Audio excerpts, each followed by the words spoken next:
ramping up. This is the strength of their lineup at around the 5-minute mark. Hi, Around George. the second turtle. They're going to balance out the push that King Kong did down Happy bottom. streaming. With the Thank mini-waves you, finishing it off. And Anissa. now Onyx Philippines might actually be able to fight this in the river if they want to. But Twisted Minds now reading the situation very well. They're like, wait a minute. This doesn't look good for us. All right, let's just back on out. It's a good choice. Again, it's really just trading blows. They're finding what they can across the map. They know that, I mean, part of this too, think about the previous game where there was pressure across the map with Kalra on the Mozcom, but this time around it's King Kong with this Ling, and we know that that's always something you gotta watch out for. Yeah. So Twisted Minds wants to get that scaling going. And MP the King's had a rather really good, comfortable start. You know, he hasn't had to do too much. He's building up quite a bit of damage already this point on. Yep. So even as the Hayabusa, knowing that you have a fair miss with you lets you be a little more aggressive, I would say, in comparison to Indonesia pun ada kan, but Indonesia dia orang punya rehat is after that though. Seems like for the past 2 to 3 minutes, always a level or half a level ahead of MP the King. He's a level 11 now. MP the King level 10. Looking at the gold leaders, of course, King Kong and Kelra doing good for Onyx Philippines. The main damage dealers of this composition, while Outplayed has had a very comfortable time farming. Yeah, we almost saw an anime battle down bottom. I believe the 2 junglers already used up their ultimates. And this time, MP the King making sure that King Kong won't be able to just split push for the side of Onyx. Man, I feel like there'll be a true anime battle if they just like Ling needs an anime skin eventually. Yeah. I don't know which one that's going to be. What other collabs are going to come, but hold on. They're going to commit. The Tsunami slam onto Kurt. But Brusco with a beautiful fist Lapuk dah cara ni kan. Biarlah dia tu. Just dancing in the middle of everything as everything picks up a kill onto Brusco and to Kurt. Twisted Mind very nice. Oh wow, he's very low already. Tak ada. Get away from this Twisted Mind is going to be continuing the turtle, and Onyx Philippines will have to drop it. The ultimate of the Phantom, the utility of the Netherrealm for King Kong! Whoa! Delivers the final blow! And Wow. Twisted Minds! This is like 4-kill swing for them! something. Hi Subhash. And they're going to get more off of it. They take the orange buff as well. MP memang power lah dari dulu. Building up the levels, man. If they lose team fights like that, if they can't go and just pick off the right members. I mean, think how much was thrown to even get outplayed, and they just didn't have it. So Onyx Philippines gets checked on that side of the map, and that's not good going into when that Lord does come up in about 1 minute and 20 here. Yeah, and this is what you actually want from Escalera. Even Ignore him lah. Skyjuice biar saja. The one that started things off with a flicker and a Tsunami slam, and this time replicating that, but with Kirk. And full instant replay, nice. Even if Brusco was able to clap back though, they lacked the numbers because Prince and King Kong wasn't in the picture. Yeah, Netherrealm right in time. Kel Yes. Is it Homeboys or Todak? I rasa Todak kan. Pernah Homeboys kah? I tak pasti Homeboys lah, but I remember Todak only. Already casted there. We shadow kill as well, and here comes Kelra. Zaman Force already popped down, plus the Netherrealm. They're gonna be able to bring down Hajizi. Outplay picks up one more as Kelra will be able to walk. Not Homeboys ah. Hi Sabrina. Thank you for dropping by, Sabrina. Or at least the pressure from Twisted Minds. They've got a nice Happy streaming. Thank you. So Onyx, this is what they do. If they're behind, Homeboys lah. Homeboys scraps they can find around the map, put pressure where they can. But so far so good. Bisa tahu aku dia pernah masuk Todak as a Todak punya roamer mah. The advantage for them. The Netherrealm time and time again has helped them extend those fights enough. And Escalera Kali lagi job at setting kali things up. ada sekali dengan Gorgeous code. Like we just saw him do previously. Let's take a look at the items here. Dengan Gorgeous Hi Fox, how are you? Already up to 3 core items for the Granger. Went into the Sea Halberd route after the Sky Piercer. While Keller only has 2, but of course the Holy Crystal Yes, is dekat Homeboys. investment. Oh. He does have the Starlium and the Feather of Heaven, so he's good in that regard. You saw that Okay, okay. the Harith is getting to the point where you can just brute force Harith it. Where it's Loh, like 3 versus payat right. 1, 4 versus 1. Rin It's is almost like, oh, gem it's right. okay, I can try to make things happen. And that's where he is right now in terms of his items. But for Twisted Mind, the counter of Hajizi with the clutch Netherrealm, but wait a minute! Whoa! But still, Tsunami Slam already Okay. connected. Brusco goes from the back with a fist break, fist crack combo. Keller being able to free hit. Escalera might be the first man down, but Hajizi again with the clutch Netherrealm. Oh, Clara going crazy. Hi! Nice one. flies into the back, and he wants more, but MP the King survives. Used up already the Tidak. trades, and what a turnaround Penat again for the defending champion. Walking is always penat Little mah. moment just Kerja. gave them a whole lot. Goodbye 3,000. Kalau sana bukan Madara. Every country has their own style lah. Malaysia pun tak ada Madara kan? Delay that favored and turned the tides for Onyx. I mean, Flicker casted. Tsunami Slam already used up, but Kirk was able to use the onward to delay the attack of Twisted Minds. I thought it would be a moment where Escalera, the animation of the title strike, is still going to lock in, but no, it seems like he just jumped into the arms of the mech of Edith, got thrown on his head, and then suddenly Twisted Minds was like, wait a minute, how did that happen? And Onyx Philippines just took over. That was crazy. I haven't seen that interaction. Hey man, they don't call him the Kirk Attack for nothing. Yeah. That was something that an architect would basically do. They put together perfectly. But now from this point, Lord's going to be Game worked on the sekarang shoulder jadi. top. Tier 2 turret in the mid lane is going to go down, and King Kong will continue to put Play off. pressure where he can. So they hold on Game to these pertama. turrets. Twisted Minds is not out of this yet. They do find themselves facing now the deficit 2,000 gold against themselves. Awal Their kan? fighting capability is still good, but you can start to see the pendulum swing in the damage that Onyx Philippines is able to put through, especially how they have to kind of burst through that nether realm. They have to deal with Escalera forcing the setups that they've responded really well to in the last couple minutes. Ya, they start awal sebab dia orang cuti awal kan? Dia orang cuti dah 2 minggu, 3 minggu kot. MY this week. MY terus start this week MY start this week because minggu depan. Minggu ni Sabtu Ahad ni MPL MY start 2 hari dulu. Lepas tu minggu depan cuti. Lepas tu 14 sama dengan Indonesia. So Malaysia this year schedule a bit pelik. So terima je lah. Every country punya draft a bit pelik ni. This is where the thing too comes in the clutch for Super Prince. The scouting capabilities with the arrows, the traps too.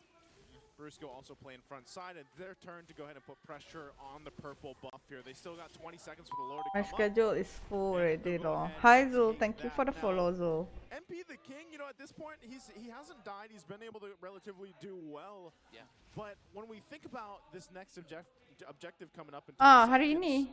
what does Twisted Minds need to Ya do betul, to win start that hari fight ini. to secure themselves an objective and possibly be able to push towards the base of Onyx Philippines here? Yeah, it kind of has to start with Escalera again, connecting his Tsunami Slam, catching Onyx off guard. So just not let Kirk do that again. Yeah. If he be able to catch up onto Kirk, and he won't be able to utilize the Primal Wrath, that would be a good sign, because that means that Hajizi will be able to use the Nether Realm for the Zaman Force of Kelra. Yeah, I also like the more counter punch approach that Twisted Minds is going for here, playing around the Nether Realm. Just continue that. They're not completely in the red. It's only 2,000 of a gold lead for Onyx Philippines at this point. They can definitely turn something around, but what hurts is they're losing that push up top. They need to send the Hayabusa to push there. So the 4 that's Lower bracket dia papan bawah like. Apa itu papan bawah? Hi Danny. Tak ada green screen ya. I didn't put green screen for few since I pindah sini loh. Apa bracket is Team Liquid dengan Falcon? No, Alora dengan Liquid. Alora and Liquid at upper bracket. They'll just go ahead and keep putting pressure. They know the purple buff's going to be up shortly too. King Kong will focus on that. So this is actually a window of opportunity that Twisted Minds could take advantage of. Oh, Narrow. Oh, they have to play this right though. They cannot bait out the Nether Realm. King Kong knows he's there. They have the information. Oh, they're going for it. King Kong on the back. Eliminates MP the King. 2 abyssal arrows. Bye-bye. Monster Mage to Bye-bye. break and twist Bye-bye. the formation of Twisted Minds Ya, kalah to mati. set it up for King Kong. Tapau lah aku rasa. Super Prince will provide the vision in that. Tak tapau kah? Aku rasa dah tapau lah. Especially King Kong to swoop on in and clean up the kills. And now with that, again, it's a swing in favor Aku of rasa dah Onyx tapau Philippines. ah. The base turrets are in trouble Ada here lagi for kah? Twisted Minds. I mean, if you can recall how Super Friends picked the Selena early in the season, it was actually his decision. His recommendation to their coach to let him play the Selena, and now he's showing why he wants to use the Selena. My goodness, 2 arrows, and we're where we are right now. Onyx pushing into the base, Twisted Minds losing ground, losing gold. Heartbreaking for Twisted Minds, but for Onyx Philippines, that was just damn Ya good betul. MLP. Terus tapau ah, boleh bye-bye.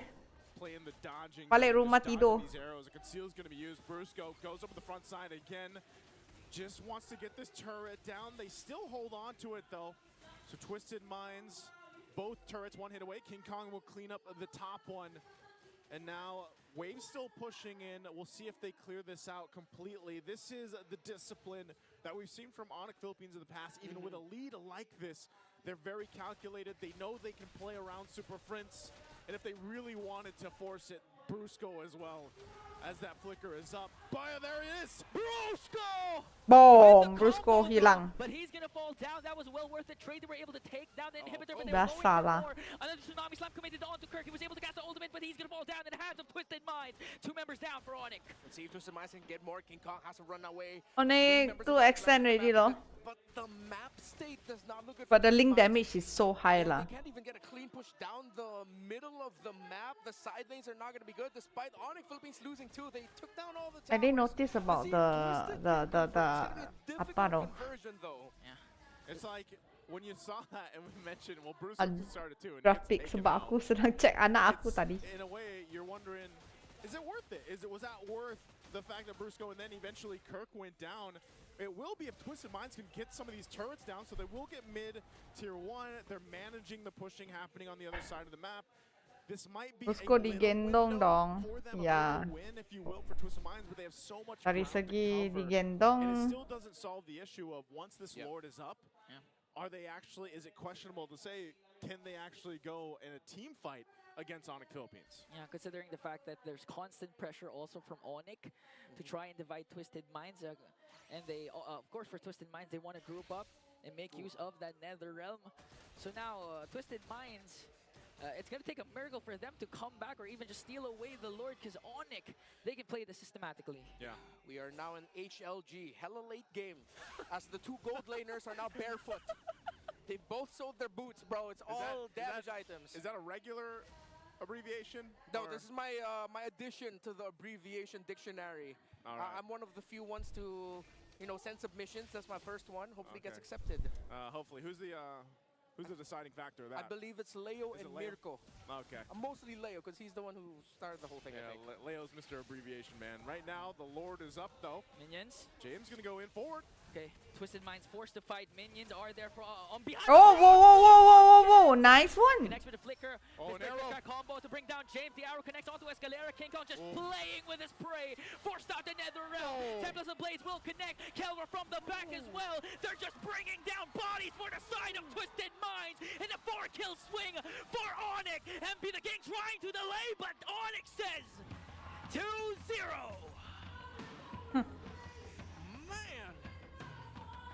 Man, Onyx Philippines, even when they're trying to chase down the members of Twisted Minds, it was so systematic. There's always an abyssal arrow flying into the back, threatening the back line. The members of Onyx PH just go forward. GG game. That was crazy, and I know the panel's gonna highlight that too, because the way that Super Prince was playing those angles, Oh, full house, man. throwing out those arrows at the end. Full house on Thursday, man. Again, a Supportive lah. for Onyx Philippines. Let's see what the panel has to say about this one. You know what? They're right.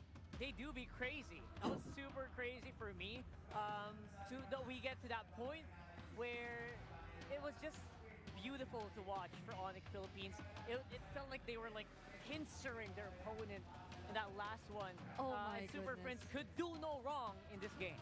And to think that we didn't see much from him during the first few minutes of the game. But towards the latter portions of the game, it felt like he has been the highlight a majority of the plays which took place, especially towards the HLG as mentioned. HLG! I personally am I like it. approving the HLG, although I am not part of the approving committee. Yes. It sounds great. And that was a surprise for us because, again, Twisted Minds had such great hold of the first few minutes of the game. It was actually really fun to watch for me, personally, seeing the back and forth. At least Yeah. for, it was a Faramis lineup trying very hard to uber it up Yeah. as much as they could, try to withstand that onslaught. But in the end, Kelra really came out on top with that MVP. His Harif really shone and really gave the damage that Onyx needed to close out that game. Yeah, honestly, Kelra felt like he went unnoticed for majority of the game, and until that one moment wherein they had a team fight where he was just too free to deal the damage, it felt like Kelra served Jangan as a jealous great bang, way for kalau Onyx to digendong save a lot tak dapat of M6 tu. unsuccessful attempts that were done by Biar dia. Brusco. Saya Because dah sengaja palau dia. the fact that there Ah, were digendong, some big digendong. fist crack combos which Biar were either dia too je lah. or Ayat dia put orang in tu. a slightly dangerous position, but to consider that there is still Kelra with the Zaman Force that's readily available to at Mereka least tak akan provide the terima damage tu. during those scenarios, you still can't fully commit even as Twisted Minds. You were saying, word for word, Brigida said earlier there was so much gigil from Brusco.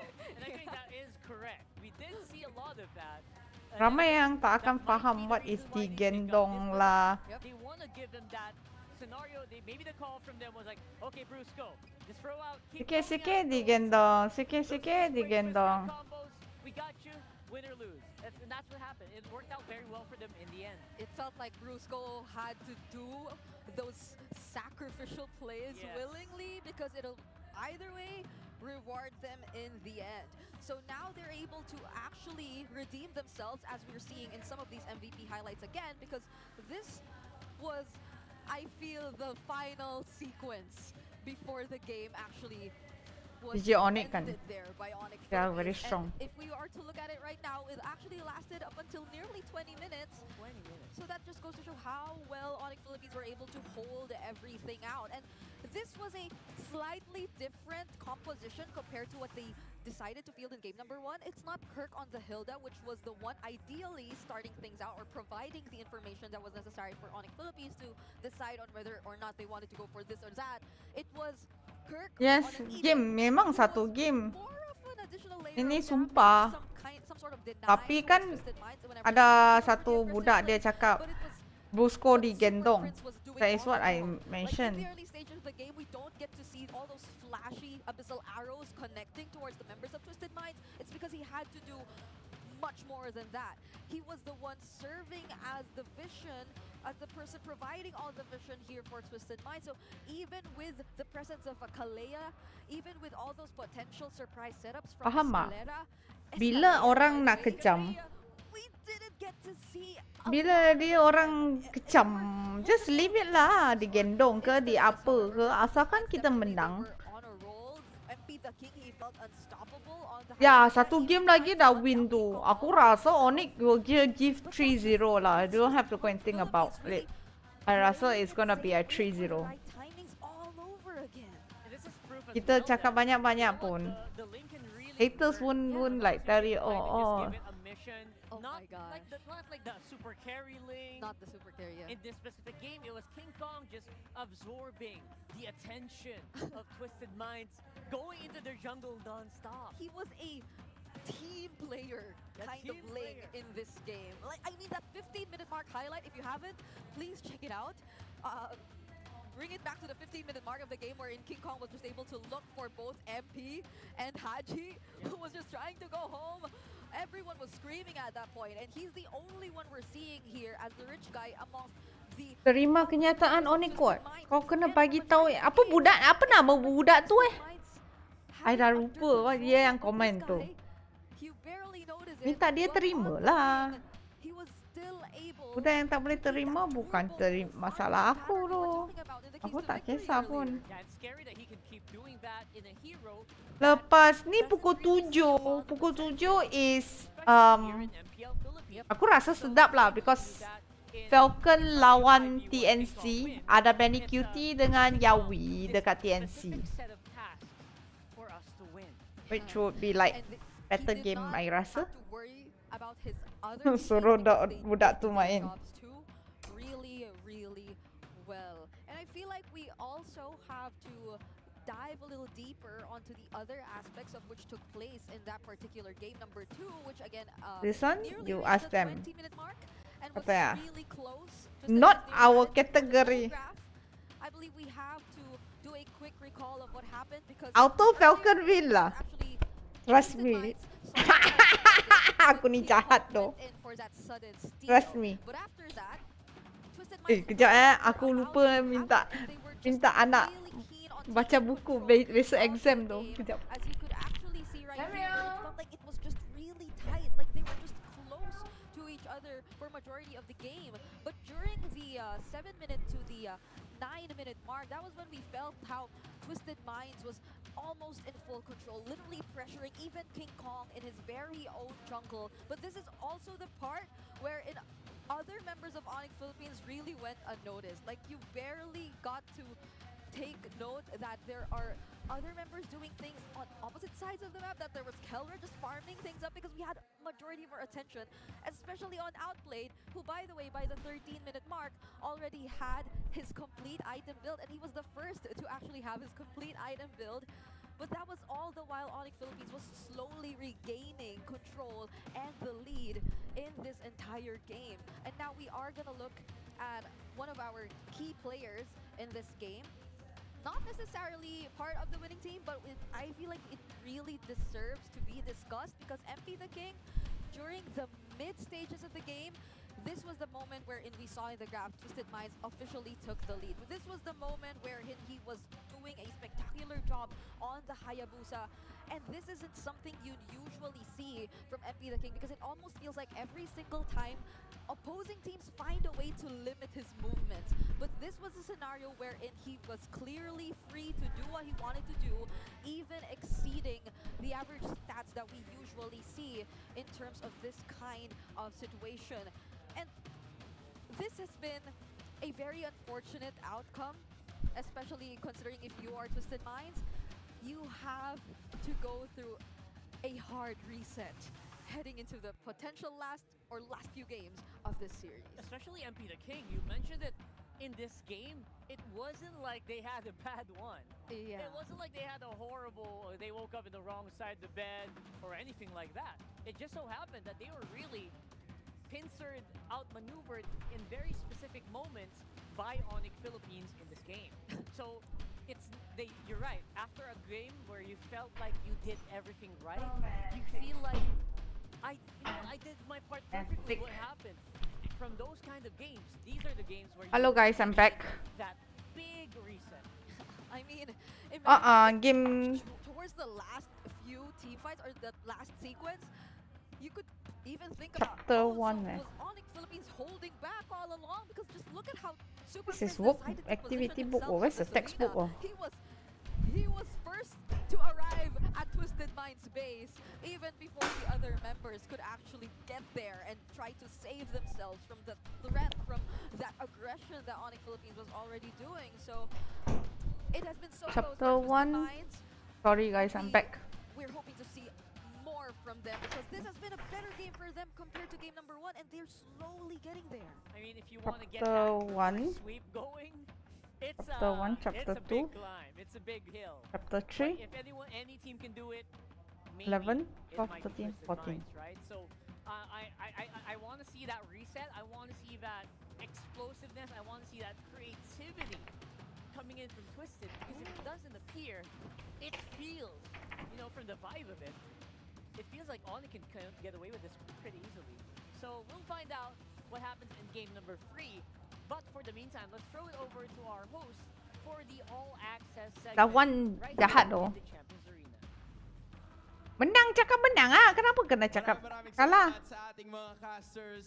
as of that moment, together with the panel as well, nakita natin kanina yung 2-0 ng Onyx Philippines, and they're going to be looking forward to that sweep. But of course, Twisted Minds, they're looking for a reverse sweep that, you know, hopefully could put them to the next round. But before the matches, Jamie, of course, we have some special guests here with us today. Hi, how are you guys doing? Hello, Why hello. don't you introduce Asgaya, yourselves to hi, everybody thank you, here, follow. starting off with a beautiful lady next Soft to me. odds and evens number. Hello, I'm Kitskua. You probably have seen me on TikTok na yung nagta-transform into Like. anime characters and game characters.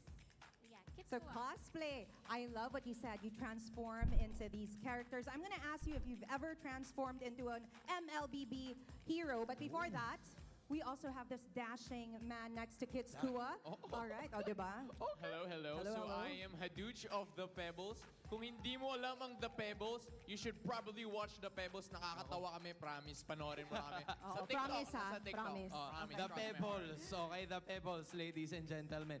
Ano ba, ba't napadaan kayo dito, Hadoch? Anong sadya, sa Champions Arena? Yes, yeah. So I was invited with kids who are here and ang saya ng ambience, sobrang lupit ng venue. And yung sa baba, daming happening sa baba. And super solid ng fans over here. I like it. MPL Playgrounds, Yup, yes, sa yup. baba. Pag-uusapan natin yan, no? Pero before that, is it your first time here at the MPL? Well, actually, at the Champions Arena. Is it your first time to watch live? Yes, yes. It's actually my first time and I'm enjoying right now. I like it. I'm happy that you're actually, nakita mo kanina, napanood mo yung Game 1, Game 2. You did tell me Yes, about yes. it. And that was pretty cool considering that you're watching all of the things that are happening right now. Kids, gusto ko ring malaman more about, the characters. You said you've been covering gaming characters, video game characters.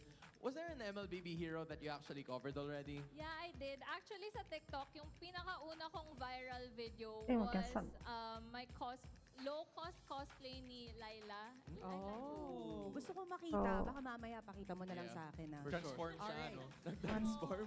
I like it. Are there other more? Actually, lately, meron kasi kami nung Naruto collaboration. Oo. Right? And I know for a fact that you are a Naruto fan. So, are there some other, characters and anime characters from Naruto that we can look forward to in the future that you'll cosplay? In the future. Yeah, yeah. Yes, what do you want to do next? So, since nakita ko yung collab ng Naruto at ML, kinosplay ko na si Naruto, yung live version, SG, yung SRG version tanpa na player pag-usapan PH. So, tapos What's the na yun? problem with you? Yun. So, gusto ko naman itry si Sasuke, tsaka si Oh. Kakashi. Bubuhay niya yung Team Ako 7. bagay kasi hello, bilog na bilog yung face ko eh. So, yun. This money? Hindi Grabe ka naman. Bubuhay namin yung Team 7. I like it. Aabangan namin yan.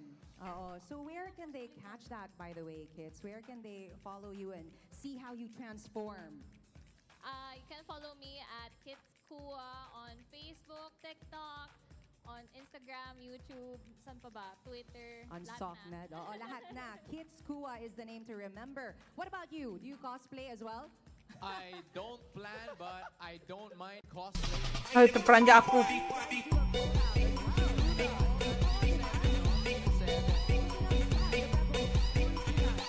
Be nice. That would be nice. In the future, abangan you guys. You know what? With that being said, where can we follow you, Haduch? You can follow us on Twitter, on sa lahat ng social media. You name it, handong kami. Even Place value and rounding eh. Wag na, wag na, wag na. Yeah, basta yun na yun. Yun na yun. We good, okay. Alright, And alright. ano bang mga dapat abangan ng mga MPL fans whenever they visit your page?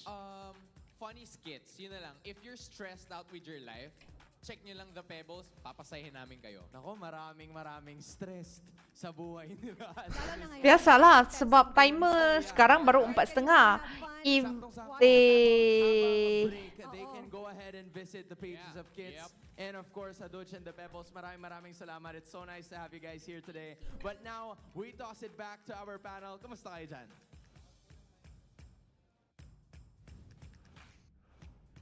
We are doing great. Honestly, we're still recovering from that last one. Especially if you guys really don't Inessa see tu this. orang PH. Well, Ya, when memang Trevor orang started off, PH. She just jumps around a lot. Oh my goodness. She's really engrossed in the game, so I was kicking the air just kicking. because there were so many unbelievable plays which took place in that game. Some super unexpected turnarounds. Crazy stuff, honestly. Honestly, it was. If you're probably part of the mines, you're really devastated by now. But we have a lot of guests, by the way, here at the Champions Arena. It's really nice to see that we have so much guests, even in as early as day number 1. It's pretty cool. It's pretty cool. And the Pebbles, they're really funny. That guy he's telling the truth. So check him out on TikTok. Compare and here's order. Superfin's player, Ha, KDA so bercerita far. je ni. What's up, Memang KDA? biasalah Malaysia pun macam tu kan. I'd say. First in all time, honestly, in the playoffs, he is ranking 2nd so far overall. And in Mpl Philippines, he is ranking 7th in. Nanti nak jam 7 tu lama. Earlier when we were with Dilar, we were talking to him. Aku sedang fikir nak sambung live je ke? Aku He was just very vocal about tak how bisa, he looked up to tak boleh apa-apa lah. I cannot do anything because in looks up to in Philippines cuma ada 2 bahasa. he said it. English really or Tagalog. difference. He Tagalog saya tak faham. looks up to this guy so much because he plays so well. Baik ambil English sajalah. English saya faham. And on the other side of the coin, we got Haji, who seemed to be again when the season started. Tak ada obat punya tim ni. Rather, not Haji. I rasa chances of back-to-back champion tinggi. Hoping to change my name. But I'm trying to like get I that say KDA kan, gene. jadi back-to-back When champion he was tu named Hajizi, that was the time he was like the bukan leader of KDA. kita cakap So it has saja. been a bit of again very difficult. The competition feels so That's a chapter strong right 11 now lah. that it's proving to be very difficult for him to actually Ah, get to push, that push, point. push. Then Push again, je. I guess KDA doesn't really matter as much as long as you get that W. That's true. And I 11. mean, like, Okay. Haji, Multiple prospect, despite all that, multiple he's been one prospects of the and players strike. still to be really dependable. He's just so versatile, and you can like expect him to be one of those mid laners to really bring out the unusual picks, the unorthodox. picks. Okay, So thank much you like- Putra. I See don't know you. if you'd agree with me, but for some of the international viewers out there, similar to what you typically see from Team Flash, maybe like that's probably the extreme version of it, right? But Haji's just that kind of player. He's just really flexible. He knows how to play multiple roles, and history shows just how much he's been through. So it's really now that Okay, drafting phase ready ya. Sekarang is Onyx versus Twisted Mind. They managed to use it here because we are on to the draft. Game number 3. This is match point. This is a series point here for Onyx Philippines. One more, and they will be joining us tomorrow. And now, of course, joining us is going to be Renmar Santa Cruz all the way Exam from the land parents. down under our stage. Hi, so I actually 2-0 sekarang. a questionable purchase with my credit. Wait, is this BPI customer service? Oh, it's not. Oh my Oh god! wait, that's Rock Hard and Bring It. Always the draft. That's us, Sorry, that's I thought correct. they passed me through to customer service, but Main Now lagi. we know about it. Now we know he has. Kau nak rank, tiba-tiba dah terus go eh. customer service with BPI is fantastic. They usually solve all my problems. Yeah, there's number 1. Oh my goodness, it's the exact or almost the exact same draft, except the Kalea right now won't be a first pick for Twisted Minds. Wow, that's them going. We're not gonna play the Kalea. We won't let you have it. We'll pick up the signature pick of King Kong instead. I mean, he still have the Joy Suyo trade active. Hayabusa still available for him. He already showed that he can still play the Ling really well.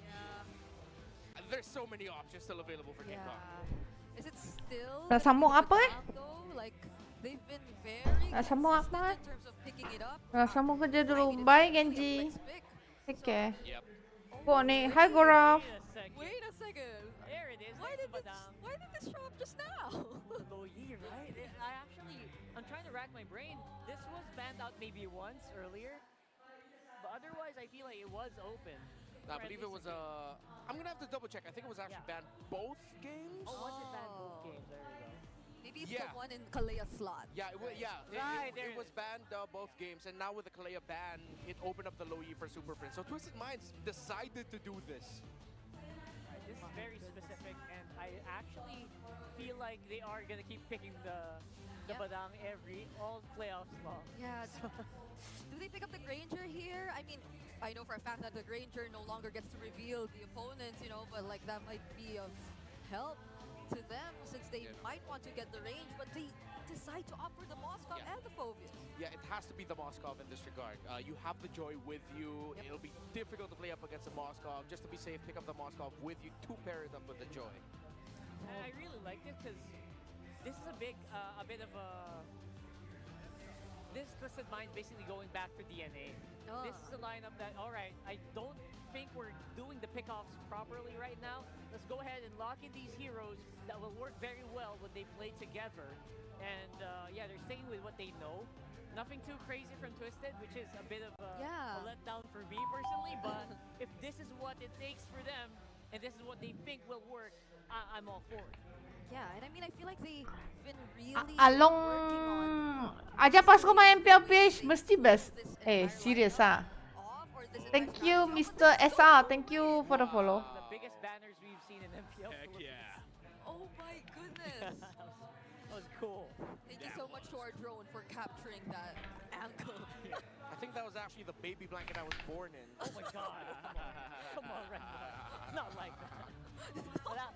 That would be a cool blanket. Hello, Ellie. Oh wait, a 1-1 ban? Okay, so gold lane is going to be the focus here. Twisted trying to get that gold lane leverage. Gold lane picks might also include the Bruno in this sense. Yeah, the Kimmy's still there. Kimmy's still there, yeah. Although we did see how a Joy answers back to a Kimmy every now and then. So, in terms of the gold lane, Still so many options available, honestly. They might actually go down the magic route for their gold laner. With the Harith gone, Kimmy is available. That might be the pick to go for. Because if they don't go for the magic damage dealing gold laner, they're just going to be overloaded with physical, and it's going to be the low Yi as their main source of magic. Unless, of course, they shift things up. And they pick up an EXP laner that also deals magic, but that's really just one. Esmeralda and Edith in the options available. Clue isn't really damage dealing when we think about him. He's there, yeah, he provides some magic damage, but he's not a magic damage dealer. There are some builds of Glue that kind of go for Glowing Wand right away, but also you don't want that if you are on it because you need that tankiness.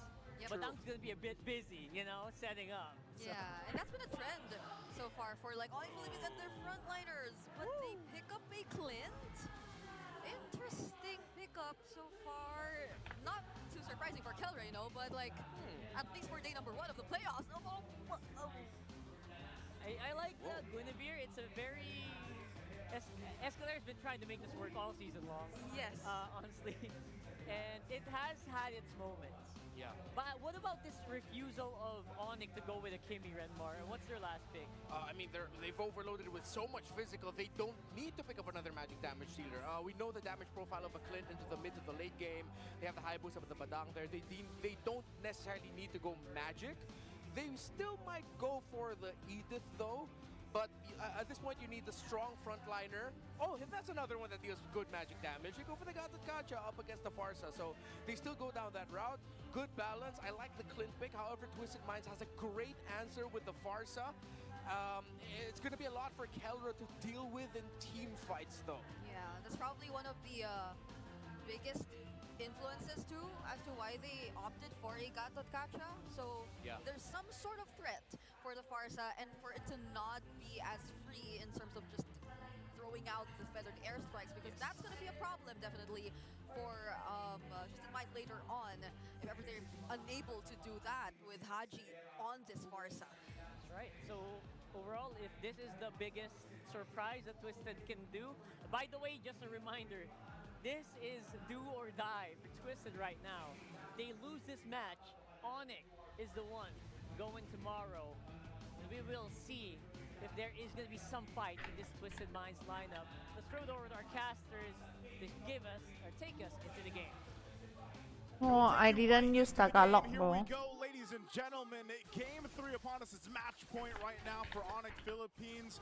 Can Twisted Minds hold on to the chances of moving on? They need a win here desperately to stay in the series. Once again, it's me, Naisu, Ingon, and Renmar to bring you the action in this game as mid lane, There's already seeing some early poking happening here.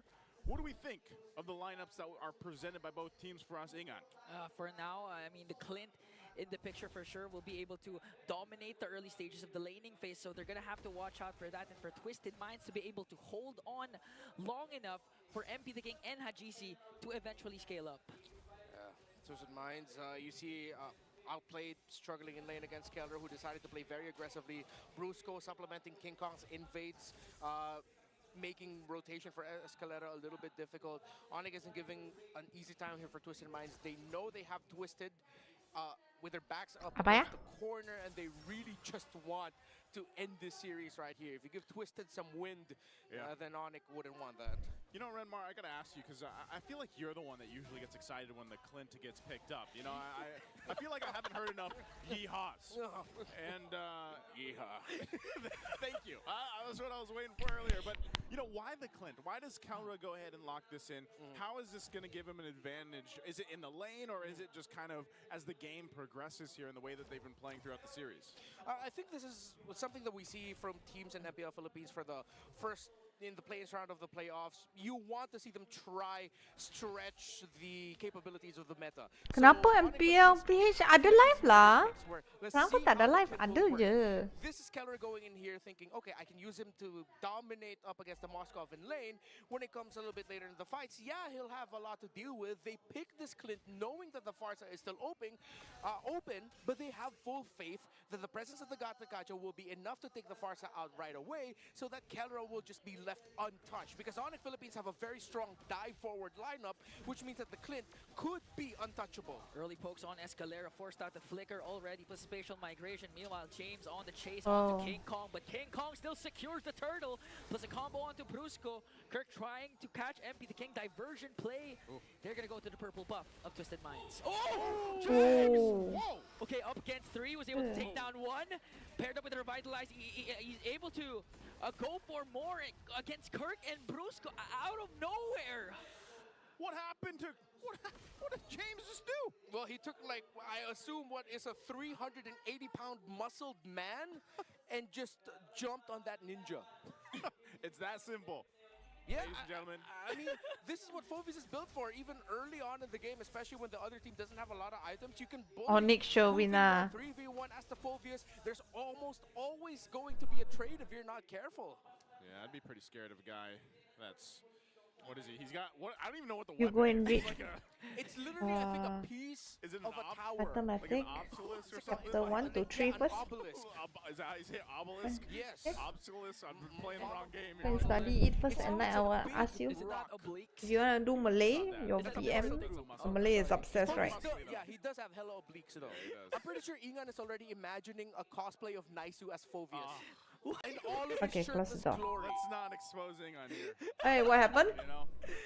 No, no, Together on day not one. talking to you, thank you. So they find themselves at Jumpa a tim Liquid PH. They're gonna go ahead and take their time. Dari segi bracket, dia orang jumpa Aurora kalau menang. So now we'll see how they rotate based off this early game. Again, outplayed. Has to just farm up. He's going to be able to go ahead and put pressure on later on. So really, it's just up to how they rotate against each other here. Turtles coming up. James. If they win, they jumpa. And so we'll see. Again, how often have we seen teams before ban out the Luyi against Super Prince? What is that It's called? really cool because now you're seeing Twisted Minds.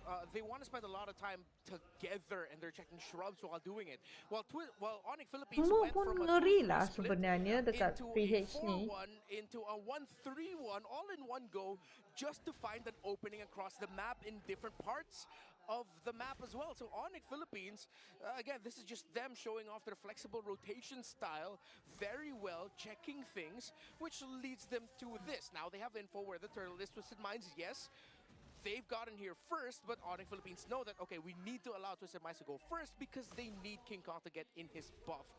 Now that he'll be in a better set, this still could go good for Twisted Untuk Minds. lagi ngeri kan. Only if outplayed hits that Spear of Destruction. Yeah, and not to mention Escalera also with his combo. And he needs to set his eyes onto King Kong and even force out the Purify of Super Prince, because so far Onyx has been controlling. It's There's a gonna- migration. This is the combo we're waiting Oh, wow. That was Obliterated nice. by Twisted Minds. Brusco is the next target and a double kill for Escalera. Damn good read for the Magician. 2 kills, he got the pick to start things off, and everything that Onyx Philippines did to dance and jockey for position, taken away in an instant by Escalera. As soon as Ingan said it, it happened. Yeah. And that's exactly what Escalera needed to do. The fact that he got the 2 kills off of that, Hello, go ahead and scale we up a little rush bit by nicer. This Jimmy. Guinevere, you can already see some of the items coming into play. The first items are locked Play what? in. And that's going to be crucial. Play And for Onyx Philippines, what? you know, the farming has been happening in the gold lane. You already got the endless battle there for Calra, but even on the other side, Crosso Scythe working still on the next for Outplayed. And so gold laners are just going to do their things, man. But I feel like Onyx, when it comes down to the 4v4 without the gold laners, they have to be so crucial on avoiding whatever Escalera decides to go for. And then on top of that, it's like, how do we even get through James? The front line for them, because there's just so much burst potential magic-wise between MP and Hajizi. Yeah, and not to mention if Brusco misses with his combo, or even Kirk with the AOG, it's going to be hard for Onyx to continue out the battle, especially if it's a long drought. Kalah ya Likim saja. Even if Later for show some win reason, it one. reaches the late game, despite the Twisted Minds having outplayed again. Show win one. Don't worry, guys. Utilize the fact that they have a Luyi and Hayabusa and just play around the macro once again. Look at the reach on that cowboy. He's got the gun now. He's got a beloved gun too, so You got my gun. it's gonna be even harder. It's gonna be even harder. I got the range now. Yeah. Sorry. So at some point, Twisted Minds really needs to start helping Outplayed, man. Okay. All right, we'll see if they're able to do that. They're getting in position, though, for this next objective to come up.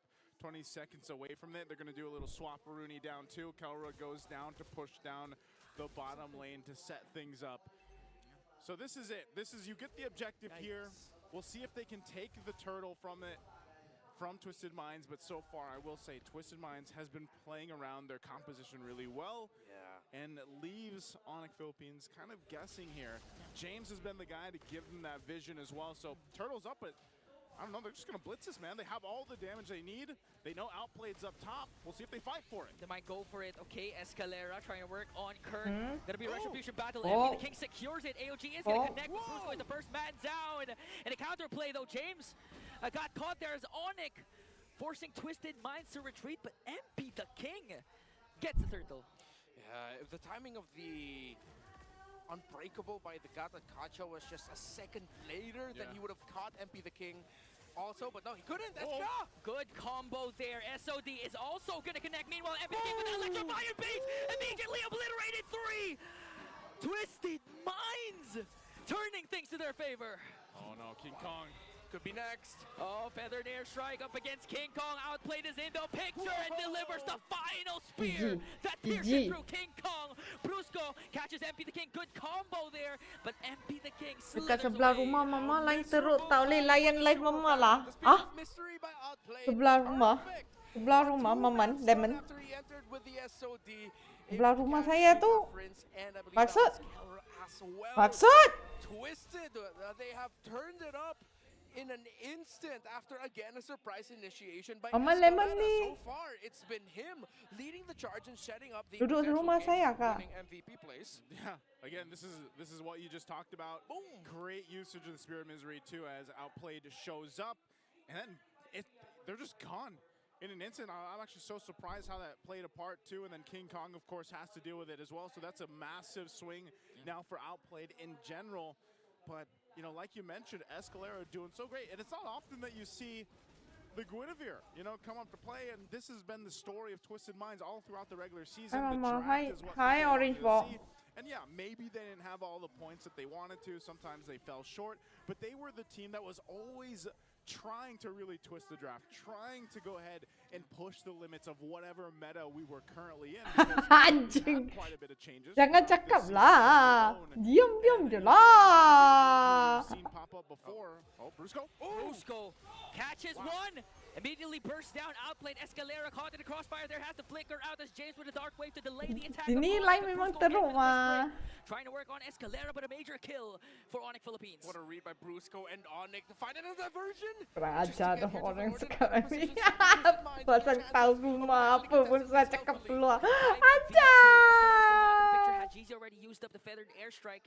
King Kong quite low. Good. The dark wave there from James goes in with the inferno pursuit.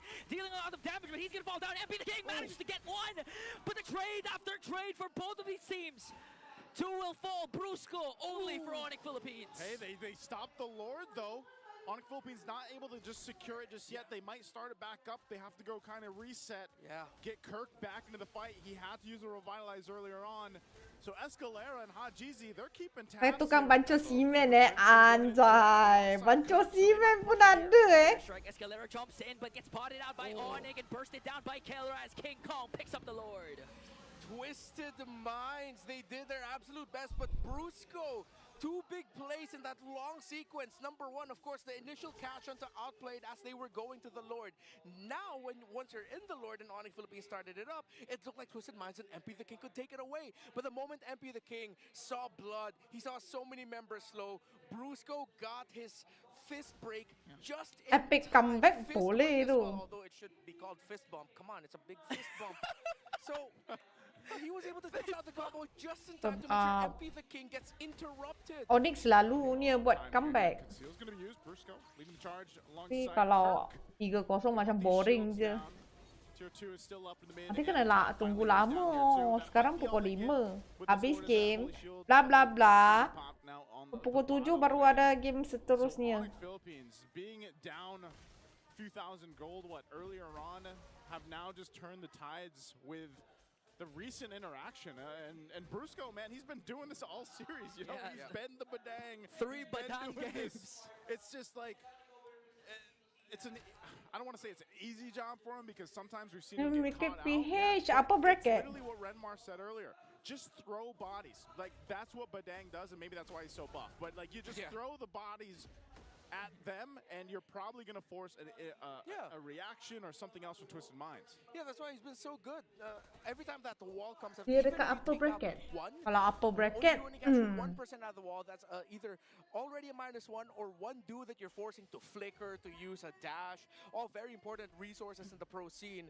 And Brusco's been fantastic so far in the recent sequences. Diversion. Okay, it's not going to lead into anything too crazy. And equally, on the other side, of course, Twisted Minds, it got to this position because Escalera's been great on this Guinevere. So it's like a roamer battle to see who could have the better set. Okay, gonna fight for the purple buff, but MP the King goes in, forced to use the retribution, but now Escalera trying to work on Kirk. A good dark wave there from James, forced out the flicker. Boom! Mantap! And Brusco connects as well. The ultimate fighter for the side of Twisted Minds will fall down. What a jump. Man, Gatot and Badang together. What a read by Kirk. The patience. It was like, wait, have they used everything? Yeah, Kirk, go ahead. Just jump in, man. And then Brusco was like, let me add him in a little bit more. I also have something with me back available right away. MP, no way, no way, no way. No way! So they also connect. Outplayed for this. Oh, wow. Matrix working on Brusco against 3. King Kong is in the picture this time. Hajizi, he doesn't know where King Kong is, but they do have minions and the numbers. And now Twisted Minds twist it to their favor. MP? MP outplayed. My God! Earlier was the whole Gatot, Badang, all right, let's bruise him up, and then the Joy and the Moskov suddenly makes magic together as well. Fantastic back and forth by these two. Oh, goodness, and that's going to get them the objective, too. What did you call the Moskov earlier on? What was he? A spear-wielding hottie. That was spear-wielding hottie. I was hoping you'd forget that. Well, we didn't. And now they remember if they missed it earlier. Oh, man. Wielding hot. Again, we're about to approach the 15-minute mark. What do we call that again, Renmar, after the 15-minute mark? Gotta go to the bathroom. Hey. Ini latest kan? Ini sekarang, bukan He's got his latest. Malefic gun now too. So outplayed is locked in. He's got some extra range. 2-1 lah dulu. Kalau tak boring lah. System main. Lu masuk playoff dengan gameplay macam ni kak. Ayo, boring lah. That's what it's all about. It's about the long-range poke. Betul ya? I want to hurt you, but from afar. From afar. From afar. It's like sending your most hated establishment a very strongly worded letter. Yeah. Or a bad review. I was gonna say reviews. Like now, I mean, we are in 2025. Yeah. You want to send a letter? Go ahead. But I don't know if they're gonna get that. Now, the base siege. Twisted Minds, we'll see if they go and press it in. Kirk's in Finds trouble. Kirk, but he decides to walk away as Onyx Philippines will take care of this Lord. All right. Twisted Minds doing what they can to force reactions out of Onyx Philippines, especially with a feathered airstrike and of course Escalator going. Oh. Ingan, chill, man. Chill, Ingan. Chill. You can take a drink of water. Chill. How can I chill if King Kong does something like that? Almost though. You're mid-drink and like... Didn't cast the Wiki Shadow because he saw that there are a lot of members for side of Twisted. Yeah. I was high one. That would have been cool. I don't know. Let's see if we can get another chance at that. Maybe they were just like they were stretching out the muscles to see if they were gonna pull off that play, try to get the shadow and whatnot. Let's see. All right, well, back to it. Twisted Minds has gotten themselves the lead that they need. They should be able to go just in this next low that comes up in about a minute or so. Kind of take control of the area. You saw the Divine Glaive picked up by Hajizi now. He's been really good with the feathered airstrikes and just surviving too. And that's always one of the advantages of having that Farsa there. You can see as this game continues on though, the kind of swing back and forth, it relies so much for Onyx Philippines. Goal lead King Kong still the highest goal lead not the marksman though. At Twisted Minds, and then eventually it's like, okay, we could possibly surprise them with a diversion. Yeah. We could go ahead and utilize the Gatakacha's jump with the Avatar of the Guardian, but even Brusco. So if they run down that checklist and they run out of options there, I think that's where Twisted Minds really kind of shines. And they are able to go ahead and be quite bursty in the magic department. But then you kind of throw in the focusing mark emblem there too, and that helps with some of the bursts that we're seeing and why I feel like Onyx Philippines is left in check in some of these fights, because if they get even a couple shots down with a feathered airstrike, we know how aggressive Hajizi is with a Farsa. That's a lot of times where they're just kind of left there being like, all right, we probably don't want to take this fight. So they take the diversion. They're going to conceal. Lord has started up time with Twisted Minds, so they get in position. Brusco's going to jump in. Okay. Who's going to initiate first? Escalera has to conceal, but gets spotted out by Kirk. Now, they commit everything onto Kirk, but he has to revitalize. So Onyx was able to free hit, though, and they were able to take down Kirk. All right, Twisted Minds still has to be very careful, though. They're up against a Hayabusa. They know that there's a chance that King Kong can steal this away. Already zoned out. Hajizi, great use of the feathered airstrike, plus the flicker. A bit early, but it's forced rotations out of Onyx Philippines. The Super Prince is low. Good zone. Good zone there from James as Twisted Minds will get the Lord. Onyx concedes. Yeah, they had to. I mean, they might have taken a risk. When but you're then again, done, it's like, all I'll right, ask you some questions. Maybe we shouldn't. You know, yes, King Kong might have been able to go ahead and swoop on in there and try to get that retry off, but it's better that they don't. Some key items are being picked up on here on both sides. How does this look on the defense side for Onyx Philippines, Renmar? They do have the Loyi and the Clint with them, so as long as they watch their positioning, Twisted Minds will be receiving a lot of damage. But maybe it's like what we said in game number 1. Twisted Minds can just try and throw bodies here. The difficult thing about doing that as this lineup is that you're up against a Badang, wherein if you're not careful, you get caught by the Badang, you're going to get caught by the Gatakacha in turn, which means that the Loyi and the Clint are both going to be set up to be able to do damage. And you saw just how much damage Escalera took from a few hits from Kellera. Oh, this is big. Escalera can just go ahead and force this even with a flicker if he wants to. So the Lord charges in. Top turret of Onyx Philippines is going to be taken Go out. lah, go. This Lord here. Ayu, tak boleh kak. Miss Liao. They were able to work on the Lord and just lost one inhibitor turret. That might have been enough to put enough pressure to go ahead and Yeah. stop He's also here. Yeah, and I think Twisted Minds can actually end it lah. Oh no. Diversion, they're going to be sending Kirk. Boring loh. They send down Kirk. Good taunt onto MP the King as MP the King work. Oh, Escalera! Immortality popped and Brusco is the first man down. Outplay just dishing out the damage. Kirk trying to soak up the damage. Keller's gonna pick up a kill onto Escalera. Tak dapat Is Immortality though. Kena ini. Oh!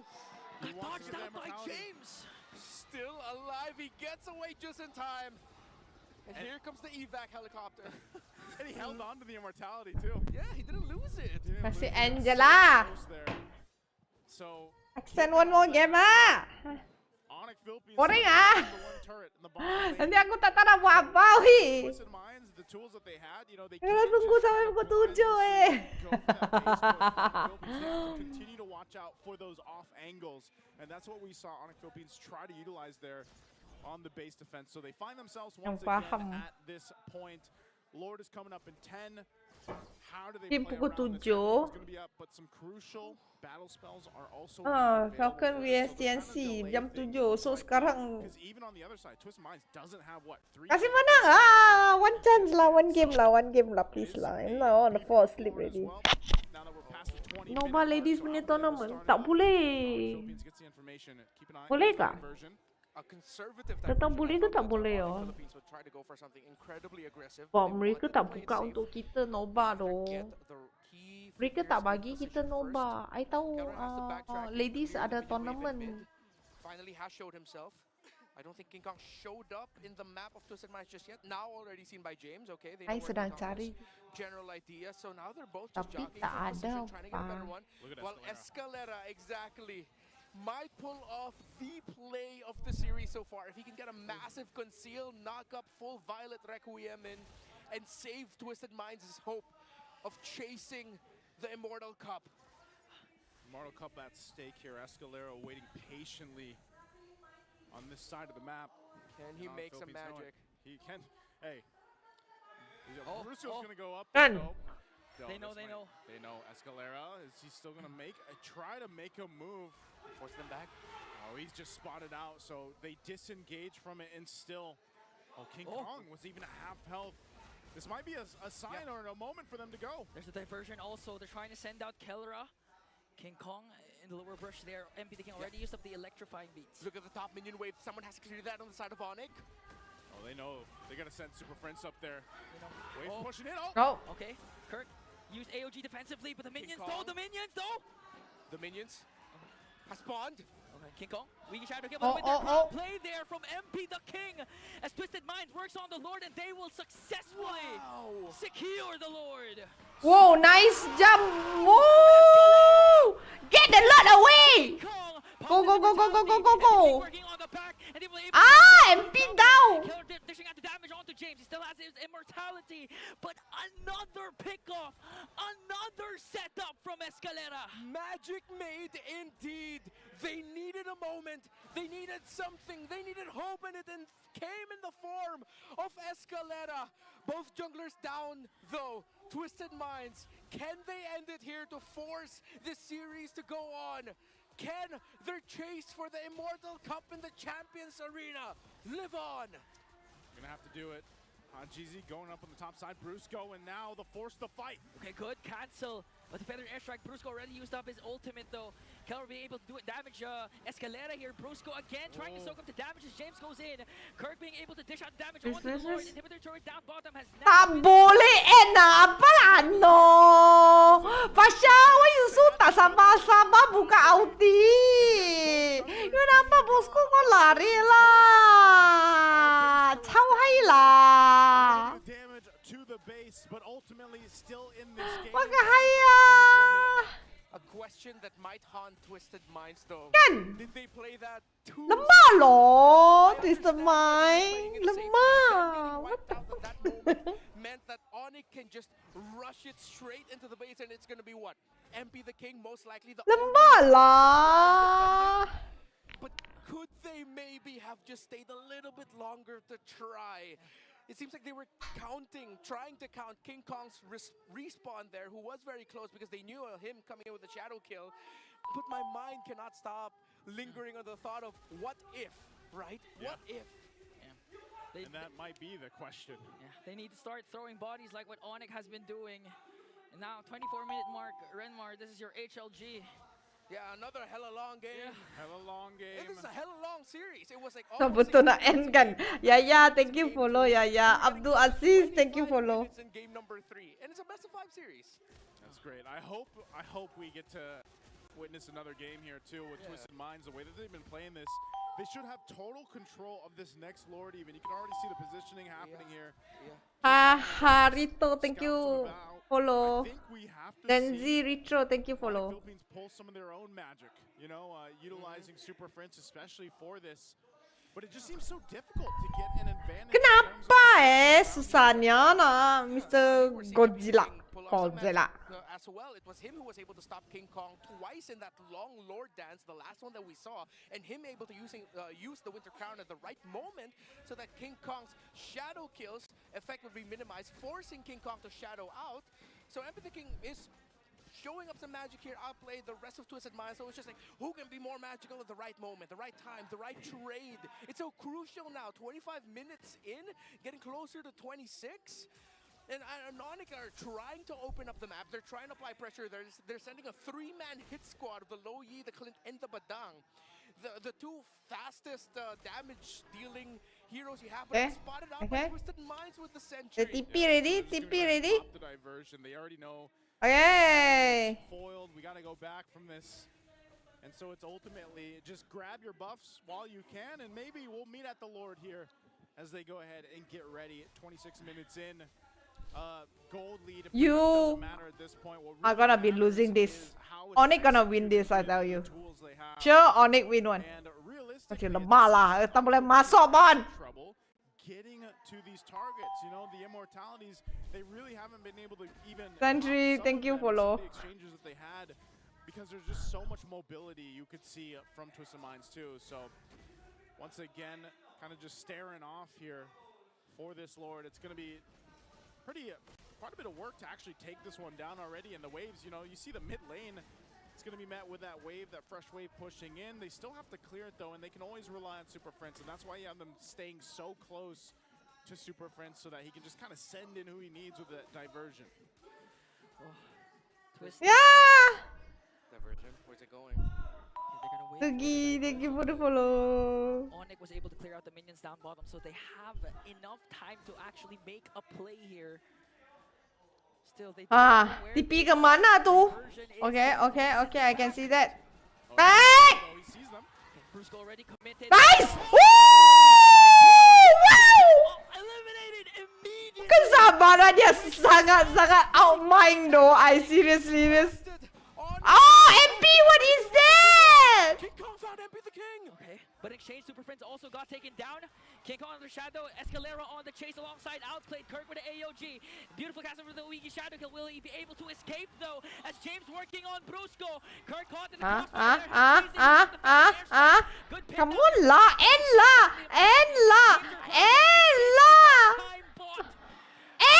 Dua orang lagi, you cannot end gak? Magahaya. What do we got? 30 seconds away for Kelra and Super Prince. It's Brusco and King Kong home. Kau dah berapa lot baru kau nak end? Spear of Destruction is not going to connect, but the minions are here. Go! Macam ni lah. The series. Ayo, okay. Just yet, I can hear Brigida's reaction and I will mirror it. Oh my God. That's exactly how we feel all across the world. This series is Good ah. Really good ah. Okay, masa end ready. The next game, Onyx win. Next game, Onyx win. Okay, tapau, close case.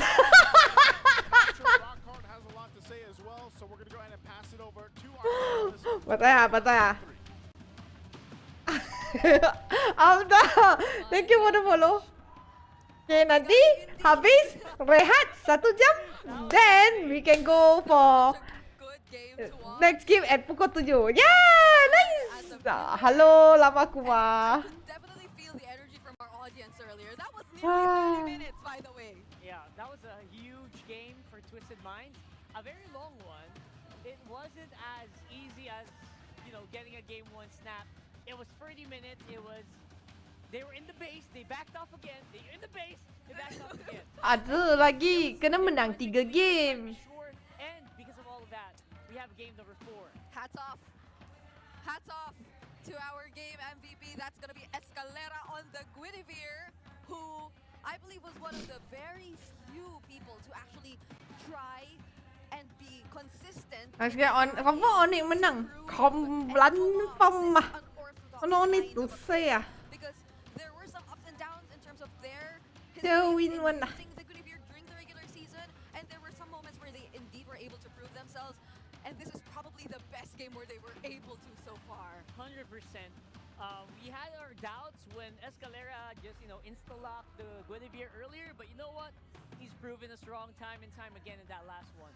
Again, not the perfect Guinevere game, but just enough to really put a wrench in the cogs of Onyx in that one. In both the early stages of the game and the late game, the HLG, the Hello Late game, there were so much key spatial migrations coming in from Escalera. During the early stage of the game, he gave way to the first 3 kills to be easily taken there by Twisted Minds, and then towards the latter portions of the game, he just always consistently found key Philippines lah apa Indonesia pula tiba-tiba. where they handed over 2 consecutive deaths onto King Kong, and that's something you're not used to seeing from the King of the Jungle. Yeah, not everyone can do that. That's also one of the impressive things. I mean, earlier on, King Kong already had a bit of a tough time dealing with Outplayed with that one, dealing with the Farsa. I mean, Haji did it so well on the Farsa right here. You expect the Farsa to die so much, but it didn't. He barely did. He barely did. We are going to double check in our post-game stats the number of times, if any, that Hajizi actually went down. Because as far as we could remember, we were already past 20 minutes into the game, but he has not died once. Not once on this Farsa, even despite the presence of a Gadon, even despite the presence of a Badang, who could have potentially always looked for the Farsa. He was so on point in terms of positioning himself every single time. And mind you, even towards this moment, the way Haji was able to position himself here and land those feathered airstrikes onto Kelra, it spelled out the end for Onyx Philippines. So impressive. Again, it's difficult enough to do it with the heroes that they have, but to also survive that against the world champions, against the Season 14 champions, is already a feat in and of itself. So big props to Twisted Minds here. Hajizi definitely a bit of an unsung hero in this one, as well as Outplayed. Obviously, Outplay was like the spear, the spear wielding hottie. As they say in ancient times. I don't want to say it. Thou art a spear wielding hottie. But it's a cool way to call Moscow. I mean, just look at how impactful this guy is. Whenever there is a spatial migration landed by Escalera, and when it's close to a wall, it's almost always a sure kill when Outplayed is within the area. And when you need him to either do the split pushes, when you need him to catch up using the SOD, he's a very reliable gold laner. Yeah. Even dying just once in this game. And to confirm, yes, Hajizi did not die at all. He's 407 on this Farsa. So, Fans Aju, thank you follow. Anjay, baru perasan season ni tak beli baju tim MPL. Perlu kah?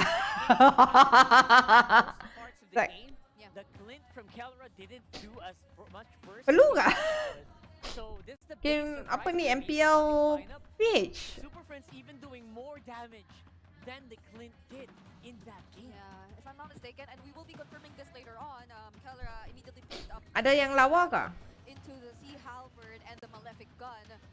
So it wasn't necessarily like that all-out damage kind of build that you were expecting to see, or from Izuan ke apa? Mpl ini playoff. MPL Malaysia Sabtu Ahad ni. Weh, game Mpl Ph season 15. Playoff. But we have to look at how Onyx Philippines still is able to take home all of these titles in that game. That was such a close fight. Season ni, JP season ni tak lawa. Tak minat, SRG tak minat. I think SRG season ni, I don't know. I feel like it's a bit normal to me. Don't attract. Tak ada lah. Too dark. Like an Onyx that we know and love. They're the Onyx that kind of just plays it out, knows very well how to position themselves, knows how to start those team fights, but the follow-through was a lot different. It felt like it was lacking in a lot of those fights. Actually, earlier for the first 2 games, Brusco on the Badang felt like he was always eager to start things up. But now, up against Joy, up against MP the King, it's almost like Brusco had to do something to stop him. Mahal loh baju Onyx PH. I rather you guys don't buy it. The quality doesn't value for the baju. given a lot of highlight on our game MVP. That is none other than Escalera. And if you would look closely at the item progressions here, actually, he never went for a full item, not until the 14-minute mark. He decided to go, as we call it, the chop suey build. Aku nak cakap dengan dia macam mana? Aku nak cakap dengan dia. Either the magic robe up until that moment when he decided to pick up immortality as his first item. So you know that he just really wanted to go in for that well-rounded defense. Sumpah, aku tak tahu macam mana nak cakap. Because he was there to set things up. Sebab saya bukan orang Toda pun. And it is very commendable how he was able to. Kalau saya orang dari Toda, mungkin lah saya boleh lagi advice atau apa-apa. Tapi saya bukan orang Toda kan. So, baik saya diam-diam saja. Sumpah. Boss ada duit kan? Boss have the money, right? Let them do lah. Siapa? I think everyone mentioned that. King Kong was actually struggling to make pickoffs happen, despite having a bit of a good early game anyway. I mean, they were trying to steal his purple buffs a lot, but he was actually coming out on top with those. So I was really like looking for that big boom, that big moment where the spike would happen from Onyx, and it felt like it didn't happen at all in game number 3. Yep. Here though, definitely that mastery on the Guinevere provided to us. Oh, Vincent masuk tak? Tak ada lah Vincent. After this game, and let's head into a quick meta check this time around for Twisted Minds. And as we've seen in that previous game, of course, what we're seeing from here are statistics coming in from their regular season performance, and we're not seeing those high numbers similar to what we saw. Oh, last week my data didn't masuk But at least you see here how the joy seemingly makes a really huge difference. There was a Badang, there was Brusco on the other side, there was that on the Philippines who every now and then did a great job in stopping MP the King. But this felt like literally MP the King unleashed, you know? He was just able to do everything he wanted. And there was seemingly no threat from the damage dealers of Onyx Philippines. That's true. That's what we're looking for here. A big question for that. Clint pick was also Brigada ke Gada? Kimmy lineup. It's considered Gada or Gida? Lineup, so those are things that might be answered by us later for Onyx. But for Twisted, they do have a lot of picks that they have tried out right there on the lower left that didn't really get any wins. Yep. It's a big list, guys. It's a big list. It's a long list, and there are some unique heroes too that you could probably see on the lower right portions, but we're yet to see something. Macam nak masuk, cakap Undo kena block. Ya ke? Serius Kena block Dia ada kena block je lah. Does feel like Twisted Minds, although they keep on teasing us about all these surprise picks and plans they have. I rasa tak ada beza pun kalau block ke tak ada block. Showing us any of that. It's just more of like Kasih block je. refined version of what Twisted Minds was trying to accomplish in the first few weeks of the regular season. So it's like it's just like a continuation of their mission to become the meta shapers. I wanna think. go toilet, guys. In fairness, they were able to really prove that they need to Kenapa, ban Zack? certain heroes against them.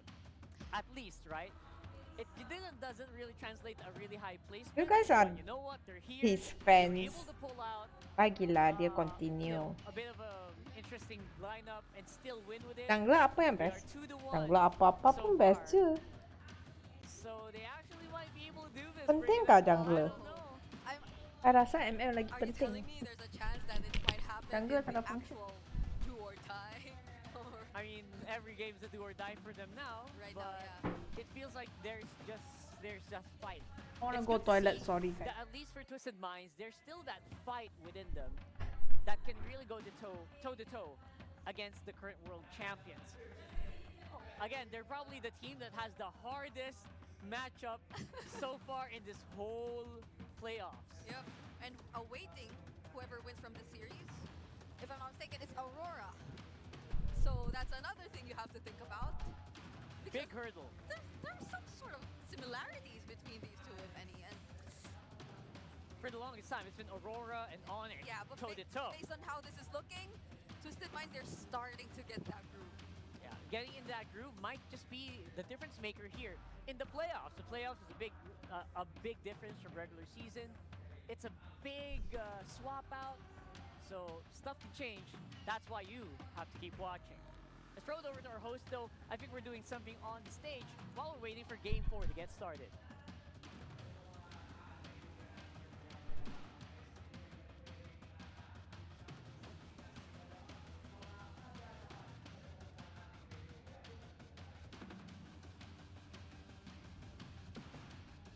Thank you to our panelists, Romy and Chantel. Nararamdaman niya that they will continue to twist the game. Narinig ko nga kanina si Midnight sabi niya, they're twisting the game, let's do the twist. Mangyayari kaya yon sa Game 4? Pero you know what? What? Before we see that, Hans, we have champions in our midst here. A big round of applause for our MDL Season 5 champions, Onyx 9 Lives! Gusto ko yung moves na yan. Paki-flex naman ang inyong trophy. Ayan. Trophy, raising it all up and high. Guys, welcome. I know na you've been here I think for a they while should kasi get. nakikita ko rin kayo every now Oh, and then. mommy na gave you nanonood some talaga kayo questions. ng You do MPL write it dito in mismo the. sa arena. But now the spotlight is yours. Go ahead and introduce yourselves para sa lahat ng nakakita sa inyo for the first time. Ako po si Kane, jungler ng Onyx 9 Lives. That's Kane. I'm Sean po, post-for ng Onyx 9 Lives. I'm Kaloy po, Rom ng Onyx 9 Lives. Lanzo po, Expelena ng Onyx 9 Lives. Coach Wright, coach ng Onyx 9 Lives. Rodrex po, Godlay ng Onyx 9 Lives. Kryptonite po, tank support ng Onyx 9 Lives. Nasha po, Godlay ng Onyx. Wow, thank you so much for joining us here. Unang-una, Orang tua ni. your kuyas right in front of us Can you right just now. give back Ano us ang the feeling na hawak Mara? nyo na ang MDL trophy nyo? Ada menyesal you kah wanna take this question? ketukar ini ke? Alright. Anong feeling na naging Ada menyesal kah mereka tukar? Do they regret to change? Ano po, nakakaisip po ko sa po, di po kami mapaniwalang champion kami. Coach, what about you? How proud are you of all of them here na kayo ang naging champion? Sobrang saya po. Tsaka proud na proud ako sa kanila kasi yung iba dito rookie lang pero nakuha na agad nila yung champion. Diba? Grabe. Yeah, So, isa pa coach, no? I'm sure you're proud of all of them here. Pero as I said, yung mga kuyas nila ay nandito and they're fighting for their chance to get to immortal. Masih main ke main? So, what is your message? But I for give some Onyx questions right for my now son as to they're what about to have Game exercise. 4? Sean? Gusto ko lang po sabihin sana ma-close out na yung series tsaka good luck sa mga future games nila. Tapos ayun, get the championship na mga guys. Get the championship, kuyas. Okay. What about the others? I like it. I like it. Yeah. Yeah, I mean, at some point in time, gusto ko Hi. malaman kay Sean. Because, again, this team, I think you've been together for a while now. Di ba? Madalas tayo magkakasama. Talk to us kung paano ba nabuo ang team na to at saan kayo nagsimula before you got that championship. Ano po talaga, nagpa-tryout po si Coach Red. Bagi anak buat homework. Napili po kami ni Coach Red. Tapos, yun na. You were Si the right Coach, choice ikaw yung of start. Coach Wright. Coach Wright, ano Ikaw bang yung meron sa mga beginning. batang tot nakitaan mo ng potential? Bali, last season, nandun na si Kane tsaka si Sean, tapos si Kryptonite tsaka si Codrex. Then, nung nagpa-tryout ako, nakuha ko bali si Lansu, tsaka si Okay, Samuel. Nosha.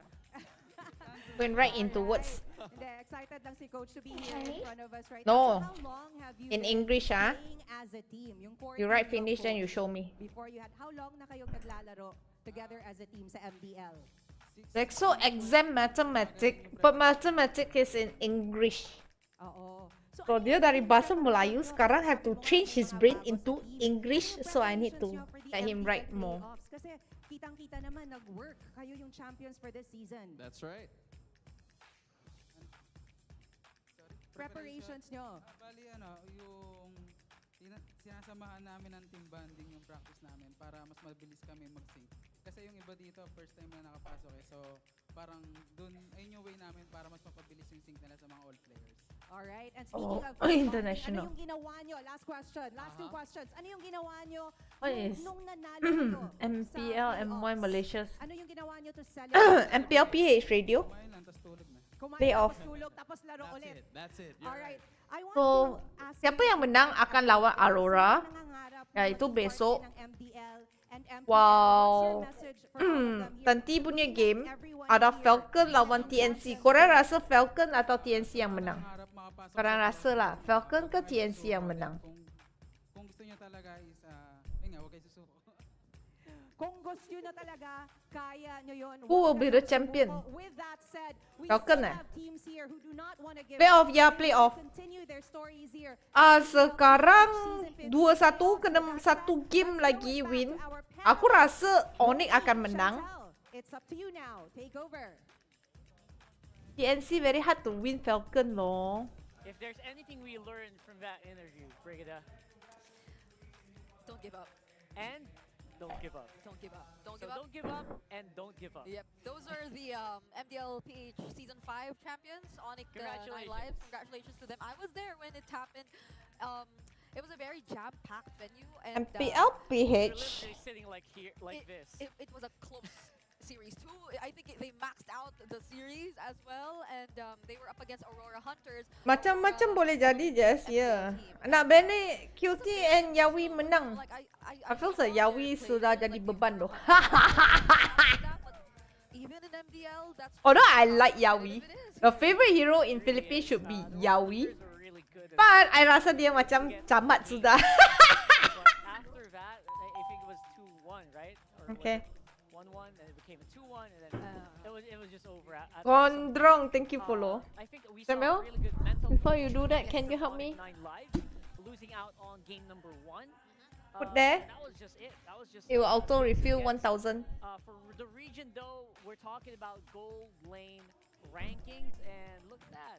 Kelra, Mama sokong mana? Mama sokong mana aja? Oi, Clara. Ralph, man. See, Ralph has a higher than average. average Q, Season, The average of of all the players here. Savero got 3.8.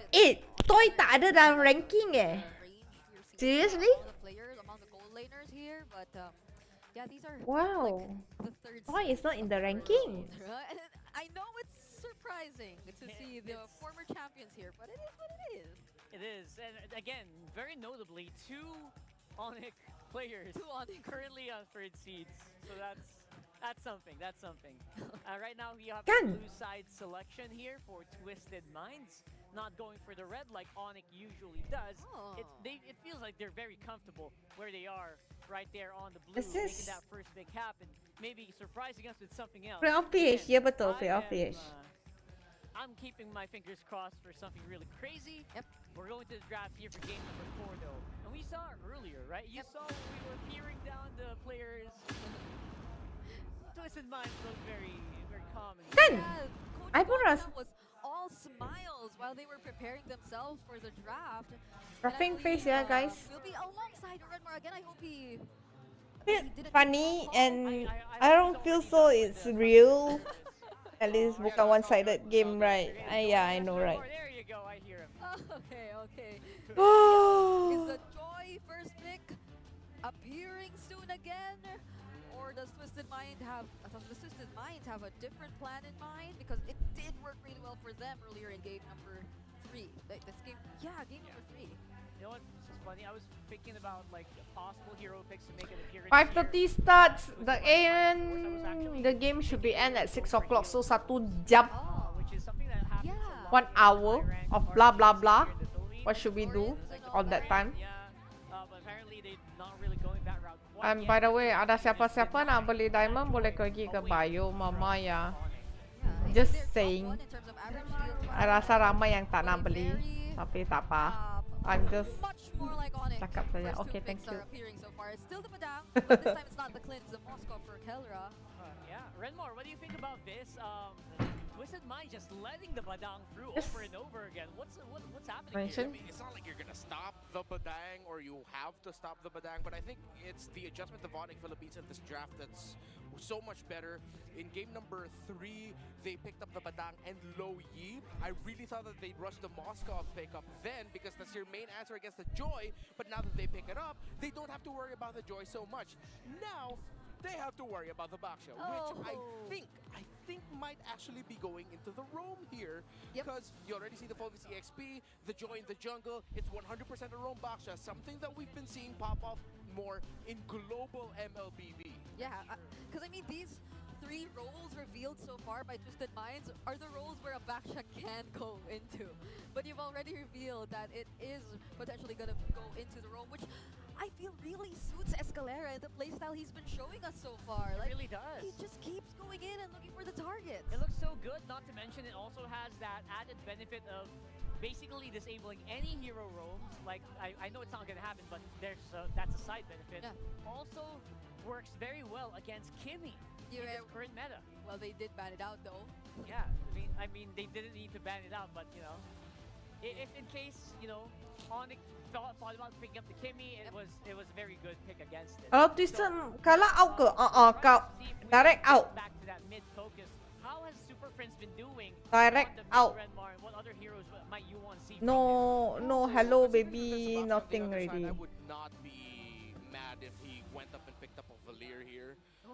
Considering What is that, he Samuel? was one of the players that actually no, he was the player from the regular season that made the Valir really pop off, and I think that's an option that they're going to be considering. Usually, you want to pick it up against slower lineups in the jungle, but even Onyx pun sama juga ke? Sama. Siapa kalah, siapa I out. still consider that as a pick. However, It is a very important game for them. so they might still go down the burst damage route, but Tapi ini semua best of 5. like something about it just seems like Tak macam dekat Although it doesn't Malaysia, match like or it doesn't MPL, directly answer like the speed Malaysia, and the best of can 3. come in from Twisted Minds. It can serve as a great way to punish. Like whenever there is gonna be a failed attempt from Escalera, there's almost no way out once you already decide to commit your Baksha Shield Unity and you get to put yourself in a position right in front of the members of Onyx Philippines. So that can be a potential route because if it's just about punish, the Valir and the Padang together might be lethal for Twisted Minds. And there you go! Oh man! I actually got it? Cool! You did. Looks great, doesn't it? I mean, that does work very well against the first 3 picks of Twisted. Yeah. It also kind of leaves a little bit of a wiggle room. Kind of just can do whatever you want for that last pick here. Oh, dang. But there's the Eve, kind of just has Win good sudah range, decent Terus range against the confident Valir. korang ni. Doesn't 100% lah. against the Valir as well. And the Granger, there you go. More mobility. Tapi aku pun rasa Onyx win. Enables them to dance around the Valir as well. Yeah. So at least they get to control the box to some extent, and they just allow for more room again for MP the King to rarely find his targets. But they complete their lineup with a Cho. So these are multiple setup heroes that Onyx Philippines are deciding to show us. No need. Mommy will do it. You go and do your. That was a really good shift Yeah, that that's Onyx it. did there at the end Go, of their go, go. draft. They are now a much more mobile lineup with a Cho in the rope, and then they sent the Badang into the EXP lane instead. That means that what I thought was a very, very good Eve pick for the side of Twisted Minds and Hajizi might mean that this is going to be too mobile, too crafty a lineup that they have to face against. Yeah. It does feel like it. The Cho Why you appearing both side one? Frost. real world manipulation, even during timings wherein you do not want to use it just yet. And for Onyx Philippines, probably they're sensing that they really need to find an answer to Haji because Haji has done a Yearly spectacular game job in game number 3. Let's see if he can repeat that here in game number 4. main apa? Throw it over that caster. Maksud Twisted Mind Thank you so much, panel, for breaking it down again. It's game number 4 upon us. They extended the series off of an amazing long draft game for trees. Twisted Minds. Can they do it again to take us all the way to 5 games? But they always We'll see if it happens. never do Briscoe well early. on that. Oh, Bosco, what you doing, Roscoe? Drawn. Man. To the bruiser. Oh, that's not good. That is not the start that Onyx Philippines wanted. They want them dictating the tempo, but I think up against this Baksha, I just realized Baksha can roam around the map really well too, very quickly. Oh, even Hajizi actually stopped the I am fine. so enough Huh? to report again for Twisted Minds. Yeah, that's, I don't know, man. Maybe Briscoe was just like, man, I'm Huh? tired of playing Badang. Like, Kurt, you play him. And your turn. Your turn. So, like, I don't know, maybe because he's played them the past couple games, he's like, oh, yeah, oops, I forgot I'm playing the Joe. Like, you know, and ends up dying early on. So, Twist of Minds with that little bit of an advantage. And mind you, that little bit of advantage going to MP the King on the Joy is going to pay dividends, I feel like, especially into the first objective. You can see how aggressive he's being, right? He's on that side of the jungle. Memang 2-1 sekarang. Best of 5. Kena menang 3 game. Try to make a play before even that first Lord comes up, especially if Brusco does happen to have that wave Mau of dukung dragon by the siapa? time Aku that the rasa troll Onyx comes up, menang nih. then maybe they can make something Tapi happen. kan, With this anything debut can pick for happen though. Escalera, whoa, Hajizi? Oh, oh. How's this Baksha roam work, man? Like, statistically, I know we've seen it around the other regions, but how good is it?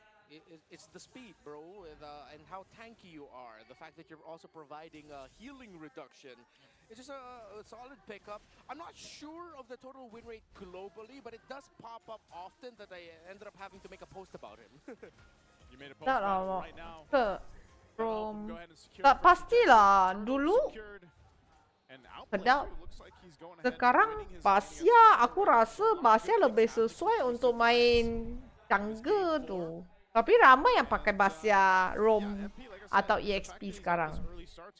Actually Basia sebab dia solid, sebab dia punya skill 2 apabila farming tu dia damage tinggi. Even pull off his very own turbo. Is that turbo jungling pattern? Is that what it was? Yeah, I think it was. Back in the keys of Ya kak? King Kong turbo jungling pattern again. Oh, hujan lebat kak? Tak pasti ya. Ice cream min. My favorite ice cream though. Ice cream min. Escalera from setting up to being literally the main information guy now for Twisted Minds.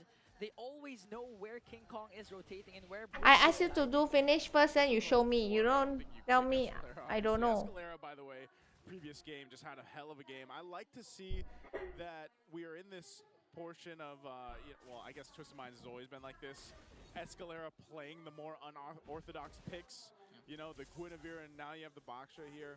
Really takes a certain type of player, but also team to go ahead and let that happen and play around it. And again, I think as we get through this game and get through some of these objectives, it's like Brusco, he's got to be the guy to start these fights up. There isn't really going to be much anyone else to do it unless Kirk is around the area. But he's kind of just forced to be in his own, lane and follow around James. And we know that James has been the player, or like the guy to play the Phoveus to a pretty good game. They might not have win all the time, but it's usually James that is just kind of wrecking the opposing teams when he does get his hands on the Phoveus. Yeah, this might be one of those games where it's just going to be determined a lot by the major objective team fights. Usually when we have a Cho game, even a fast roaming pick such as the Baksha, there are skirmishes and little actions that happens in the river, in the jungle, but I think both Brusco and Escalera have just turned the page a bit and just decided, you know what, let's just focus on the major objectives. But wait, up top, this could be a big play. Oh! Oh! KK connection. Gets one on to outplay as MP the King trades instead for the turtle. So outplayed for a turtle. All right, so the two roamers have their eyes set on the major objective, but the difference is the junglers. King Kong wanted to help Kelra, MP wanted to get the major objective instead. But now it's a losing trade, it seems like, across the map for Twisted Minds, because Onyx Philippines were able to get the tower up top. Yeah, they got quite a bit. They gave up the turtle, sure. That's 2 in the hands of Twisted Minds, but you get a nice kill for King Kong, and then you get that turret down. They're going to go ahead and bring them a little bit of an advantage, nothing too crazy. But still a play nonetheless for Onyx Philippines. Now Twisted Minds still in, I would say, the majority of the control here. And working through it, you can see how the XP is going too across the board. And that's what I was wondering, how would King Kong deal with that early advantage that MP had? And he's doing relatively fine, at least keeping up the Fish levels. versus fish baru ada saingan eh. I mean, jungling so pattern lah. uninterrupted. Even if Escalera provides a lot of vision for Twisted Minds, it doesn't necessarily translate to getting King Kong out of his rhythm. And at the same time, yeah, the kill up top plus the turret takedown as outplayed gets a turret for himself. This is like one of those games where it's like you don't want to fight. So it's like we're just going to go on opposite sides of the map and take these objectives while we can. And when we're ready, we'll fight. Because I feel like it's Onyx Philippines just kind of waiting to see what Twisted Minds even does here. Mid lane might be the focus. Want to go for the mid lane and got super friends. Brusco got caught. Oh, wow. Up against 5 members. Kirk just has to Oh. but still he went in. for the combo. Enough time bought to delay and save. Wow! Get taken down. Kelvin joins in the picture. Not going to be able to bring down anyone.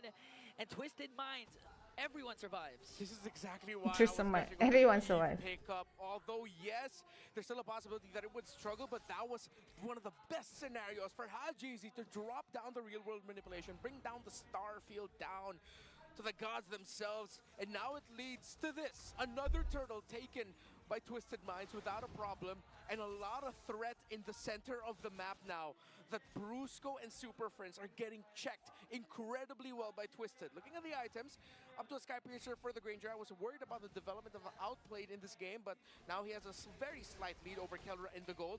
And he has his core items. Brusco! Connects with the kick, finds Haji. This time Kelra was No able lah, to no lah, no lah. They want to go for James Escalera. It joins the picture. Oh, wow. James was able to flicker up, but Kelra goes in as well. Super Prince was able to take down James. Next target is Escalera, and a 4-kill swing for the Sonics. Brusco. And meanwhile, the whole time, here's King Kong pushing another turret down, and will take a buff on top of it. Man, they came in and they said, I want it all. Bro, it's all of the efforts of Twisted Minds in the past 2 minutes. You know what? Past 7 minutes of this game, just completely dashed, head bashed right into the wall as Onyx Philippines. I thought that they'd only walk away with 1 or 2, but Twisted Minds decided to fight into it. The fact that Kirk timed his fist break and fist crack. Oh! King Kong found Hajizi, what? A solo kill in the middle lane, and now they catch James also. There's no flicker, so he might fall down. Wait, why the audio connects. Kelra with the play SOD. one? Not gonna overcommit though, but 4 members of the Sonics are still here. They want to push the mid lane. They're just gonna push that mid lane. Yeah, it's The audio. for Twisted Minds. Onyx Philippines have found more than just Don't second sing win. though. They found hope yet again. As it looked like Twisted Minds after that big sequence in the mid with Hajizi's real world manipulation leading into the 3rd turtle.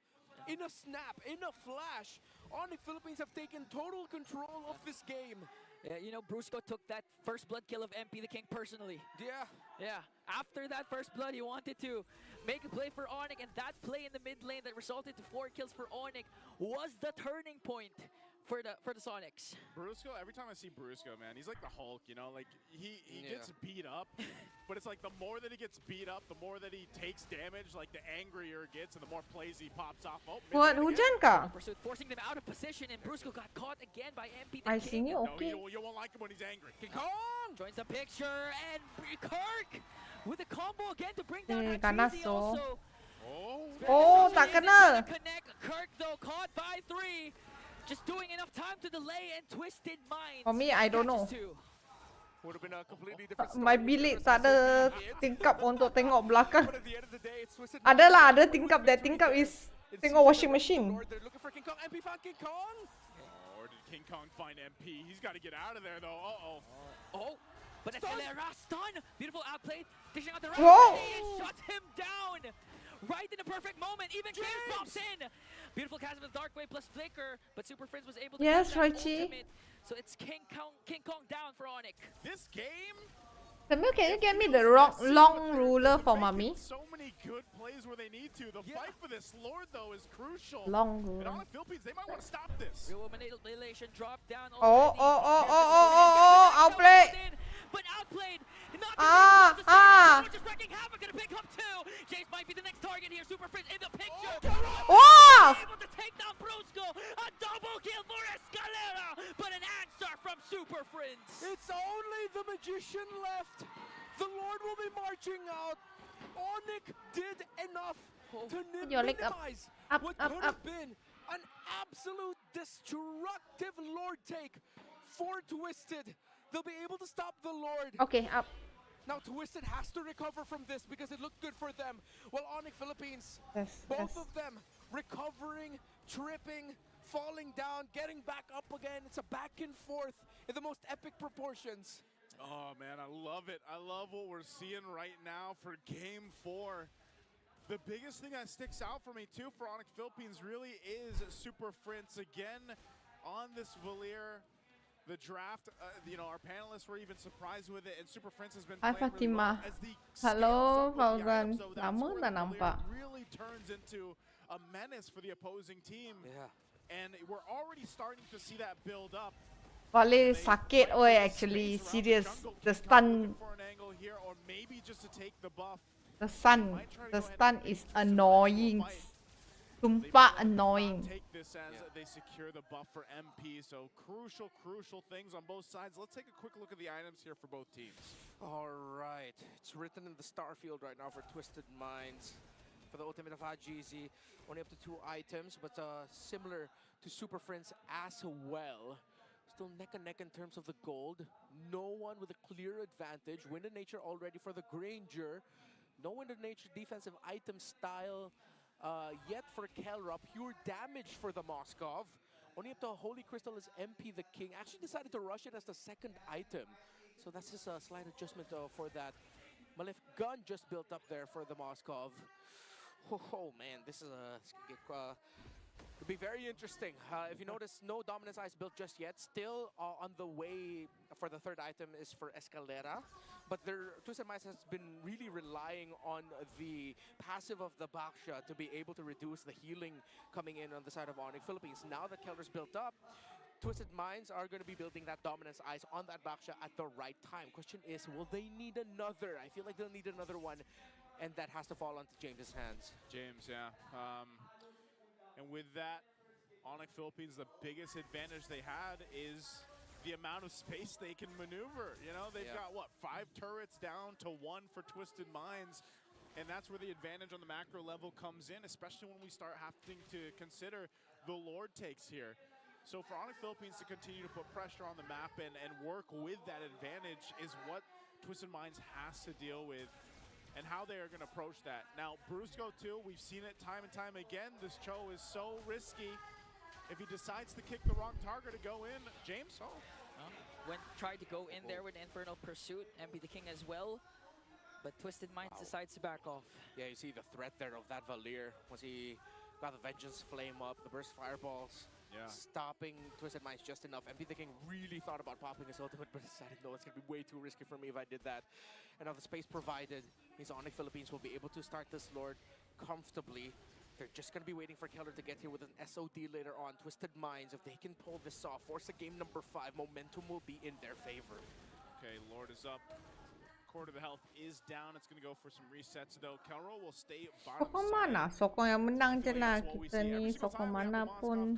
We're just holding our breaths once that Spirit of Destruction is thrown out. But it looks like he's just going to join this one up as he makes his way for this fight. Oh, hold on, Kirk. Already committed the combo there onto James. King Kong enters the picture. MP the King. Oh, a beautiful kick from Brusco though. But no That play off. King Kong got caught by James. Oh! Yes. HGZ with the RWM to bring down King Look. Kong. No. Moscow, go. Continue. Working on the turret. Okay, it's Oh. Can he stop Kelra? Can he stop the Moskov? Twisted Minds are able to get this. Okay, Kelra with a beautiful back. This time connects. Escalera. HGZ just in time, stopping the split push. The Lord marching with Twisted. This could be road to game 5. Oh my goodness. Oh my golly, as Brigida would say. I only request for one game only. Ni lower bracket. Lower bracket. They made it happen, and good thing that is a Baksha in the hands of Escalera to join the fight that fast. This is lower bracket. Twisted Minds literally just changed to the hardest. Are you of done? times, and it's working out very well for them. No way, don't tell me Twisted Minds will actually force game 5. It's a 5v5 though. Okay, they're trying to deal out damage. James goes in as well. As Escalera tries to zone him out. RWM already cast it down. Kirk got caught again and got bursted down. Outplayed. But MP the King will fall down. That's 2 for Onyx. King Kong. Kelra working. That's 3. 3 members down for the Sonics. Kelra versus James. KK connection. Will they be able to do it though? Kelra was able to walk away as King Kong. Back.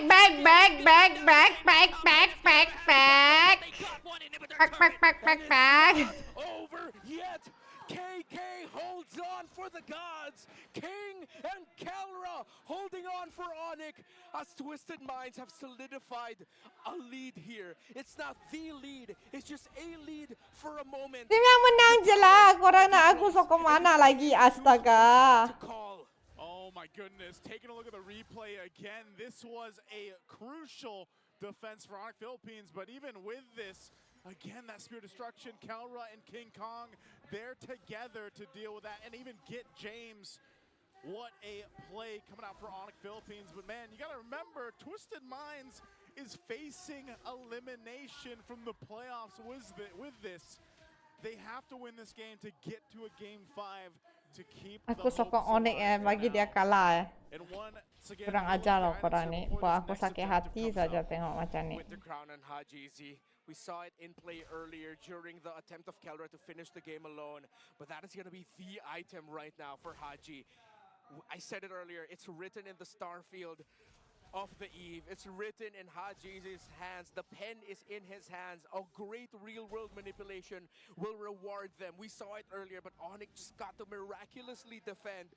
Twisted has to do everything they can moving forward to make sure Hajizi does not die.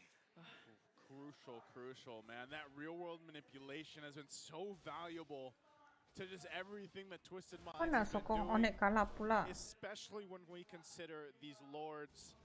It's up now. Both teams will go ahead and figure out how they want to approach this. Earlier on, I said, you know, the advantage for Onyx Philippines was the fact that they had all that space to work with. They had the 5 turrets down. They might have gotten a couple more, but Twisted Minds has gotten that as well. Both base turrets to stand for both teams. It'll be Onyx Philippines that starts up the Lord here. They've got positioning. Brusco's got an immortality, and James is going to be the one to scout things out. Lord sitting at half health. It's going to go for a soft reset while it does evolve. But now this is the question. Where does Escalera go? What angle do they take? And how does Twisted Minds deal with this? Onyx Philippines will take their time here while James gives them all the information they need. We're going to see another Lord dance once again. Previously in the last game, Twisted Minds executed Lord dances to perfection. They can replicate it now. Forced out Onyx out of position. Escalera. Plus good steal. They may be able to burst out Super Prince. Is there gonna be a mistake? From the back, real world manipulation from Jay-Z. Gonna bring down Super Prince. King Kong was able to shadow out though. Brusco forced to use the conceal, and they forced back the Sonics. They've only lost one. That is only one, but that might just be. Tapi Moskow tu yang bahaya tu. Onyx will have to concede it. Oh no, are they actually going to try to contest this? Quarter of the health on the Lord. Kelra's in the mid lane. Someone has to defend. Oh, Kelra's going down the mid. Outplay gets the Back. From James. Brusco and Kirk on the chase. Oh, they start. Oh, they go for it. Twisted Minds forcing Onyx to back off again. All right, it's going to be a big 5v5. No flickers already for James and Hajizi. Super Friends, Kirk and Brusco. Key battle spots gone. Escalera will get Escalera will have to go back and heal, but it seems like he's not going to do it. Lord pushing down bottom. Minion wave up top. Not going to be able to get cleared by King Kong as he has to go back for the defense. Minion wave in mid. This could be very, very tough for Onyx. Can Twisted pull it off? You're going to have to deal with it. The Lord is so beefy on this side. They don't have much of a front line. Escalera jumps in on Kirk. Udah. Revitalize, also real world manipulation once again. Dark wave from James. Oh. Brusco has to back off. King Kong with a shadow though. Escalera quite low, but they might be able to bring down Kirk. One more hit. Escalera okay je sebenarnya. Oh, pause. What the heck? Why? All right. Pasal tu. Right finish dia nak. Faster. Looks like it's exhale. All right. Breathe with Stress ni aku ni. One more. It happened right as Kirk went down, and there was a lull in the sequence. It looks like it's Mai tipu. Called the pause, excuse me. Mengada je lah. So it is Onyx. To the side of Onyx Philippines. Man, talk about a series, right? I mean, this is a 20-minute game we were just talking about earlier. Yeah, and as I was saying, literally everything. Hey.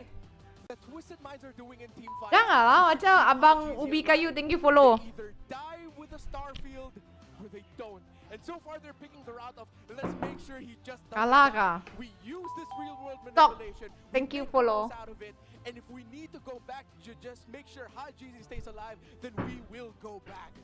They're living and dying on the hill of PO5. Haji. PO5. This is like, I don't know, no. That's what they've got right now. Kimi, thank you follow. They're in his. Apa ya, Onyx? Nombor berapa mama dalam leaderboard Mpl Ph? Nombor 3 kot. Nombor 3 ke nombor 3? Hai Ko Au, thank you follow. Siapa kalah out ni? Ya, betul.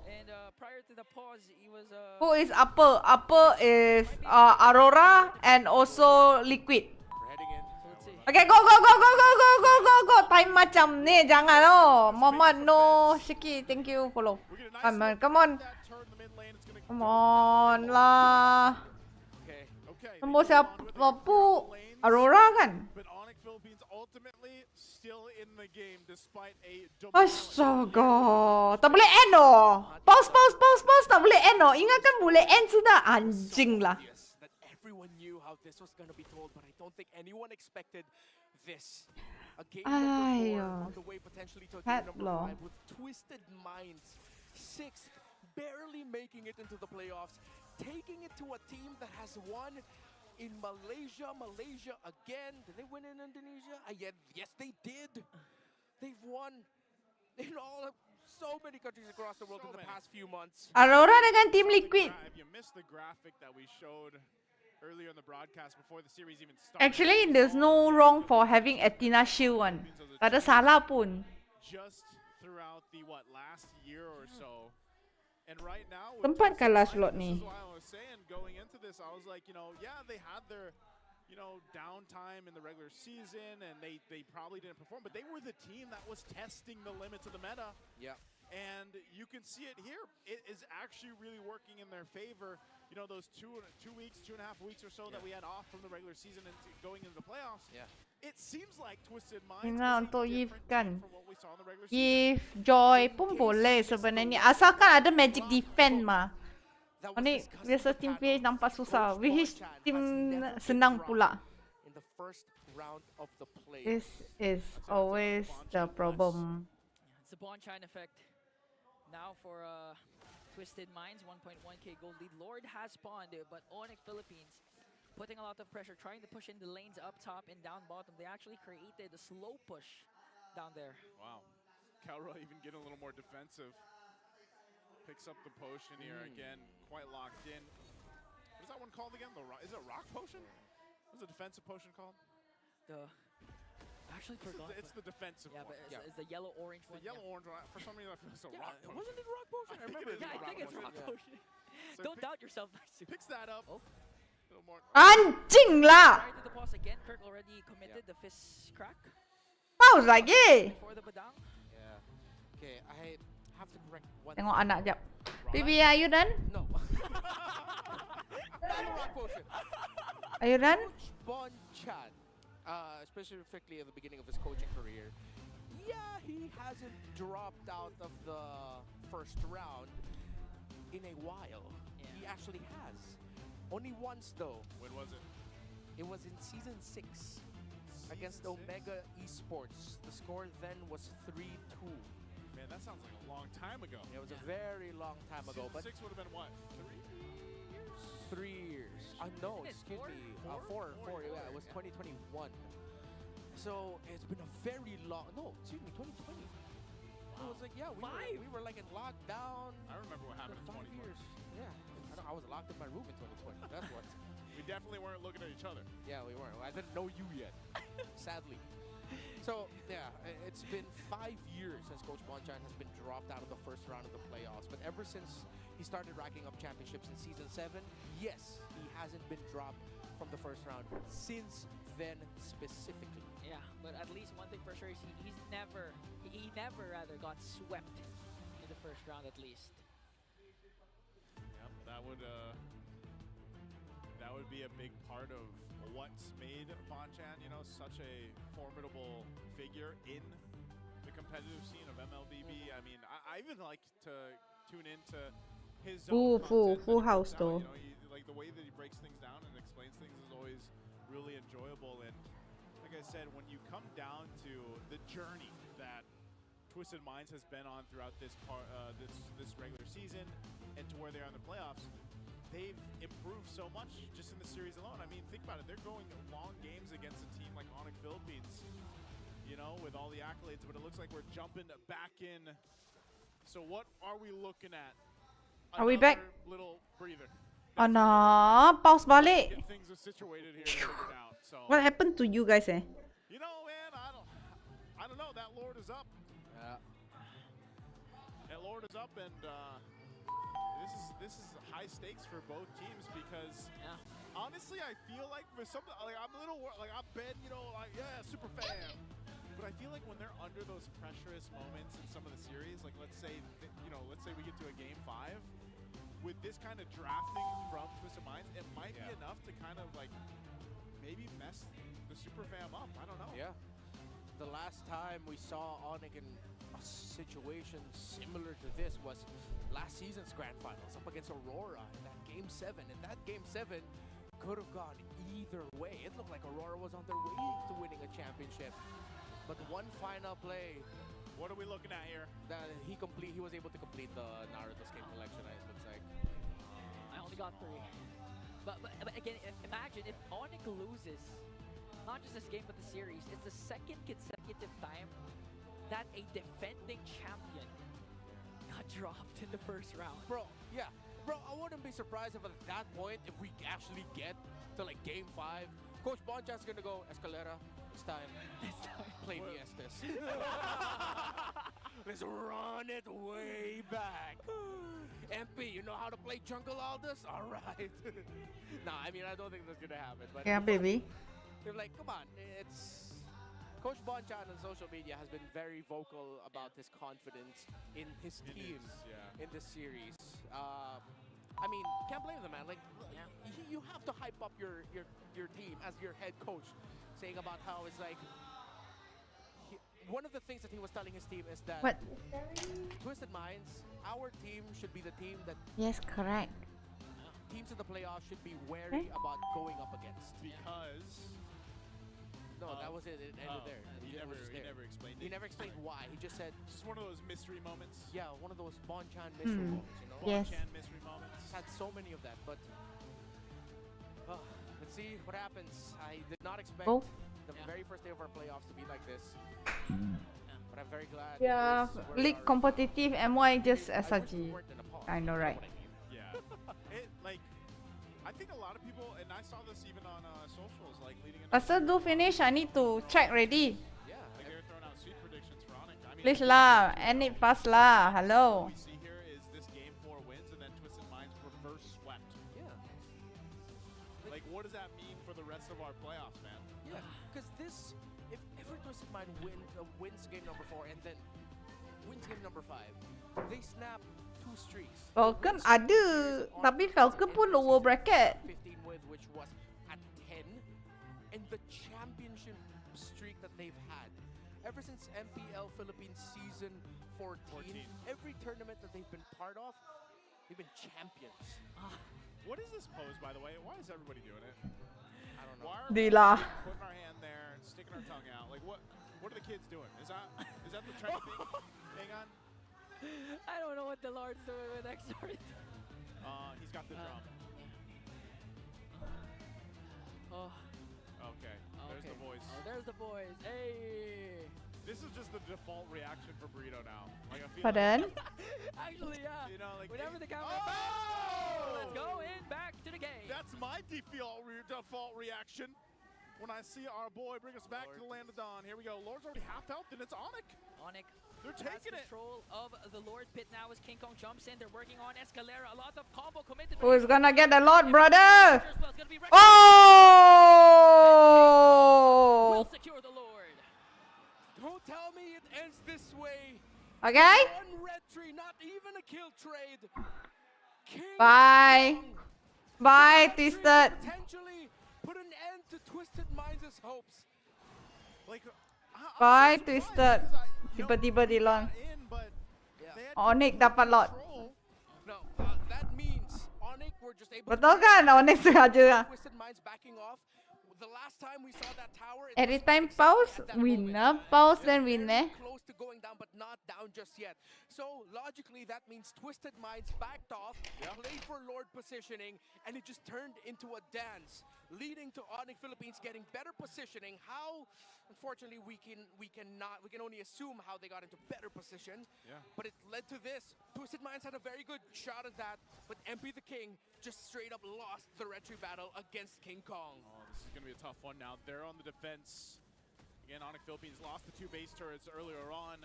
And with this beefed up Lord at the 24.5-minute mark in this game 4, they're looking to punch into the base. Last base turrets, 2 in base Twisted Minds in the mid and top. Waves are pushing in. They want to put the pressure. A couple immortalities here are available, but they're going to have to deal with the Lord here. Super Friends already casted the ultimate. Brusco has his flicker. James got stuck. Immortality will be popped. JC dropped down Twisted the kalah lah. King Kong works on the top lane. Lord still up. Twisted Minds trying to defend as much as possible. King Kong jumps in once again, forced out the Winter Crown onto a Woi, tak end ah. Serius ah. Over yet. Woi. Philippines though might be able to continue the siege with focusing on the tower in the mid lane. No more real world manipulation for Haji Z. Oh, watch Brusco. Watch the Bruiser again. They're not going to overcommit though. As Both Twisted sides. Minds clears out the minions. And they hold on. Twisted Vines will not lose that mid turret. And so both teams holding on to the mid base turrets. A little bit healthier. Anjing lah dia tuh.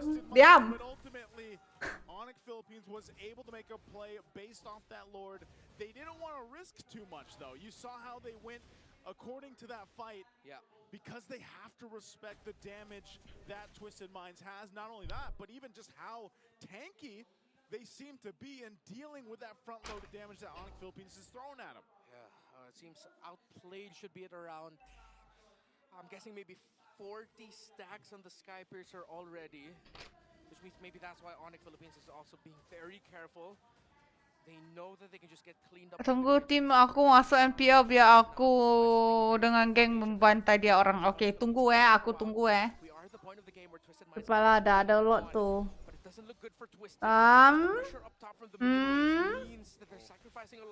Just to make sure that they can get this Lord. MP the King will be the one to clear it up, and Onyx seems like they'll get another one without a problem. Concealed from Escalera. Tak ada guna lah. Sure they get the lot one. You tengok lah. Will secure the Lord. Brusco immortality will be popped. Forced out the flicker plus the conceal. Sulit the MP datang. But still holding it down for the purple buff. Oh! James flickers in. Ay, remove that stupid loading lah. Alada.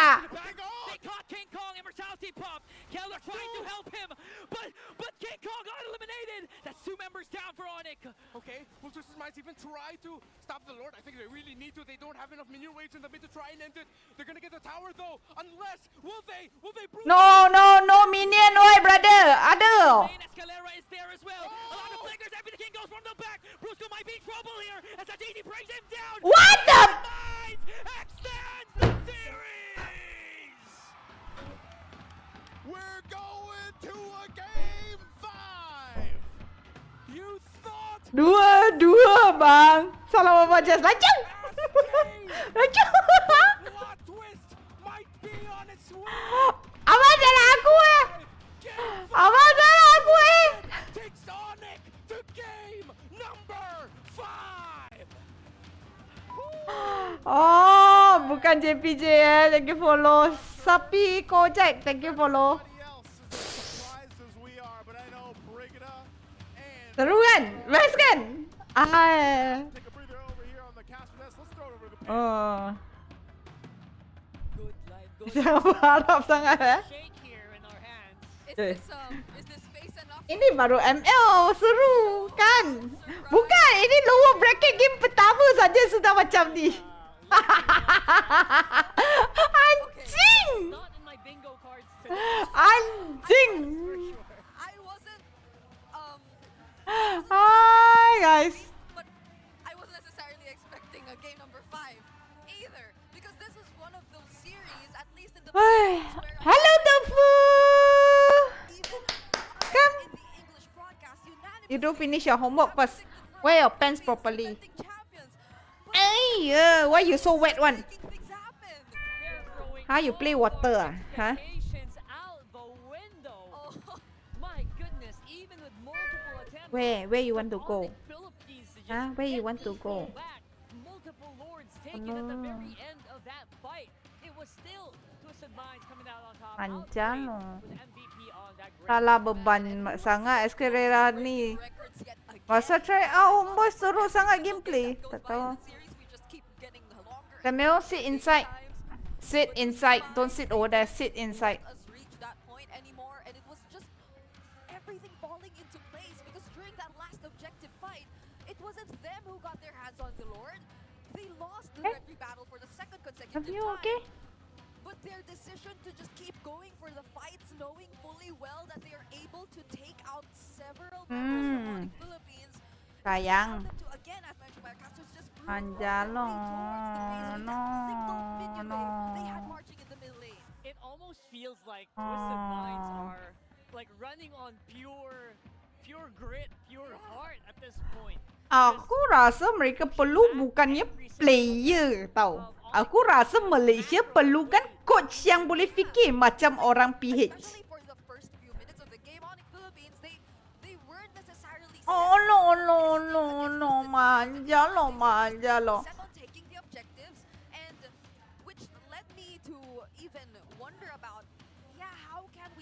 Tak MS, tak masuk MSC, dah terus out doh.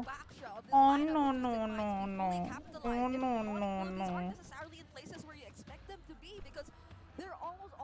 Romel kan? Oh no. Which is greatly beneficial for them, by the way, and worked wonders for them too. But when it all came down to Twisted Minds or Onyx Philippines having to fight back against Twisted Minds, that's where we saw the Yalah, where you wanna go? That's where we saw the team fight prowess actually take effect. This Hai Zee. Dia nak keluar, aku buka pintu kasih dia kejap. the DNA, the ube kind of like playstyle come into play for Twisted Minds. It's like you can see their spirit coming out of their bodies and going into the game, forcing their way through sheer will into a game number 5. My goodness. Twisted Minds, definitely, they are having that momentum right now. They know that they brought Onyx Philippines all the way. And it's Onyx Philippines right now who we actually might need to see undergo that reset, which we were just talking about a few games ago in the case of Twisted Minds. So this is a really surprising turnaround. It's a 27-minute game once again, and it was very close, by the way. And for the second time around in the series, I have to commend Escalera once again. Be it the Guinevere, be it the Backshot, any unconventional roamer, he's just making it work. And honestly, it feels like, obviously, it's a big trust from Bon Chan himself to be able to, you know what, Escalera, this is the time. This is the time. We need to bring this out now because we are on the brink of losing. We're on the brink of elimination from season 15. And you know what? That trust really paid off well because they also comboed it with a very niche hero at this moment, which is the Eve, controlling that mid lane. I wonder what suddenly switched in Twisted Minds after them being put in a spot where they're suddenly in a do or die, where they're just one game away from saying goodbye to this season. They just bring out that confidence of using and pulling off the unusual quote-unquote picks and then constantly winning at it. Right? Like, one chance suddenly after them being in, or after Onyx Philippines getting match point, he's just, okay, let's try all these things now. Yeah, and again, that's probably one of the reasons why, you know, we saw him smiling earlier after that 2-1, after they got that one. It feels like they could control, or he could kind of just foresee how his team was going to perform in game number 4, where it felt like there was a lot of pullback as well, and they're able to like kind of read Onyx movements in the jungle. King Kong did not have an easy time in the jungle this time. If any, the other half of the KK connection though, which is Kelra, as we see right now as the BPI rich guy, he was that one player from Onyx Philippines, I feel, who always forced a reaction out of Twisted Minds. Like, he was constantly there with the pressure on the waves, and that, if I were in Twisted Minds' shoes, I definitely would have panicked multiple times by now. And I think we saw it too, based on how they just were trying to respond from everything that was happening. There were not just one, not just two times wherein Kellra actually decided to go for a split push attempt. There were multiple times where he actually tried to do that. And now I feel like we should also be taking a look at the overall goal, the difference timeline, which took place between these two teams. And compared to that one game we saw earlier, this is a way closer goal difference timeline. You could see how there were barely moments where a team, either Twisted Minds or Onyx Philippines, held the lead for more than 5 minutes because it was a constant up and down. It was in a constant back and forth. Literally what we would consider as a seesaw battle, if some would even say. And this is, if you would look at the 7-minute mark, that was the first time we felt a significant difference. That was when Onyx forced a team fight up against Twisted Minds, and they were able to go straight towards the mid lane, taking down the necessary turrets away from the mines. But then, come to the 14-minute Lord, we see another switch, which significantly favored Twisted Minds, and then it just happened over and over again, even all the way to the 22-minute mark. There were so many split push attempts, and I feel like those are the things, or one of the many things which really balance things out for Onyx Philippines, because you cannot deny the fact that Twisted Minds were really playing out of their minds, like constantly winning the team fights, constantly winning the aggressive plays, and finding a way to deal even with the presence of a Valier even, which was a major highlight too, by the way, while we were discussing the draft earlier. But it just felt like they were able to find the right footing. They were just able to really avoid all those sudden denials that could have came in from Super Friends. And I feel like Super Friends too has had his fair share of instances where he just gets found out here by Onyx or by Twisted Minds, or just he gets spotted out and just gets eliminated away by Twisted Minds. And that too is probably one of the biggest factors that I feel applies to both teams, because even Haji, he didn't have the exact same I'd say experience as when he was playing the Farsa in the previous game. He had a much harder time trying to pull off the Eve in this particular game because there were so many members of Onyx Philippines constantly trying to hunt him down. And that was another crucial thing which really allowed for Onyx Philippines to take advantage of the situation whenever they were able to ensure that Haji wasn't able to land his real-world manipulation perfectly, or whenever they were able to ensure that he will not be in the perfect position to engage in whatever team fight may happen. And now let's take a look at a quick meta check or some sort of recap of what happened earlier in our game number 4, because we are indeed going into game number 5. I still probably cannot fully believe it to this point, but these are some of the highlight picks we would consider from that particular game. That sudden appearance of the Baksha, which is the first time we're seeing it used this season, and that's of course gonna be Twisted Minds introducing it to us, being the one Tak dapat PC. Titi select. Dia select doh.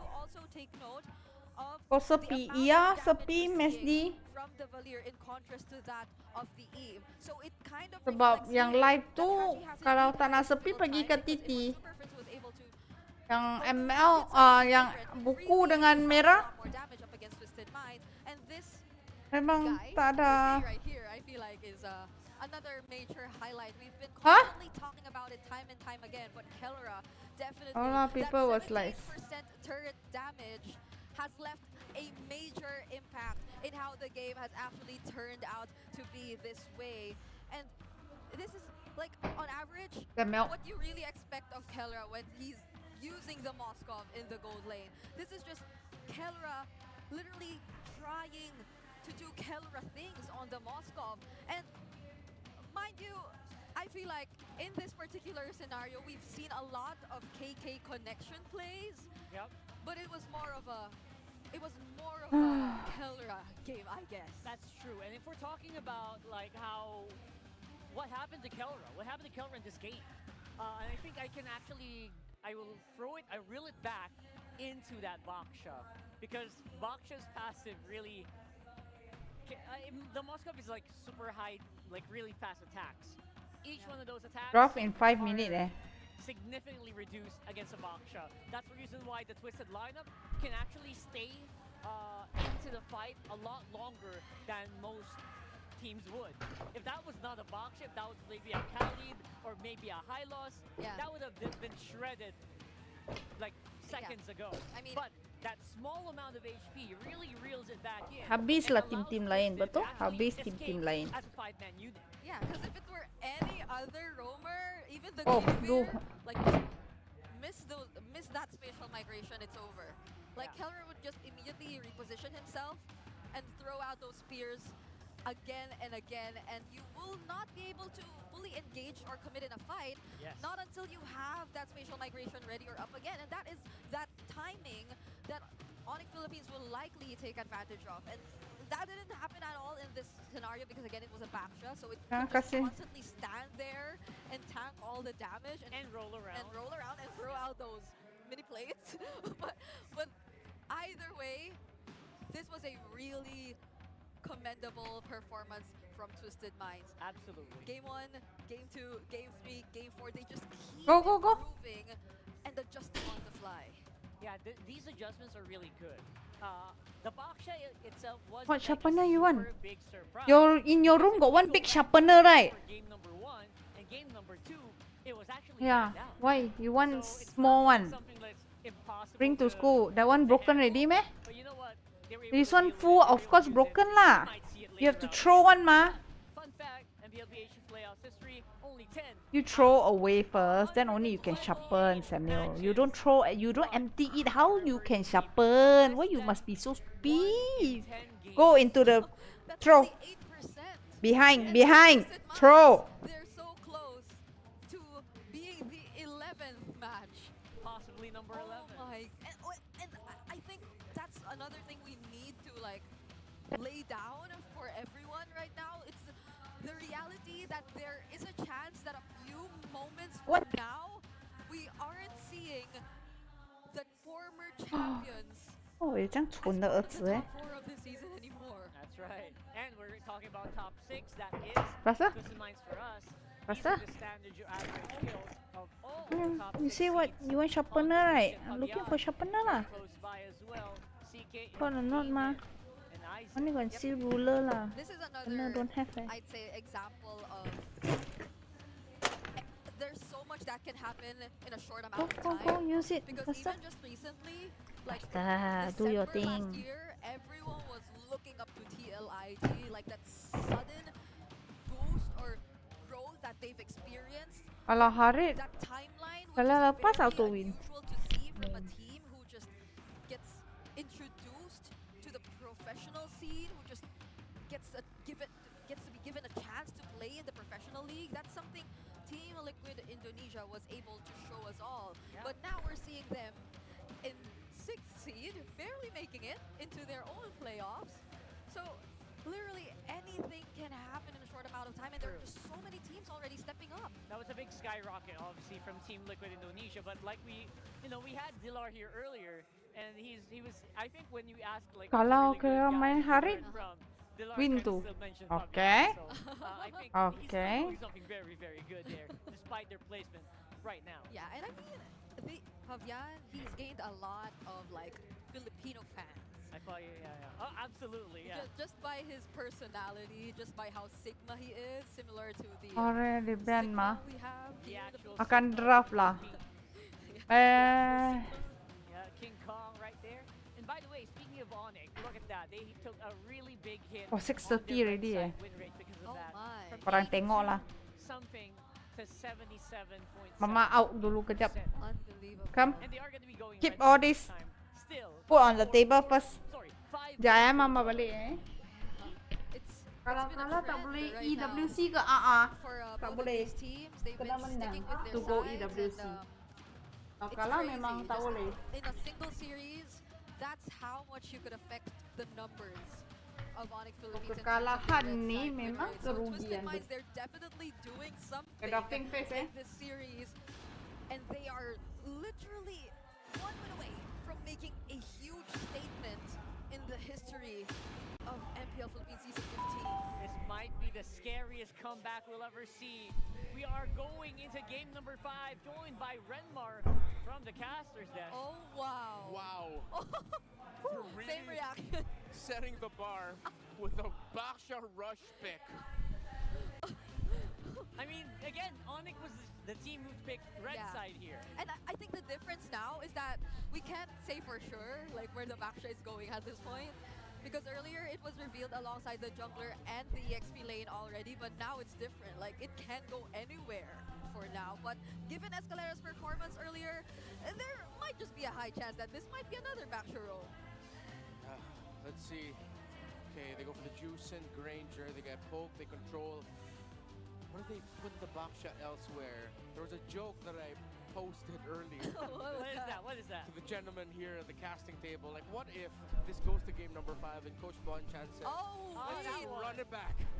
Let's just go back to Estes, you know? Wait, now that you mention it, what if, right? Jungle Baksha with a Roam Estes? I mean, I would love to see that. And at most, like, the burst damage we're seeing from Onyx Philippines, at most right now, it's just, like, the Granger every now and then, but okay, they are probably not. Yeah, no, it's not going to be. It's a Jungle Ling. Hey, if it's going to make an appearance, maybe it's on number 5. I don't know. We're not done yet. Let's see. All right. So they needed to put this Baksha in the roam because if they are going to go Ling, you're going to need that solid front, that solid hold. Because with every lineup that has a Ling, specifically Ling, there's always that risk of you're either going to lose one of your buffs in the first rotation or you're going to die at your second rotation. So as long as Twisted Minds can avoid that, they should be on the roll. That's the main condition here for, let's look at Onyx Philippines. If they can disrupt the Ling enough that they steal a buff for the first rotation or deliver death onto Ling by the second buff rotation, and that's why they picked up the Hilda. Yeah, and what better way to actually disrupt that pattern from the Ling if not picking up the Hilda, which again was one of the more effective picks for Onyx Philippines too, especially when we talk about Kirk, who right now is in front of us and looking very, very serious alongside the team as they draft. But then, yeah, now it's Onyx Philippines who might be the one to run out of options if ever they do want to consider which jungler they are going to pick up later on, because right now the Joy isn't available anymore. There's still the Hayabusa, but other options might just be banned here by Twisted Minds. Actually, I really love that you also brought up that there is a really big possibility that this lane will lose out on the purple, especially against a team that really loves to invade in the first place. So yeah, that's definitely going to happen very early on. And they do have the tools to do it. Yeah. I think Twisted Minds really need to commit a Hayabusa ban though. Yeah. That's why I like that Onyx, the Twisted Minds also took out the Cho, so you're taking away the best invading roamers. You can still put up a high loss on the side of Onyx. It's going to be slower in the rotate, but your threat of being able to invade will still be there, especially if it's going to be paired up with something like a Suyo. Now the Eve pick turns off a tanky jungler option for Onyx Philippines. They will be forced to pick up an assassin. If Twisted Minds bans the Hayabusa, most likely it's just going to be a Suyo for King Kong. Okay, and the Suyo right now hasn't been much of a go-to option. I'm sorry, there's still one more option that Onyx can go for, and that's something that's been overlooked so far this series, I believe. It hasn't even been banned. It's the Lucas. Oh yeah. Now that you mention it, the We haven't actually seen the Lucas a lot today. And we did talk about it with Dilar earlier too, right? Like, the Lucas just appears more often in the jungle, barely in the EXP anymore. Wow. But could they be really considering that? I recall a moment, a week in the regular season where Lineup was joking about how they weren't confident with King Kong on the Lucas just yet. Yeah. That's true. Twisted Minds decided to play very defensively. They took out 2 roamers that can apply so much pressure to the lane. So what we were saying earlier, Twisted Minds is also thinking about that. So now the board is open here for a Hayabusa pickup later on. Yeah. Hayabusa's still there, so they can not overthink it and save whoever they want to put in the role for Brusco later on, since this is likely going to be an EXP Hilda anyway. There are a lot of options too if it's just that.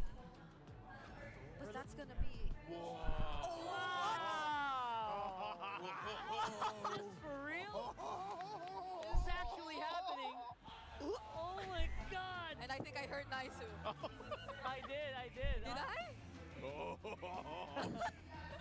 did. This is a Lancelot. How long has it been since we last saw a Lancelot? We definitely will be pulling up the stats later on, but it's the debut pick this season. Will Thorn Rose be enough to save Onyx Philippines this season? I think the last time I saw King Kong play a Lancelot, which might have been in TNC days. I'll double check that later. But it feels like such a long time ago. I don't know if Twisted Minds planned for this. Airfell coming out though. And it's a Tigreal. It's a Baksha EXP lane. Oh my god! What a shift up by Twisted Minds. This is crazy. Okay, that means they also still have an option from the EXP lane that can disrupt the Lancelot's rotation. What a switch up, and that Tigreal pick could be massive. Yeah, I feel like crowd control should be an option for Onyx Philippines at this point. Might they want to have some sort of catch? I mean, the Hilda is there, but like, there's just, compared to Twisted Minds, they have multiple ways to set things up. There's a Khalid. It's a Khalid, okay, they want to play it fast. Fast rotation, a lot of activity outside of the EXP lane for Kirk.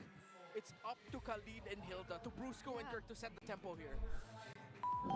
Of all the lineups that Onyx will use to hold on to the season, this is not what I was expecting. And I was expecting the surprises from Twisted Minds. But Onyx Philippines came into play-ins day number 1 saying that we too have a bunch of surprises to show you guys. That's right. And here in the Champions Arena, we are back into a game number 5 situation. And MP the King on Ling, we're gonna see some sword fights in the jungle for sure. That's loaded up into this game. Game number 5, Twisted Minds versus Onyx Philippines. It all comes down to one. Our defending champions from season 14, our defending world champions, their lives are at stake here. Has their minds been twisted too much? We're gonna find out which team succeeds and goes on in the playoffs. It's all happening now as we jump into the land of dawn. Twisted Minds versus Onyx Philippines. Once again, it's me, Nai Suingan and Renmar. And boys, I don't know what to think about this. Is this Lancelot in the hands of King Kong gonna be enough to change some things here? I mean, debut game. Backs against the wall, pressure game for the defending champions. They put off a Lancelot. If ever they manage to, you know, force a snowball from King Kong, it could be enough to beat Twisted Minds. I'm looking more right now at Brusco. I mentioned Brusco and Kirk. I'm also looking at Brusco and Super Friends. Of course, we've discussed it many times this season. The signature play for these two on the Khalid and the Juicin is to get a kill within the first 2 minutes. They weren't able to get a kill right away. That's something that I believe in the scouting report of Twisted Minds they acknowledged. Because we saw it before so many times that they'll be able to get a kill just with the first minion wave push alone. They weren't able to take that, but now they still apply the pressure onto the rotation of MP the King. Okay. So early action here on the bottom side. And this is kind of interesting too because, yeah, the Boxer was picked up early on in the draft. It goes into the hands of James this time. And Escalera, man, he's had a hell of a series, especially the previous 2 games. If Escalera stays locked in, which he's been the past 2 games from the Guinevere, then to the Baksha, and now on this Tigreal, which we have seen Tigreals change the course of games. That could be really troublesome. James quite low here, Kirk. Oh, now Brusco jumps in the picture. This time Thornrose is going to connect. There's the Sacred Hammer. First blood drawn onto James. Plus the kill onto Escalera as well. Kirk quite low here, but MP the King jumps in. Was able to escape as Brusco focuses attention on Hajizi. They overestimated that attempt there. King Kong was way too close for them to take that fight, but I believe they weren't able to see him then. They were shocked. And now it's the first turtle going to Onyx Philippines. They're ticking their conditions, while Twisted Minds, their potential snowball, already getting melted down quickly by Onyx Philippines. Okay, so objective secured. A little poking happening here for the Roams, but that's the thing, you know, we've seen Outplayed step up too. I feel like we just haven't talked too much about Outplayed throughout the series, but he has done relatively well.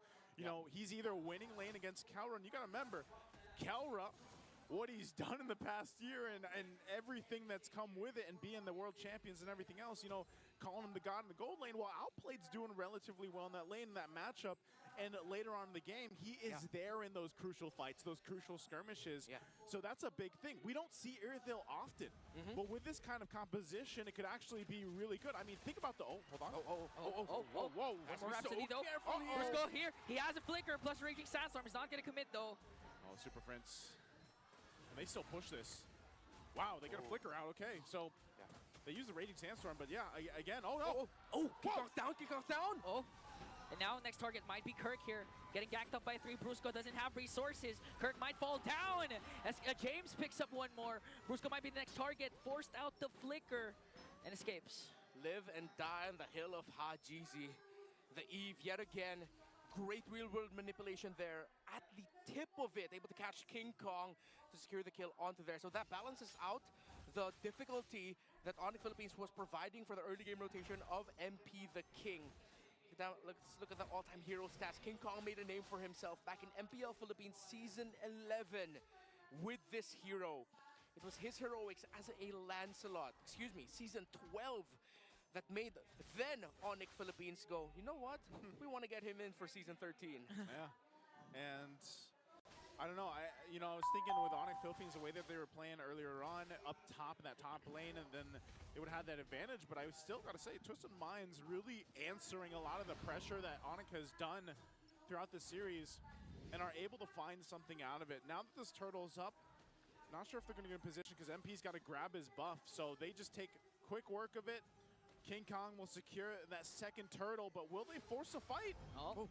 MP the King tried, but now forced out the Templates of Blades here.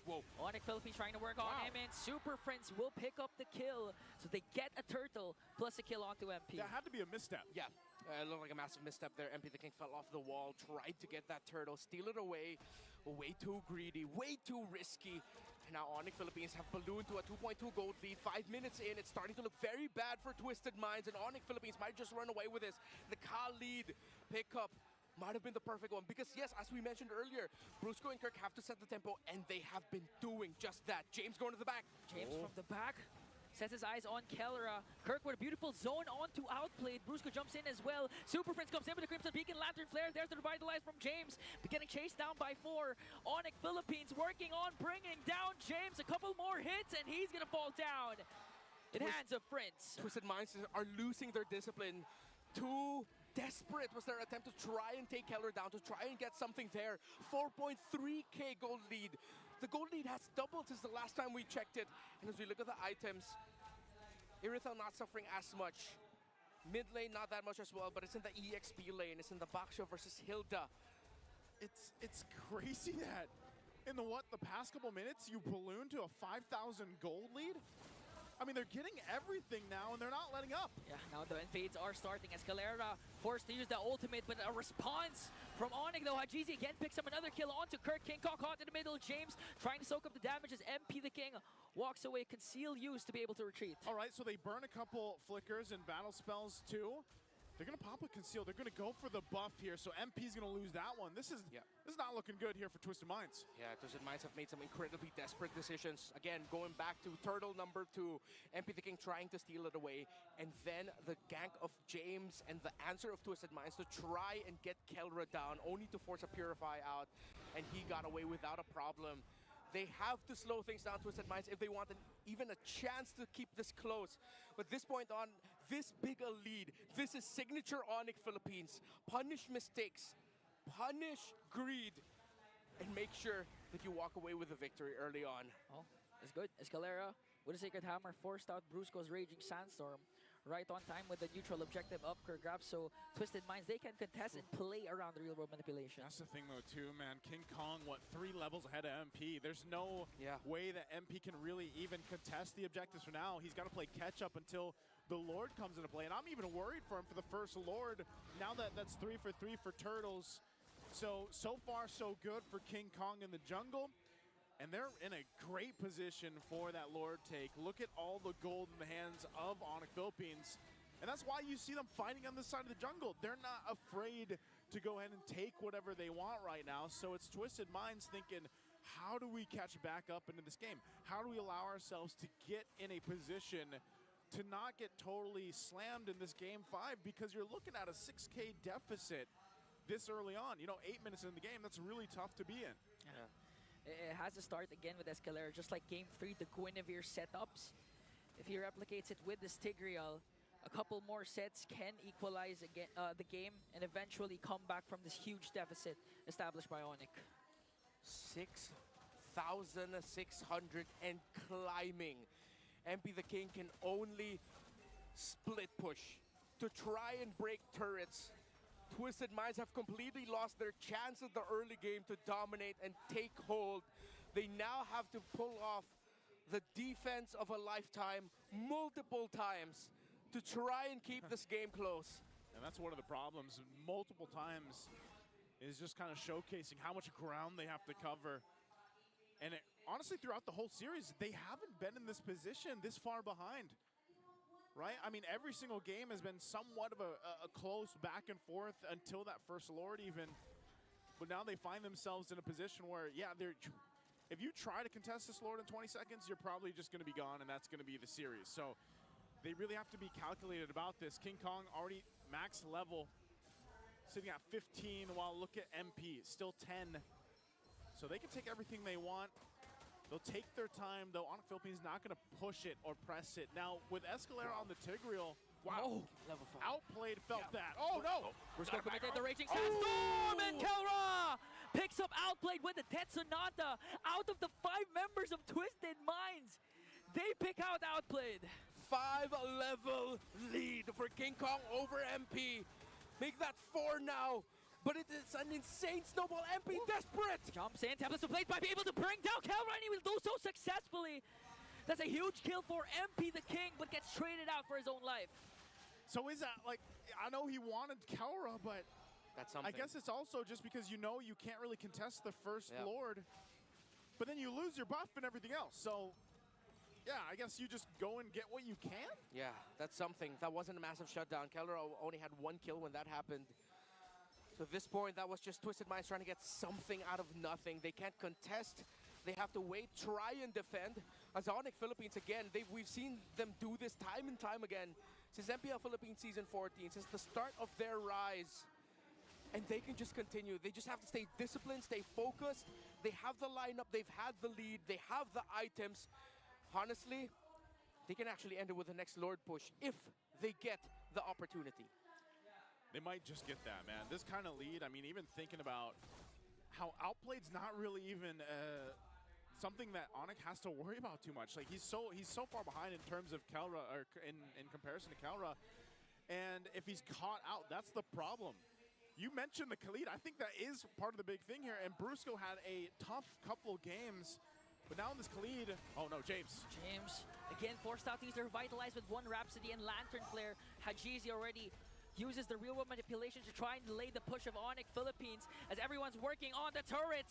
Look at King Kong, was able to dodge out the Templars of Blades as Twisted Minds defends all their inhibitors and takes down the Lord. It was a crazy dance King Kong did there. I mean, I know he has like a massive gold lead over them, but he took like what, just a scrape of damage from dancing under the tower against 2?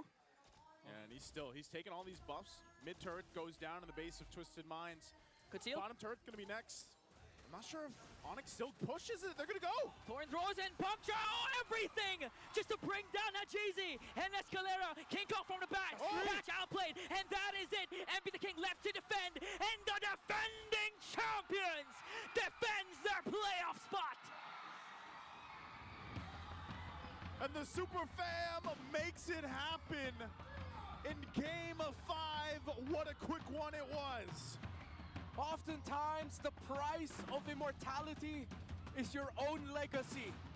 Onyx Philippines are not ready just yet to pay that price. To cap off their legacy, they still want immortality. Their story lives on. Plot twist denied. Whew, so close. Again, Twisted Minds, hats off to them. They went the distance with our defending champions, our defending world champions. It almost sent them home in that first match of our playoffs, man.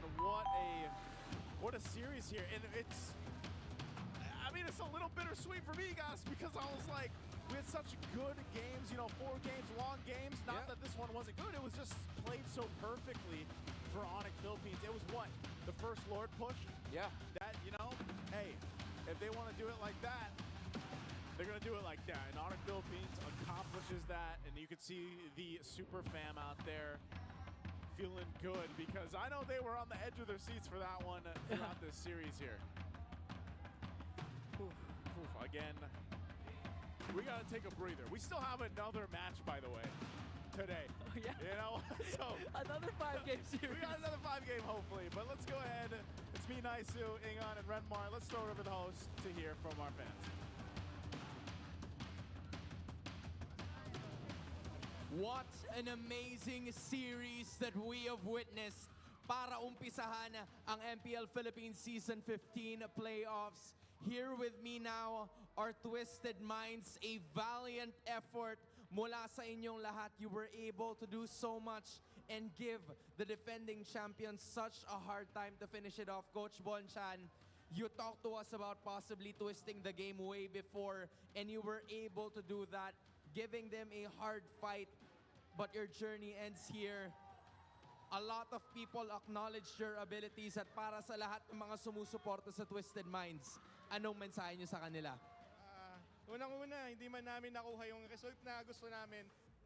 Sobrang proud pa din ako sa inyo dahil pinakita nyo na despite na maraming nang mamagay at kaya nyo pa din makasabay sa ating defending champion.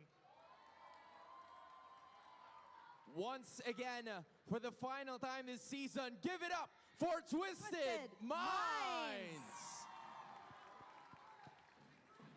Gentlemen, you may now make your exit.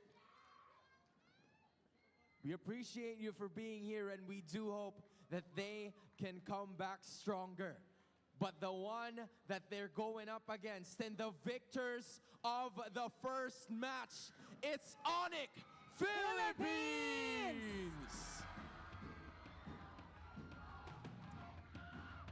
Gentlemen, congratulations, Kelra. I have to go with you first. It was a series that not a lot of people were expecting. Hindi in-expect ng mga tao na magiging ganun ka-intense yung series na yun. Talk to us about the past 3 weeks. What can happen with 3 weeks preparation, especially with all of the teams heading into the playoffs? Yung preparation namin nung sa loob ng 3 weeks, nasulit talaga namin eh. Pero yung ngayon talaga, parang expect namin na yung Twisted talaga yung parang sa amin eh. Parang, ayun sila talaga yung parang may kaya. Parang may kami sa kanila, tulog. May tulog talaga kami sa Twisted. May tulog sila sa Twisted. Kasi sila yung parang team na hindi mo i-expectin ko ano yung mga gagamitin na hero eh. Tsaka mga gagawin sa game. The unpredictability was there. Well, Kelra, you guys won once again. First of all, what time is it? Kelra, ikaw na muna. Oo. Kelra, so congratulations on making it to the upper bracket semifinals. Bukas, yung mga kalaban nyo ay Aurora. Ano sa tingin mo ang kailangan nyong gawin para ma-continue nyo yung win streak nyo dito sa playoffs? Tingin ko yung kailangan namin gawin, panoorin namin yung laro namin kanina sa Twisted Minds kasi sobrang dami namin matututunan doon sa mga pagkakamali namin kanina sa game. Speaking of Aurora, no, Kelra, ano yung message mo for Domeng Kite? Message ko, good luck, galingan mo bukas. Domeng Kite, if you're listening right now, good luck daw. Let's zoom in on King Kong naman, King Hans. Kong, for sure. As of this moment, a lot of people were really looking forward to see you win over that side, over on this side. King Kong, meron bang dagdag pressure para sa'yo at para sa team, knowing that you're the defending champions, for the plan to go back-to-back? Actually, para sa akin, wala naman kami nararamdamang pressure. Lang. Mas nakakatuwa lang kasi mas dumami yung mga tao na sumusuporta sa amin. Yan. Tapos nakaka-proud sila, ang dami nila. Definitely, for sure, kita mo. Everybody's screaming here, Jamie. Yes, they are. They're so excited. They're so happy for you guys. King Kong, I'm one of them. I'm so happy for all of you. Well played, guys. Now, gaano ba ka-importante sa inyong lahat to win this playoffs and then to be one of the representatives of the Philippines? Para sa MSC.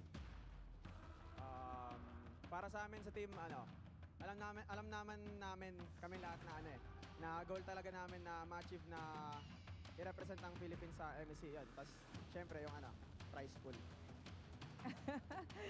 Sana nga makita natin yun. No? Yeah, we're gonna keep it at that kasi they are very much motivated para doon. And speaking of which, yung kanilang isa sa mga motivators, Coach, why not?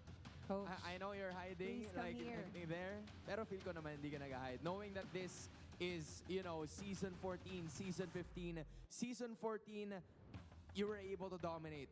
But for season 15, ano sa tingin nyo yung magiging difference as you move on the next preceding days? I think wala naman masyado eh. Kasi kumbaga season 14 competitive pa rin naman lahat eh. Ganun pa rin yung nakikita ko ngayon. Siguro lang mas gutom lang din yung ibang team. Pero I'm pretty sure itong mga to gigil na gigil eh.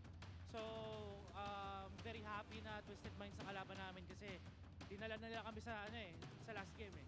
And with that, ang daming lessons na naman dyan na I'm pretty sure makakatulong para sa mga susunod namin laban. You know, may mga nakatulong sa mga susunod din yung laban. And I think I haven't talked to him yet dahil wala pa siya dito for every time you step on here, right? So si Wolf ba?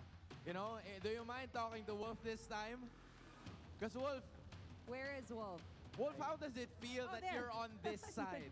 You're on this side and you were able to contribute to victories para sa Onyx PH. Masarap pala yung pakiramdam dito. Siyempre, feel na feel mo yung support ng team. Parang ganun. Parang nararamdaman mo na pinaghirapan nyo as a group.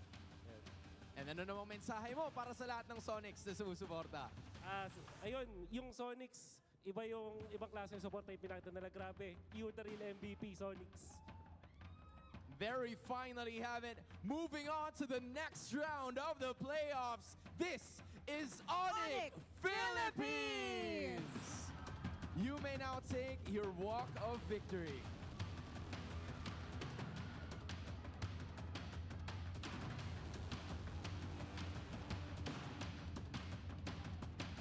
And with that massive win, you may now take your bow.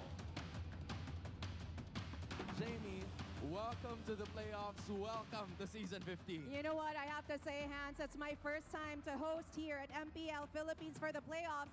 And I feel like I need to have my heart checked. What an intense series that was. What a great match. Hindi lang naman tayo ang nagkaroon ng, you know, quite heartbreak but also heart-stopping matches. Exactly. GG well played pa rin para sa Twisted Minds, but it's Onyx Philippines getting that victory. But now, we move on to the panel.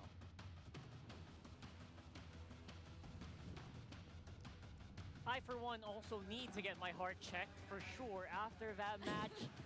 A Game 5 victory for Onyx Philippines. Yeah, and just when we thought it would be another close fight, Onyx Philippines, alongside the Lancelot, say no, they're ending it in less than 15 minutes, if I'm not mistaken. The fastest, maybe, even, we've seen this entire series. I think so. It's right up there.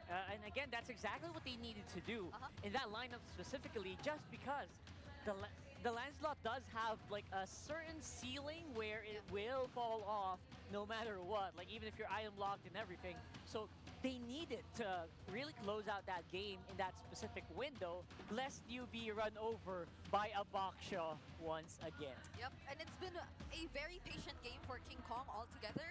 Like there were moments wherein he really decided to not take on the fights and just go for other things, which one, I think one of the most notable ones was the mid lane turret, which he decided to take all the while there was a clash happening up top. So we'll see if we'll be seeing that in the MVP highlights as well. Whereas on the other hand, it was also mentioned by our casters, it did feel like to some extent Twisted Minds kind of let go of the discipline. Yeah. It felt like they were just rushing things too much. It was right there. I think they felt it right after these kills actually happened. A tower goes down on top side. The Baksha killed over again, which actually will kind of just make it a lot more vulnerable in the later parts of the game, which we did see. It didn't last as long as it did in the previous games. Yep. And I feel like MP the King wanted to do the same, but since again we didn't feel much of the discipline, it's almost like they were constantly trying to engage against Onyx Philippines, whereas Onyx Philippines were making the smart decision to not fully commit, especially considering that there were other members who were trying to do other things alongside the map, but they weren't necessarily avoiding the fights either. So it was the perfect balance of trying to take them on, but also just simply serving as a distraction so you could do other things macro-wise. And now that was what worked wonders here for Onyx Philippines. Again, not even reaching the 12-minute mark. It's just 11 minutes and 59 seconds of them taking full control. That was a perfect time, right? Because you don't want the Ling to farm up. You don't want that Airfield to actually join the fights. And in that game, I barely heard like Outplayed's name in any actual outplays. Yeah, I think at most it was during the laning phase because Yeah. he was again on Master Assassin, if we would recall in the emblem combinations. Hits hard, yeah. There were moments where he was actually able to fight back against Kelra, even forcing him down or to hug his turret at times, but that wasn't enough in the long run because in as much as he was able to do well in the laning phase, there was so much more required of him on the Irithel, which again, as you mentioned, they weren't able to reach that point where they could actually expect that damage from him anymore. Yes, the reliability of the Airfield falls off so hard, especially when your enemy jungler is like a Lancelot, right? When your enemy's roamer is someone who can just dive on you non-stop. That Khalid from Brusco did so much to actually control that game for Onyx. Actually, this Khalid, one of probably the most crucial pick in the draft for game number 5, alongside the Jushin. Yes. They were just like the perfect fit. That synergy we saw from these two heroes were just able to apply the right amount of pressure. So Twisted Minds were probably forced to really act this way. They forced them to lose all that discipline because you were thinking of what to do in response to all of the things that this Khalid, this Jushin, and not even to mention the Hilda were trying to do across the map, just trying to deny MP the King over and over again. So I feel like James did receive majority of the pressure and the damage. It felt like a struggle for James, honestly, compared to the previous game. He was really a squishier Baksha compared to the previous games, which is one of the reasons why when it got flexed into, the Baksha got flexed into the XP lane, if you'll notice, like a lot of us weren't like super, wow. It was a surprising swerve. It's surprising, but at the same, it doesn't just have that same impact, right? Because as an XP laner, your Baksha is usually left to just stay on that lane, not make any impact in the jungle, not make as much impact, especially on the gold lane. It's on the other side of the map. So that's why MVP here is going to be King Kong, mostly left unchecked on that Lancelot. My goodness. And look at this, the highest gold per minute we've seen yet in this entire series. And possibly this number might be the only one we'll be seeing that's this much high, 978 GPM, because our average is ranging between 800 to 900, and that's already considering a good game or a fast game. But now I think we should also be diving into the item progressions, and one thing I mainly want to highlight, which just solidifies the entire idea of how fast-paced this game actually was for Onyx Philippines, would be that 5-minute Sky Piercer, or that nearly 5-minute Sky Piercer pickup, which we saw earlier. No, it was around the 5 to 10 minute mark that Kelra was actually able to secure this item, and you would already start questioning the number of stacks he possibly already accumulated by that point, because no one in Twisted Minds lineup could actually go for Kelra at that point. It was just so hard. It really was. How can you reach that guy when he has a Hunter Strike already and Sky Piercer stacking up, going into Malefic Roar? Yeah. It felt like it was so scary, man. It's like, how do you actually do that? And there were multiple bodyguards, honestly, just trying to guard him from all the threat that Twisted Minds were trying to do. And Escalera, towards the 14, I feel like this is earlier, since again, we did close out the game in less than 12 minutes, desperately picked up the fleeting time, even. So there was just this need for them to actually be able to do something, to set things up for his team. And mind you, during the last sequence, he actually was able to land an implosion onto 2 members of Onyx Philippines. But how unfortunate is it that they weren't able to include even one of their damage dealers in that particular setup? So that just allowed for Onyx Philippines to close the game then and there. And now, the guy who introduced the Lancelot once again, I feel like is another point of conversation we should be looking at, because this is the Sigma we all know, that's King Kong, deciding to use the Lancelot in this very do or die game. And And if you would see the stats compared to the average, my goodness. From 386 goal difference on average to having 2,000 plus. Just imagine how ahead and how consistent King Kong was in terms of farming. So this is the ultimate definition of the entire turbo farming pattern we were talking about in the keys to victory. Yeah, King Kong embodies turbo farming. Lancelot just wants to go fast in the first place. So who else is better to debut a Lancelot for Season 15 than the Sigma himself? And I have to admit, the Lancelot was not the hero I was expecting for the Game 5. Yeah. It really blew my mind, and maybe it did blow some Twisted Minds out of the water as well. Oh my goodness. And even looking at the levels, usually on average you see a 12.15 on at that mid game, at that point in time, but he was already level 13. And King Kong has been the guy who introduced to us this entire 9 minutes level 15 kind of trend in the jungle. So it's been something I feel like Moonton has also been trying to address, because what does this guy do in the jungle that allows him to level up so fast? Multiple patches have been tried to be implemented in the game just to try to slow that down. Other heroes getting buffed as well. But then again, this thing that Onyx does, specifically King Kong, alongside his teammates, they've already told that story before. Yeah. Like, whenever King Kong goes to a minion, that's my wave. That's my creep. No, everyone else just back off. Yeah. He rushes to level 15 that way. I don't know if that's true, but it does feel like it. And he always has to mention and name drop his mid duo. He will always attribute whatever he's able to accomplish to his mid duo. And the Khalid Jushin were able to do so much, create so much space. So there's no doubt as to why King Kong was able to do this. Yeah, it felt so easy to do with very high-level talents on your roster. And speaking of high-level talents, let's see how they talk in the mic check.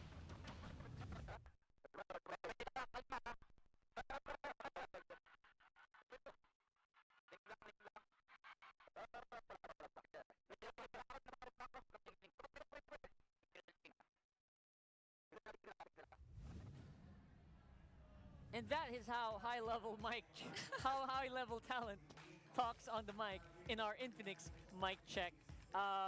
Very clean, very objective-oriented. Very Onyx. Single target. Let's talk about that, right? So that's very Onyx.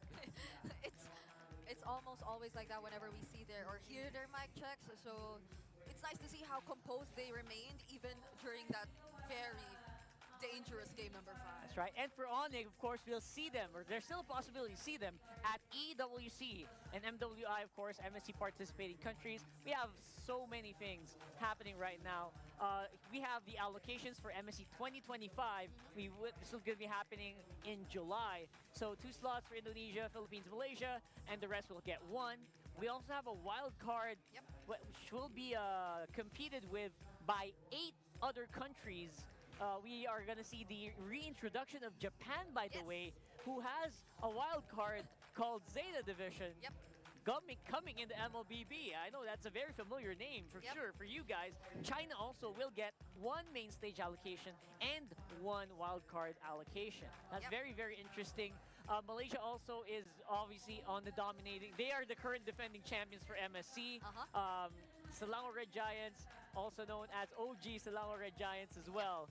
And of course, MWI is bigger than ever with Myanmar, Africa, and Turkey joining us for the first time. Imagine that. This has, or the number of teams we'll be seeing this year compared to last year, they increased so much. And even in MWI, the Philippines will actually be getting 2 slots. And if you were able to watch the Athena League, you know that it's Navi PH and Team Liquid PH who will be representing the Philippines. So they definitely by now are practicing really hard for this upcoming MWI. That's right. The EWC is happening in July in Riyadh with a free $1 million prize pool. I'll double check that. I think that's still it, right? So obviously MSC is still a very elusive title for the whole Philippines in general. Just a recap of the MSC winners by nationality. And you'll see in 2017, it was actually not us, not the Philippines. We actually became champions in 2018 when Ader did it. IDNS was the champions back then, and back when MSC was held in the Philippines, it was actually Onyx Indonesia who won it. Yeah, and I mean, you can even see RSG, but that was 2022. Like we don't get to see the Raiders anymore. Like at most we get to say the last Raider, but that's been years ago since we last saw the Philippines actually dominate MSC. So this is definitely gonna be something we are looking out for this upcoming year, especially as we're yet to find out who is gonna be representing the Philippines, because we are still 4 days away. No, actually we're closer, right? 2 days from finding out who the other one is. That's right. And then 3 days for finding out who the other one is gonna be. So that's something for you guys to watch out for, especially the champions and of course a runner-up. So in MWI, however, it's the Philippines who is Smart Omega Empress, also now known obviously as Navi PH, there you go, who are our defending champions. So these are something that you are all gonna have to wait for. Very exciting next 2 months. That's happening between July and August. So again, watch out for social media for all the information regarding these tournaments. And just a reminder, our teams are also, right here, are also fighting for that slot. Imagine the prize pool that King Kong was hinting at earlier. You probably have an idea It's why a big he's been one. doing that expression, right? They definitely want to go for that, but here's the thing. We still have another series, actually. Even if you thought we've had a long day, we still have another one lined up for us. We are just getting started. We're going to see Falcons and TNC right here in the Champions Arena fighting against each other in a best of 5. And for the meantime, again, I have been very happy to see the results of this. Twisted Minds, higher than I expected. Yep. Way better than I expected today. Yep. I am so proud of how they actually were able to perform again in their final series. Just the same as Smart Omega and AP Brand, but this time around, this is different. Like those were literally the world champions, the defending champions that they brought all the way to a Game 5. That's right, as highlighted by Bonchan. So Bonchan and the rest of the team, good luck on the next ones. And Onyx Philippines will be joining us tomorrow with another big one against Onyx. So that's going to happen tomorrow. Very exciting first match. But again, for the next one, TNC and Falcons, we are going to have a lot of fun talking about that in the panel area later on. So we're gonna have to really catch our breath here. Let's catch our breath. It's gonna be a long day still. I'm Rockhart, this is Brigida, and you're watching MPL Philippines Season 15 Playoffs.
Make a move.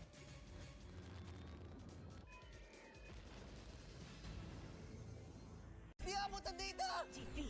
GG bro! Don't worry. Be unleashed with Smart Power All 99. Hindi bitin with 10 gig data to power your games plus only Facebook or only TikTok. Load now!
go to a concert when you can own that stage with your friends? Enjoy a night of impromptu bowling tournament.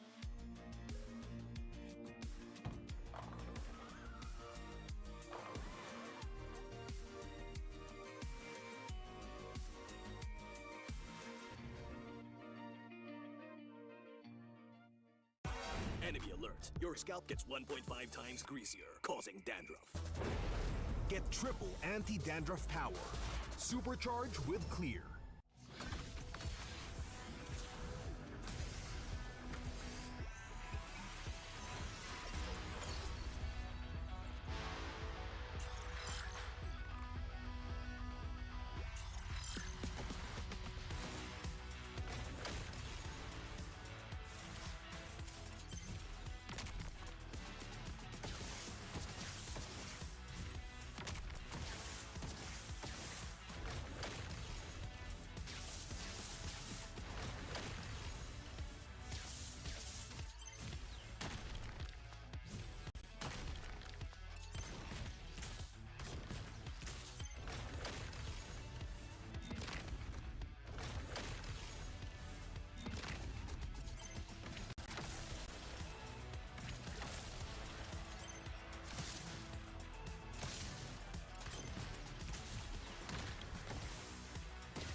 kami na.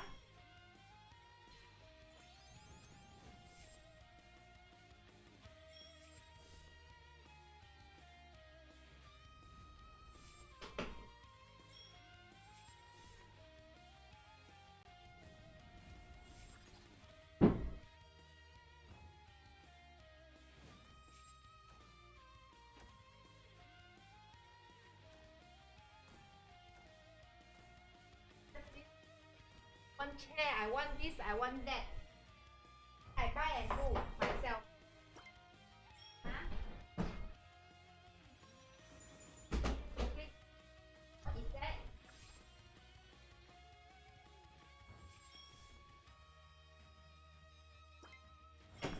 Ah.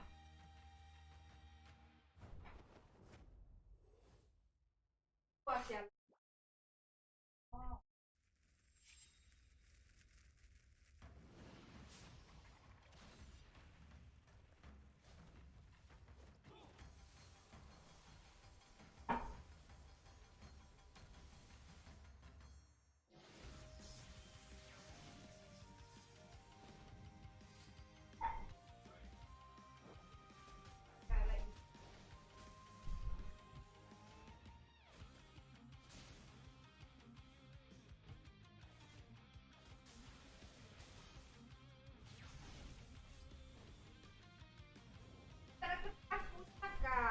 Wala.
今度は背中合わせでいくわよ。よっしゃ、第7班ここに復活だってばよ。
Marry, kiss, or kill me.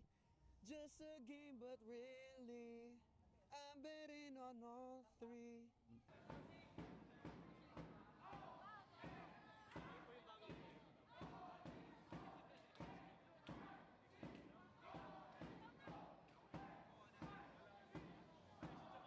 Sa susunod na punta ko'y pagbuksan mo na sana, kasi kahit anong mangyari ay di ako mawawala ng pag-asa. Di abutan dito! Defeat. GG bro! Don't worry. The Only with Smart Power All 99. Hindi bitin with 10 gig data to power your games plus only Facebook or only TikTok. Load now!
Who needs to go to a concert when you can own that stage with your friends? Enjoy a night of impromptu bowling tournament.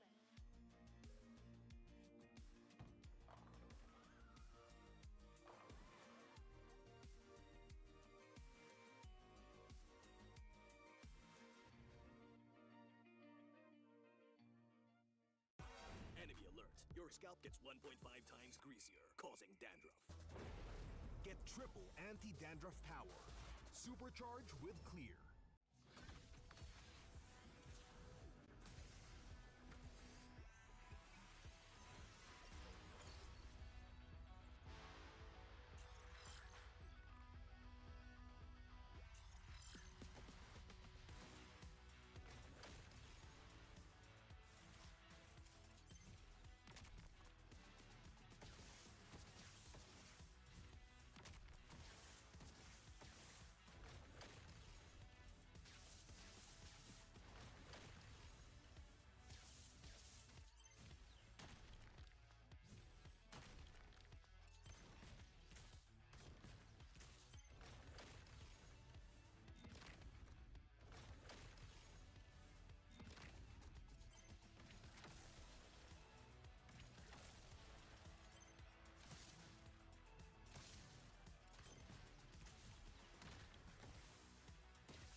a mobile window, I become a legend. Open fire, reunite with winners. Built with pressure, the diamonds are made of. Switching a lane na parang gera, HP racing may reset up. Built agad ang buhat ni Hilda, full load SS parang Lyra. Susundan ko ang iyong bakas, kasama patas, tagumpay natin to dahil tayo'y malakas. Para sa Pinas, nasa amin ang alas, hindi tuwa atras, kinikilala sa taas kasi kami ang malakas. Para sa Pinas, nasa amin ang alas, hindi tuwa atras, kinikilala sa taas, ganito kami sa Pinas. Wow!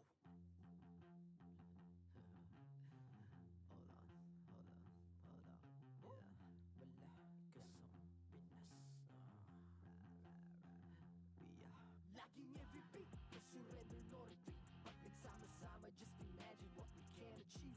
Laging MVP, no surrender, no retreat. Giving 100 all my all, cause we just cannot be defeated. We are unstoppable, immune and invulnerable. Ready ang equipment, lahat frozen, malang crowd control. Pakita ko na jab like pow, east to the southeast. Takas sa watawa, proud and loud, cause every enemy we devour. Susundan ko ang iyong bakas, kasama patas, tagumpay natin to dahil tayo'y malakas. Para sa Pinas, nasa amin ang alas, hindi tuwa atras, kinikilala sa taas kasi kami ang malakas. Para sa Pinas, nasa amin ang alas, hindi tuwa atras, kinikilala sa taas, ganito kami sa Pinas. Wow!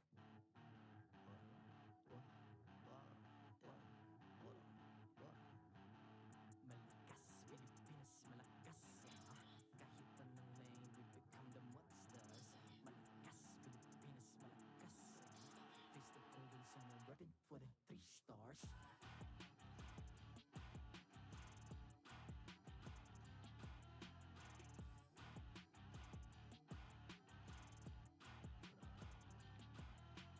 Ang lakas ng Pinas, we unite, be the stars. Ang lakas ng Pinas, we unite, be the stars. Ang lakas ng Pinas, we unite, be the stars. Ang lakas ng Pinas, we the stars. Ang lakas ng Pinas, we unite, we the stars. Ang lakas ng Pinas, we unite, we the stars. Ang lakas ng Pinas, we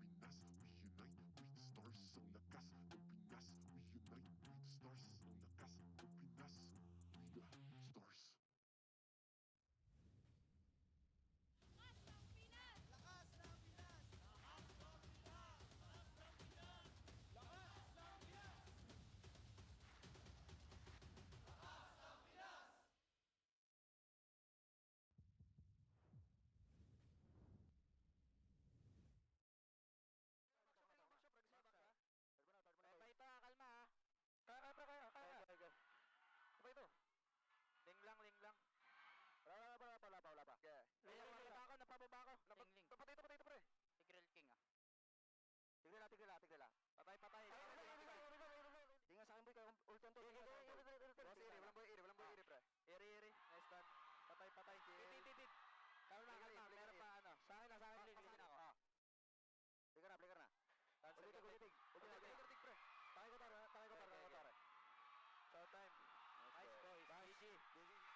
And welcome back. That was our mic check there from the winning game for Onyx Philippines to go ahead and move on to the playoffs as they sent Twisted Minds home.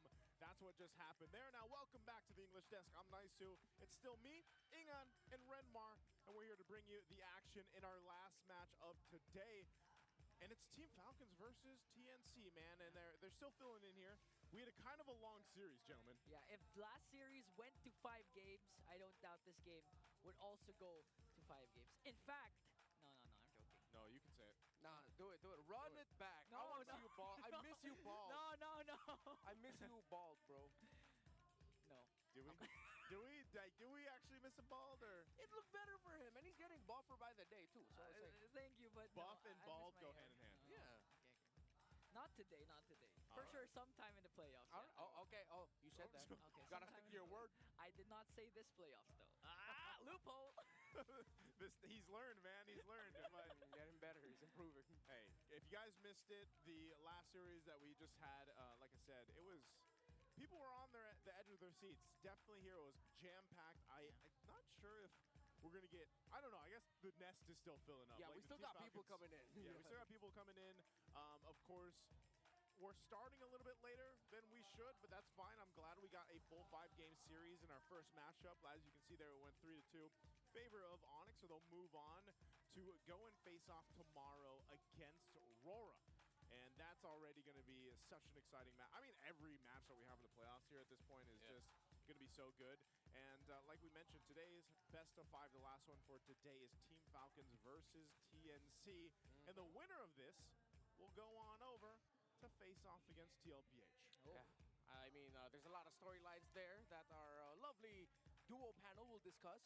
But of course, if Falcons advances, that means we're going to be getting a rematch of the Season 14 Grand Finals and the Season 13 Grand Finals as the second round of the playoffs in Mpl Philippines Season 15. You don't call it Champions Arena for nothing. We have 4 champions here. But now match number 2 is going to be interesting. It's Falcon versus TNC. I mean, it's going to go down the line. We don't even know yet who's going to be fielded in for TNC or even Falcon. We never know because even Pando might get slotted in. Oh, man. You know, when I look at, I would say that if we had a little bit of a different result from our last match, I wonder how many predictions, mine included, would have been demolished. Because, I don't know, like I said, before that match even started, people were saying, I saw all online that they were saying it was going to be a sweep. And I think what we can dissect from our last match was just how good the teams have gotten over the break.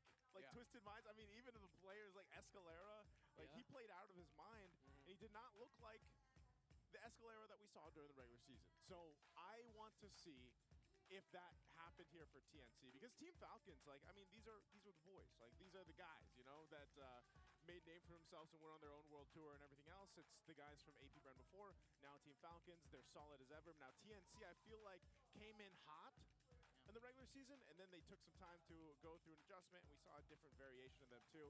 So I can't wait to see what's for them. But before that, we have to thank our sponsors, of course. It's Time Zone. They've got an exclusive promo just for you guys that are here with us in the Philippines. Of course, you can get 400 power load for only 200 pesos. And all you have to do is register on the Time Zone Fun app, insert the promo code TZXMPL, and redeem the voucher at any of your favorite Time Zone venues. So No, No, it feels good. It feels good. Say it. Say it.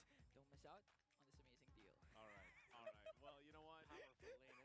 Hey, It's powerful.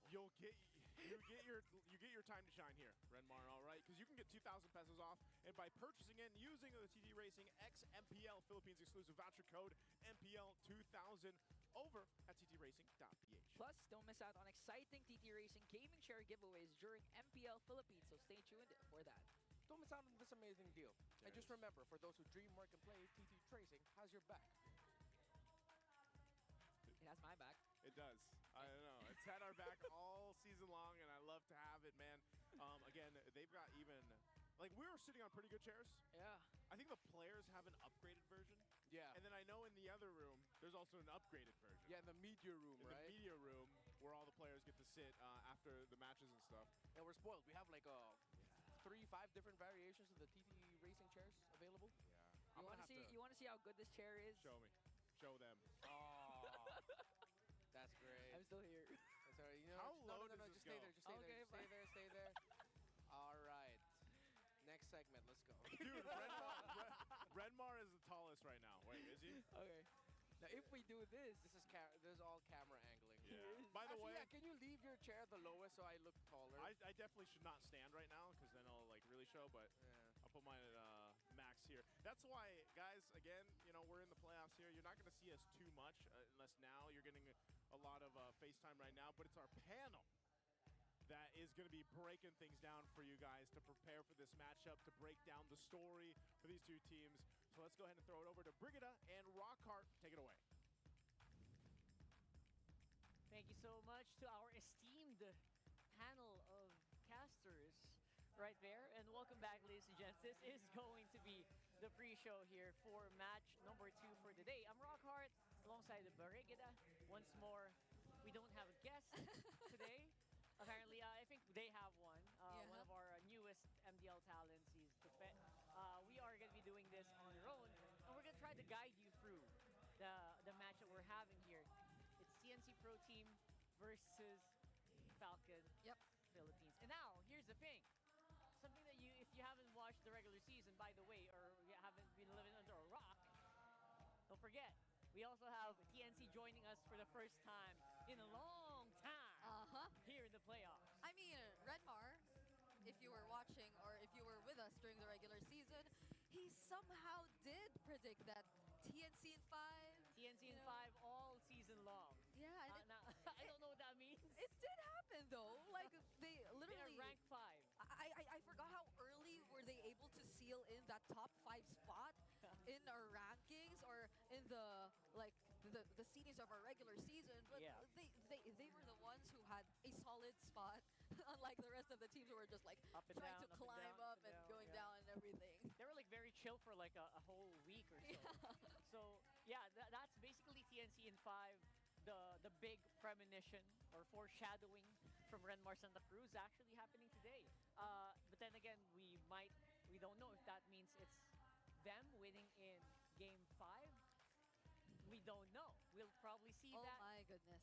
We might see another Game 5 today. You just had to remind everyone, and hopefully you were all able to recover from what has just happened or what just took place earlier. We all know it did go all the way to a game number 5, and it's the exact same storyline for these two teams because it's still the play-ins, it's still an elimination match. It's literally all or nothing. It's still the race for the Immortal Cup here for TNC Pro Team and Falcons PH. Now, obviously, it's going to be a bit more matched here. This is number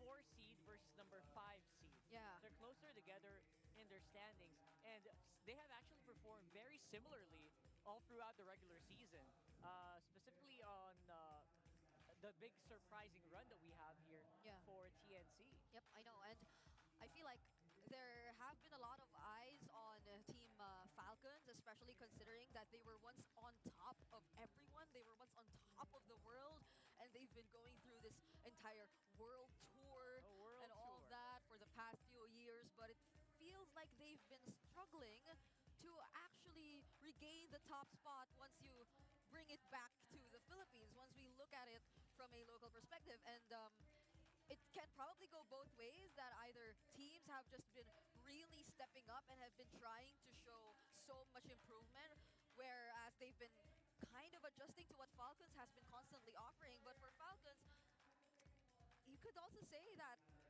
yeah, some teams are just really catching up, you know? Like, could we be hopefully seeing something more for them and all that sort? But if any, during the regular season, though, they were somehow able to perform consistently.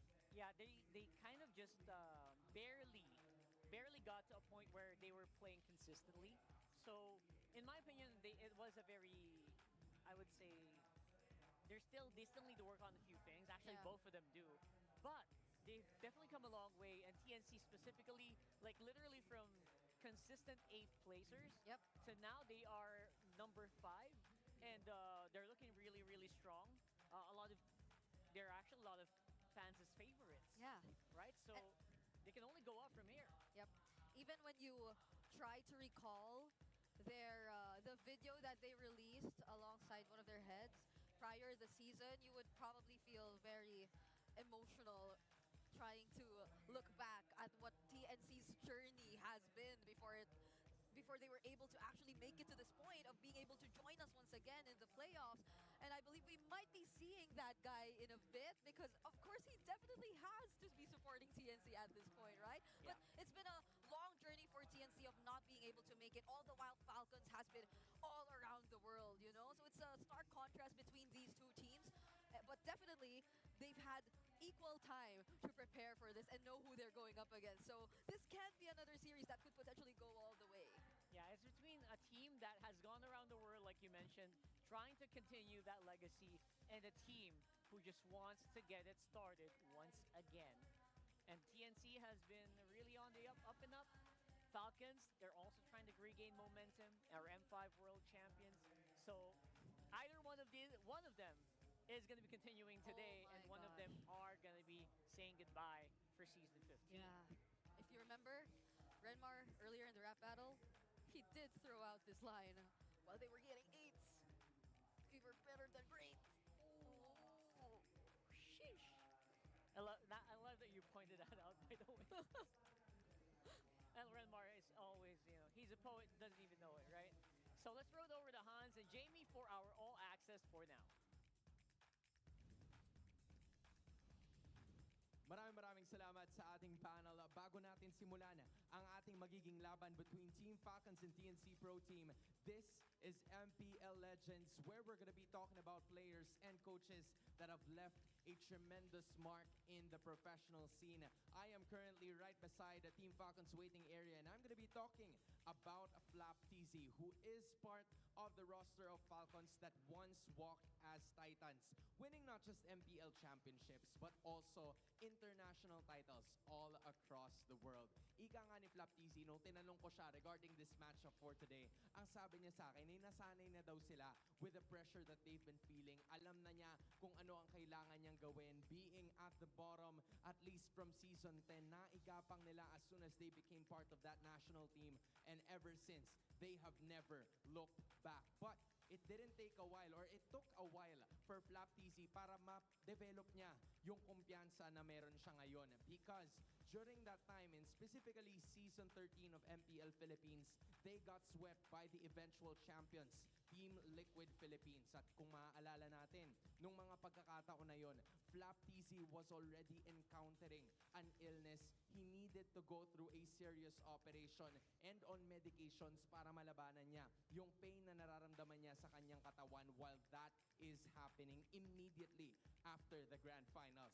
Flap then knew na para makapagtuloy-tuloy siya sa paglarga dito mismo sa MPL Philippines, he did not only need to train para sa laro, but he also need his health to be at peak and condition. So with that being said, he began his journey towards fitness and health. Nakikita naman natin all over social media, Flap TZ definitely taking care of himself, not only with his mental state, but also on his physical one, to build his confidence, but to also continue playing more. Dahil masaya nga siya.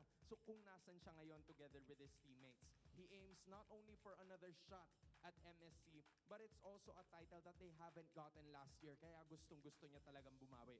Ang kanyang pangarap ay maging parte ng isang team na patuloy ang pagkuha ng napakaraming international titles all across different tournaments, as well as repeating championships. Just like how the roster from before, back in his old days, were achieving 2 M-Series World Championships. He wants to be part of something more and something even greater. And that is what makes Flap TZ legendary. Throwing it over to Jamie. If that is what makes Flap TZ legendary, well, let me talk about this next MPL legend. There is no MPL Filipino fan that does not know who Yawi is. With local and international championships under his belt, he has always been destined for greatness. Now, with that in mind, it pushed him to test his abilities in a different country. He joined MPL Indonesia for 2 seasons. And during our talk, he talked about how he transitioned and adjusted from being a Filipino player here at MPL Philippines to being a foreign player in MPL Indonesia. In just a month, he was able to master the language and adjusted well. He was able to find ways to keep himself satisfied and happy over there, but it just wasn't the same. The Philippines was calling his name, and here he is. When he got the call to come back to the Philippines, sabi nga ni Yawi, napasigaw siya, yes, sa Pinas na ako next season. And aren't we all happy that he is here? I asked him what's next. He says he wants to prove that he has the potential. And with this being TNC's first appearance in the playoffs in years, he is more motivated than ever. He's really riding on the desire to beat champions once again. Sabi ni Yawi, namimiss niya yung feeling na nasa stage siya with his teammates being declared as the champions. Is this the season for them to do that? Will the Phoenix rise to the very top once again? Panelists, what do you think? Over to you. The inspiring stories of our players, everyone just starts from something. Oh, I remember very, very clearly in my mind, M2, Flap Teasy, literally kids alongside Carl Teasy himself. Yeah. That was way back pre-pandemic. That was very interesting times. And Yaoi as well, all the way from NXP days when they started off. And I really badmouthed them that time. But, I kind of recovered from that very well. And it was really, really fun times. Oh, I love how we're doing all the throwbacks here. Yeah, big throwback. If you've been part of it ever since then, you've been here for a long time. Yeah, the Bardagulan days in social media. I love that time. I feel like the community has been through a lot, but just the same, these two players that we recently talked about too, they've definitely been through their respective ups and downs. Yep. But that just all contributed to how inspiring of an overall story they've been able to establish for themselves. Almost, you could say that they already have that legacy in them and that impact that they've left on the community as a whole, on the esports scene as a whole, and now it feels just like the perfect opportunity for them to cement that once more, for them to get back in that spotlight, because for Falcons, they've been wanting to do that. They've been having that spotlight internationally, but not just so locally. And he's been through international championships too, definitely he would want to experience it coming back to the Philippines. Yeah, M4 was a very fun time. Everyone remembers that fondly way back in Echo. And then they're definitely going to be on the road to do that again. Although he did win the championships in Indonesia. Like he mentioned, it's just not the same. So, again, going to that world championship again and becoming a champion in the Philippines, again, hard server, right? So it just really is a bit of a difficult journey. And you know what? If it does so happen that TNC actually comes out on top, I feel like our casters already touched on it earlier, then there's a chance that they get to reunite once more, coming into the upper bracket semifinals. And that has been something we constantly talk about during the regular season whenever they go up against Team Liquid. But if we're talking about playoffs, that's a completely different story. Yeah, and what's better to talk about it with than our panel, our casters as well. So back at it again, we got our esteemed panelists. We got nice to Ingan and Renmar. Actually, we're the panelists. I'm sorry. Yeah. So.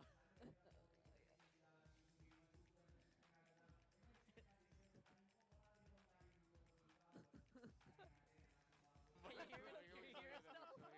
I think you can hear us. Yeah. I can hear Britta. Britta? I can hear Britta. Hey, turned her into a guy, man. Nice. What happened?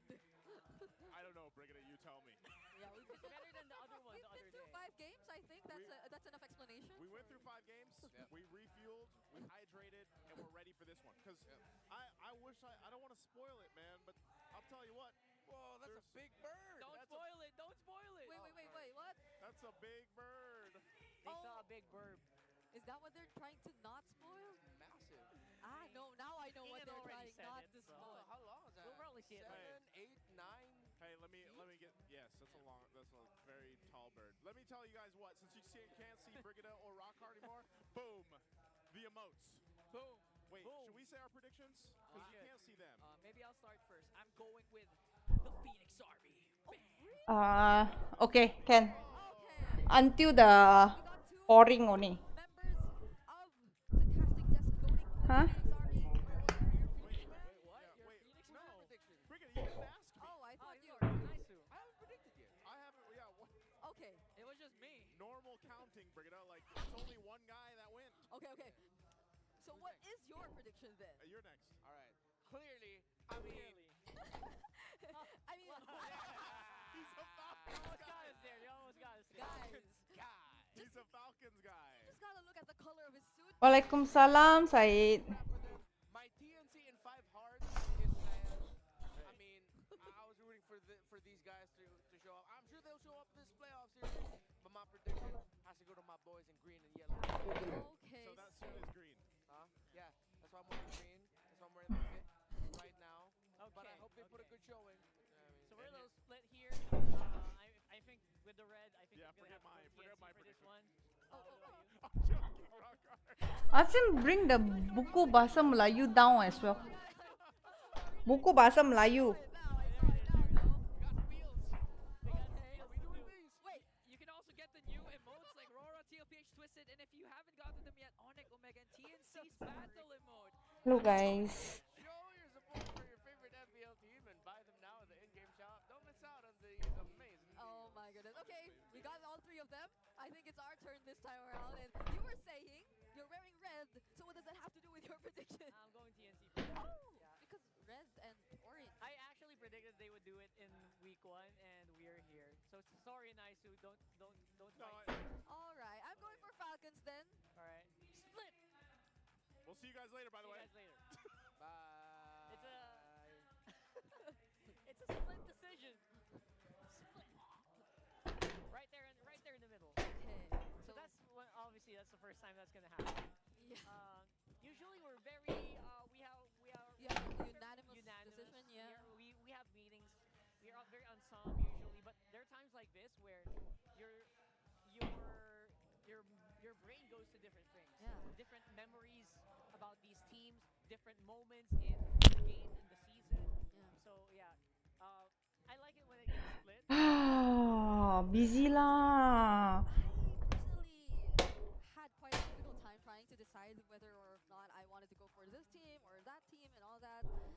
You know, like you could feel the fire within these teams. Like every single one of them. Every single one of them making it this far, even based on what they were able to show us during the regular season. So I'm just hoping for the best yet again in the second series of the day. I absolutely would not mind if we once again go all the way. They deserve to actually be able to show Very busy you tahu ah. You tahu ah. Deserve it. For the meantime, though, let's see players walking in on stage. It's TNC and Falcons. Champions Arena. Please welcome Oh, finally want to start already ya. Oh, ya betul. Nampak cantik kan?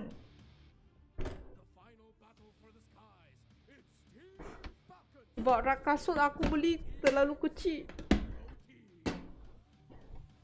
Alah, banyak kasut. Perempuan banyak kasut punya kan. Perempuan memang banyak kasut punya. So tak boleh salahkan aku kan.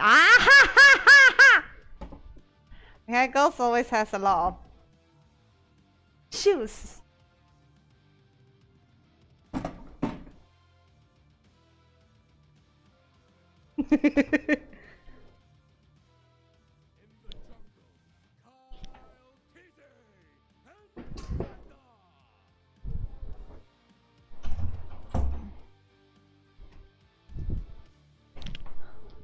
Later you bring your BM textbook down, ah.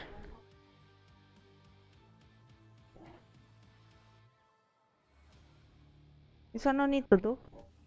Do the time plus one first. Add the fractions with the what? Denominator. Denominators.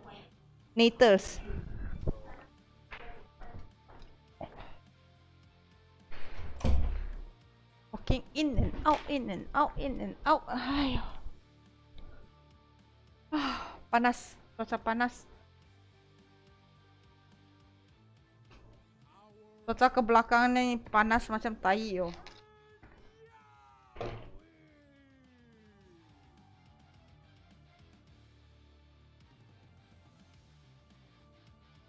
Ay, nak kiss sudah, oi.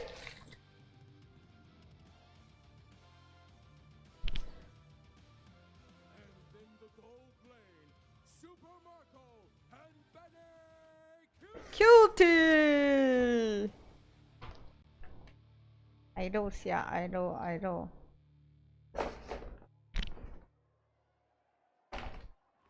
Hah? Tak ada lah. Tadi live sampai sekarang. Apa yang stream balik? Masa kamu malam ya? Coach Trevor for Team Falcons Philippines and Coach Imba DJ for TNC Pro Team. Hello guys.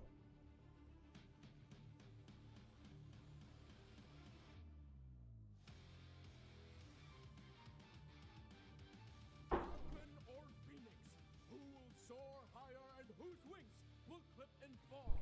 This is the epic conclusion for the beasts in the clouds of the land of dawn. Tadi live sampai sekarang tak putus lagi.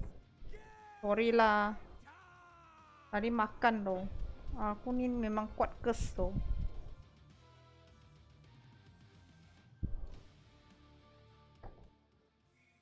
Alright, Team Falcons definitely here to prove that the Falcons I cannot era click isn't one lah. over just yet.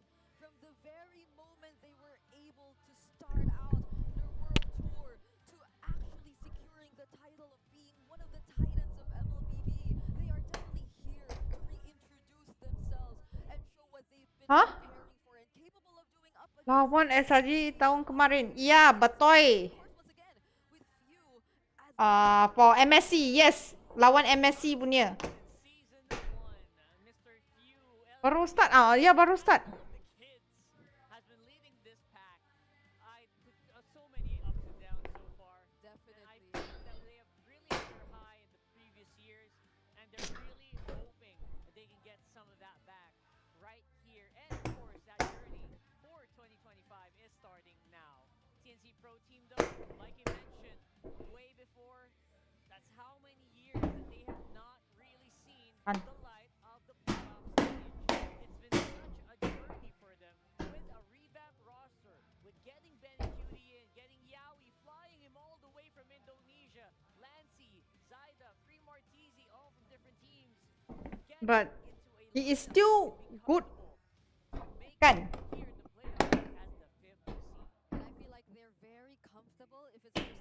Ada live YT aku rasa, tapi live YT tak ada orang layan punya. So I just biar saja. Sorry ya guys. Tak ada orang komen pun. Ada je live dekat YT, tak ada orang komen, so I biar saja tu.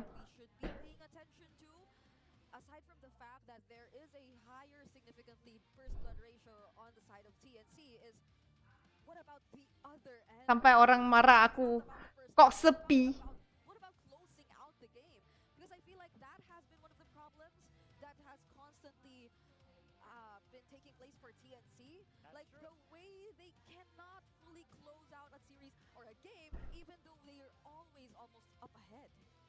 That's something that they have been definitely working on for a long time. Oh GG, I go and scratch the box. They've been able to like patch up those. Apa YT Mama? Nak tengok dekat TV. Mama Jess, sama je Mama Jess. Pakai TV tengok Kurang ajar loh, tengok TV muka saya besar lah. Janganlah. You done? You see? 5, 7, 12, 5. Stand here, don't stand too near. This one wrong already. 4 plus 4 is what? 8. This one correct. Okay, this one correct. Okay.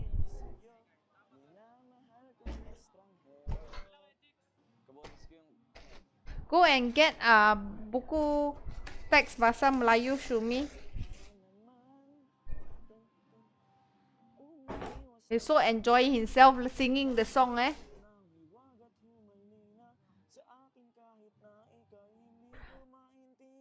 No. This guy singing. Oh. Ayos ba yung mga songer skills ko dyan? Bigay nyo na sa amin dun, dami na awards Receivable pa nga kayo, mga looks Kaya dahil pa-arbora ng season na to, mga Hello Yawi. Kulit no, dati niyayabang mo yung meron. I do Yawi. Wala! Ngayon wala yung nagawa. Thank you Doc, thank you for the share. Hi Tofu, what you want Tofu? You come into my room buat apa? Do or die. Do or die Siyempre do tayo do. Yes, it is really a do or die.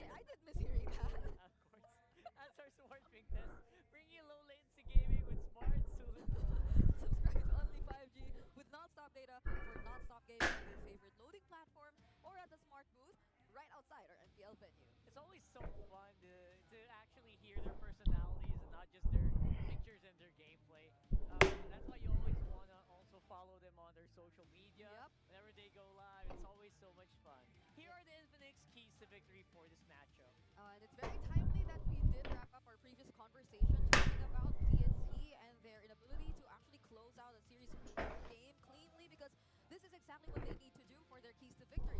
It's to polish their mid to late game decision making, so they barely allow, not even allow any room at all for the opponents to turn things around. Whereas for Team Falcons, they need to challenge TNC's late game and long series endurance, which might feel like a little bit contradicting, but this is exactly what we see when you look at the stats. TNC, they tend to have and win for the longest games, so it's good, Yeah. right? Best of 5. They find it hard to close out the games themselves, Okay. or they are able to Malay, huh? I not this book. This is workbook. I want textbook. Textbook. Go find your textbook. we should all recall what happened earlier between Ogwen and Yaoi during the face-off. Like, they barely said anything, but they were so close, and I feel like they've been telling each other something all the while they were looking into each other's eyes, you know? Yeah, that was almost like super close for telepath. Yes, Tofu, what you want pula? We're gonna see Falcons on the other side with almost the halfway Seru eh? Aku rasa okay lah. Kalau berbanding dengan yang tadi, aku rasa tadi pun seru. Mungkin we never expect them to do better than usual. Ada Yawi Idol tu. Tapi Malaysia jarang tu actually.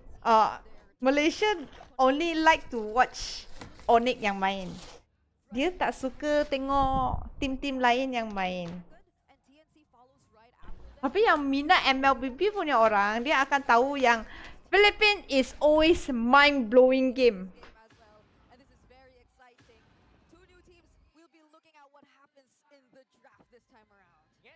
Banyak cerita tajaan mama. Oh sorry. What you mean by that?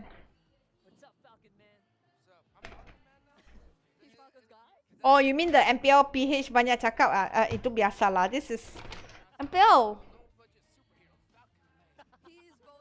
Jungle TNC kurang eh. Ya, setuju. He's not as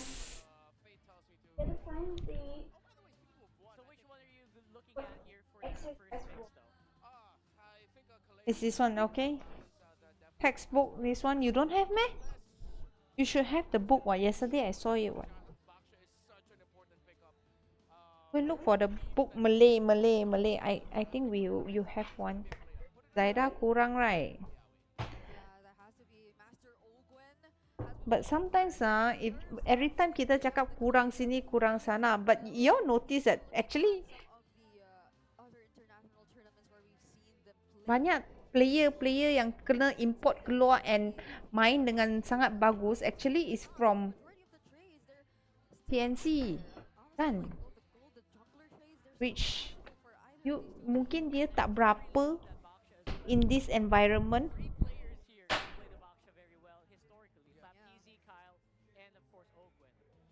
Oh, if MP the King go TNC, I rasa it's another story, man. The gameplay might be better. Yeah, we actually is a strong roamer. Cuma selalu dia nak buat apa-apa, no people boleh backup dia.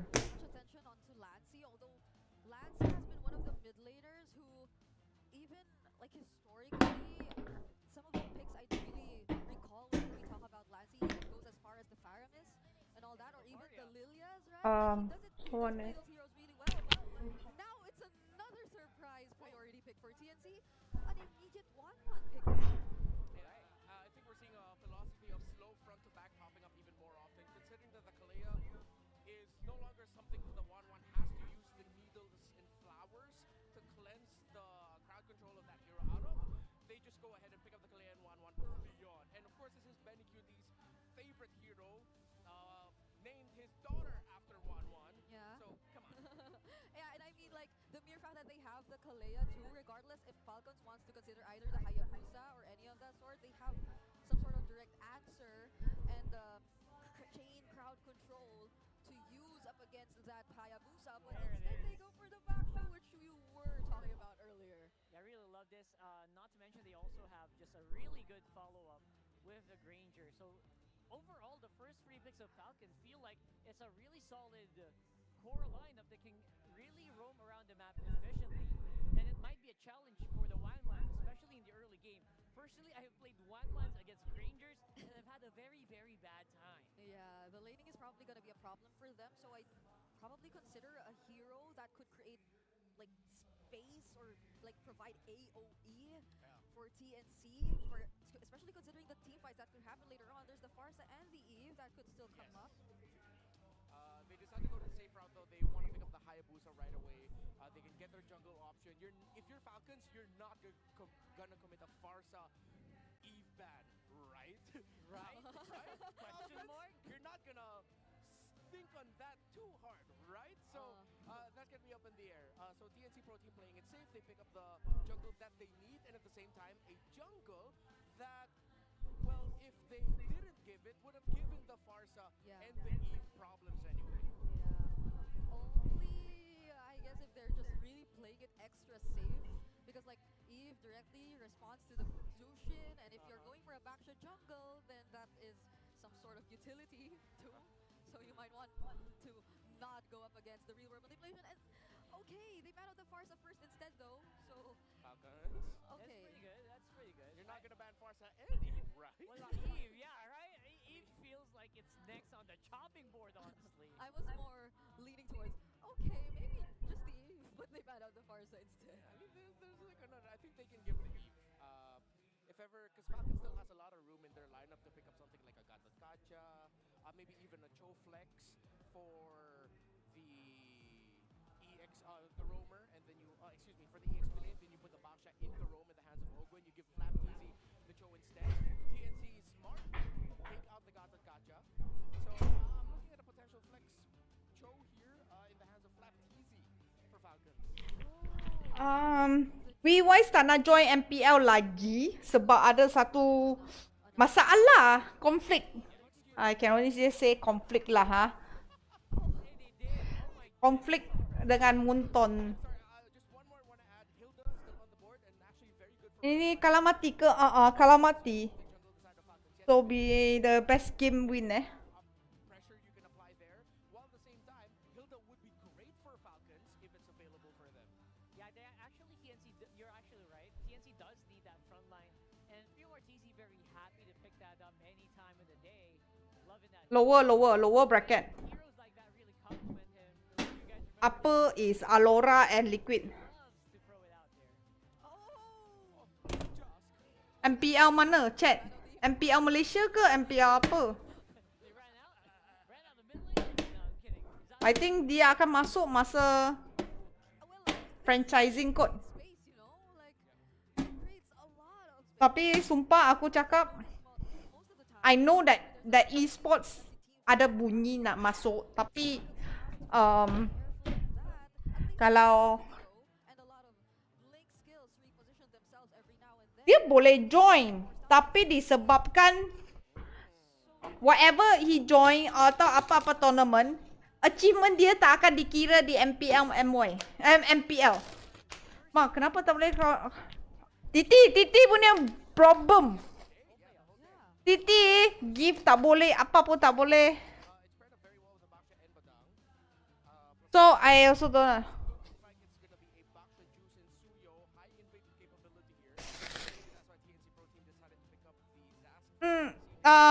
Dia tak boleh mula dari zero sudah sebab Munton mengharamkan kalau kau ada buat apa website yang judi-judi tu dulu. Okay, you pernah ada buat ini judi-judi you dah kena ban. Whatever you do, whatever achievement you dapat, you are totally not allowed to get. So you achieve apa pun you tak akan dapat You takkan dapat OG lah, you takkan dapat apa-apa pun. You won't get your own title. So that is why we guys bersara lah.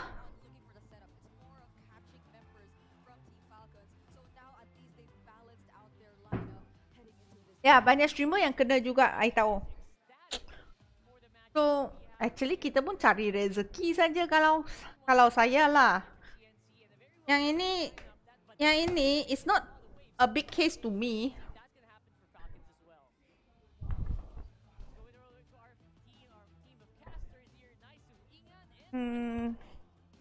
To me it's like, how to say actually it's very normal to me lah. Barang macam ni. Because kita nak cari makan. And in esports, especially yang paling besar punya esports, malam-malam. Yang paling besar punya esports, which is, you all know, Dota, is all about gambling mah. Betul ya? So this kind of case happen for the prize pool. Wow. Munton, tak boleh terima kan. Tak ada apa. Oh, shoebox. Oh, tak boleh give. TT select. Dia ban aku. 7 hari. 7 hari aku stream tanpa rezeki. Tapi kalau korang nak bagi itu, social basah.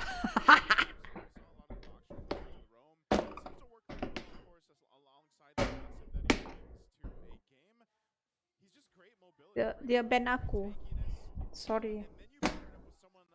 Dia cakap aku meminta gift. But you guys... Tak, sebab dia cakap aku meminta gift. Padahal aku tak minta apa-apa pun. Aku tak pernah akan cakap, aku nak ini, nak itu. Tapi inilah. Inilah. What can I do? What can I do? Betul ya? Mungkin bukan Reza. Kan? Tapi sangat. Tu select ready. I think ramai streamer, viewer lama aku pun tahu. Aku di sini tak pernah nak meminta. Tapi dia cakap aku meminta, dia nak ban aku, apa boleh buat, ban je lah. Terima je lah hakikat tu.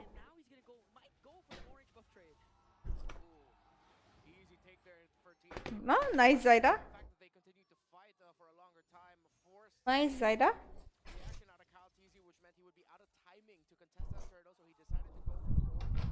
Sabar. Aku memang sabar lah.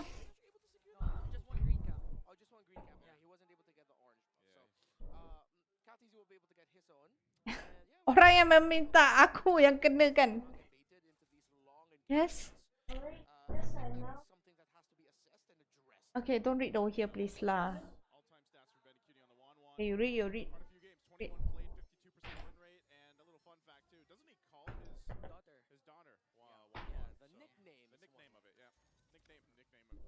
Yes, betul. Itu yang I percaya. That is what I always trust. Orang nak bagi, dia akan bagi.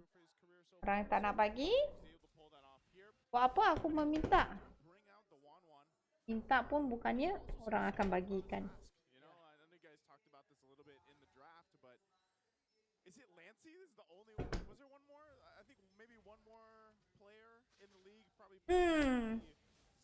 Aku banyak sport shoes kan. Lepas tu aku nak tengok kan. Aku ni bukan pakai high heels punya orang. I am the type of pakai sport shoes. So I banyak sport shoes. I nak tahu apa sport shoes yang I pegang pakai tu.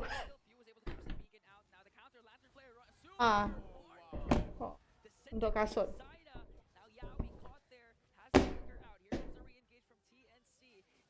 Hi, I love you. Able to use the Crimson Beacon out just in time at the same time, force choking Zaida off to set things up for both Ogwen and letak kasut. Shoe rack ni. Shoes atau boleh letak bag. Takut bag habuk. Tapi aku nak. Tapi ini terlalu, this size not enough, not suitable for Gundam. Your Gundam got big size ah. Not suitable for Gundam ah. Gundam punya design lain. Oh, dapat nice Zaida. Hot Wheels too big. Later I share you the link. Ini boleh macam ni diri. Lepas tu you just open like that lah. But I don't think so the size is ngam for that. This one very big for shoes. Okay. Ask Papi to come and take. Ask Papi to take. Later you break it again.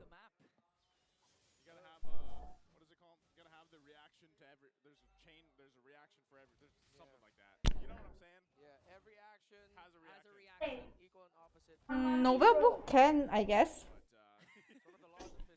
No lah, I should put at back kuning.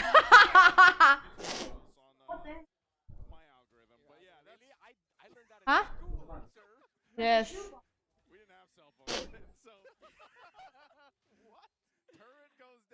There's different type of. Stop laughing and read your book first. You're not done? Juga.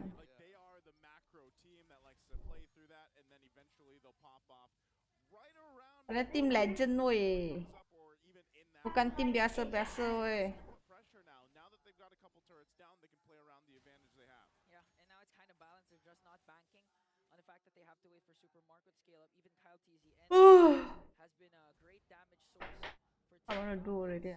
So now they're standing on a 2.5k gold lead, and at this point it seems like Yawi is having a hard time trying to engage because two of his targets have purifies, not to mention Ogwin has been zoning out TNC. Yeah, you're seeing Yawi and, well, a little bit more focus on Yawi because 3 Martizi is actually the roamer for this lineup, while Yawi's the backup, you know? Yeah. They're playing a little bit safe, while for Falcons, they're also playing Sneak box. always thinking about the guys we have to watch out for a glue. We're up against a glue. But then, Like right now we're seeing two teams kind of overthinking. tomorrow is Friday, meh? Tomorrow Thursday mah, no ejaan lah. Don't say all the weird thing one lah, Hasemil, please ah. Tomorrow got exam, not ejaan lah.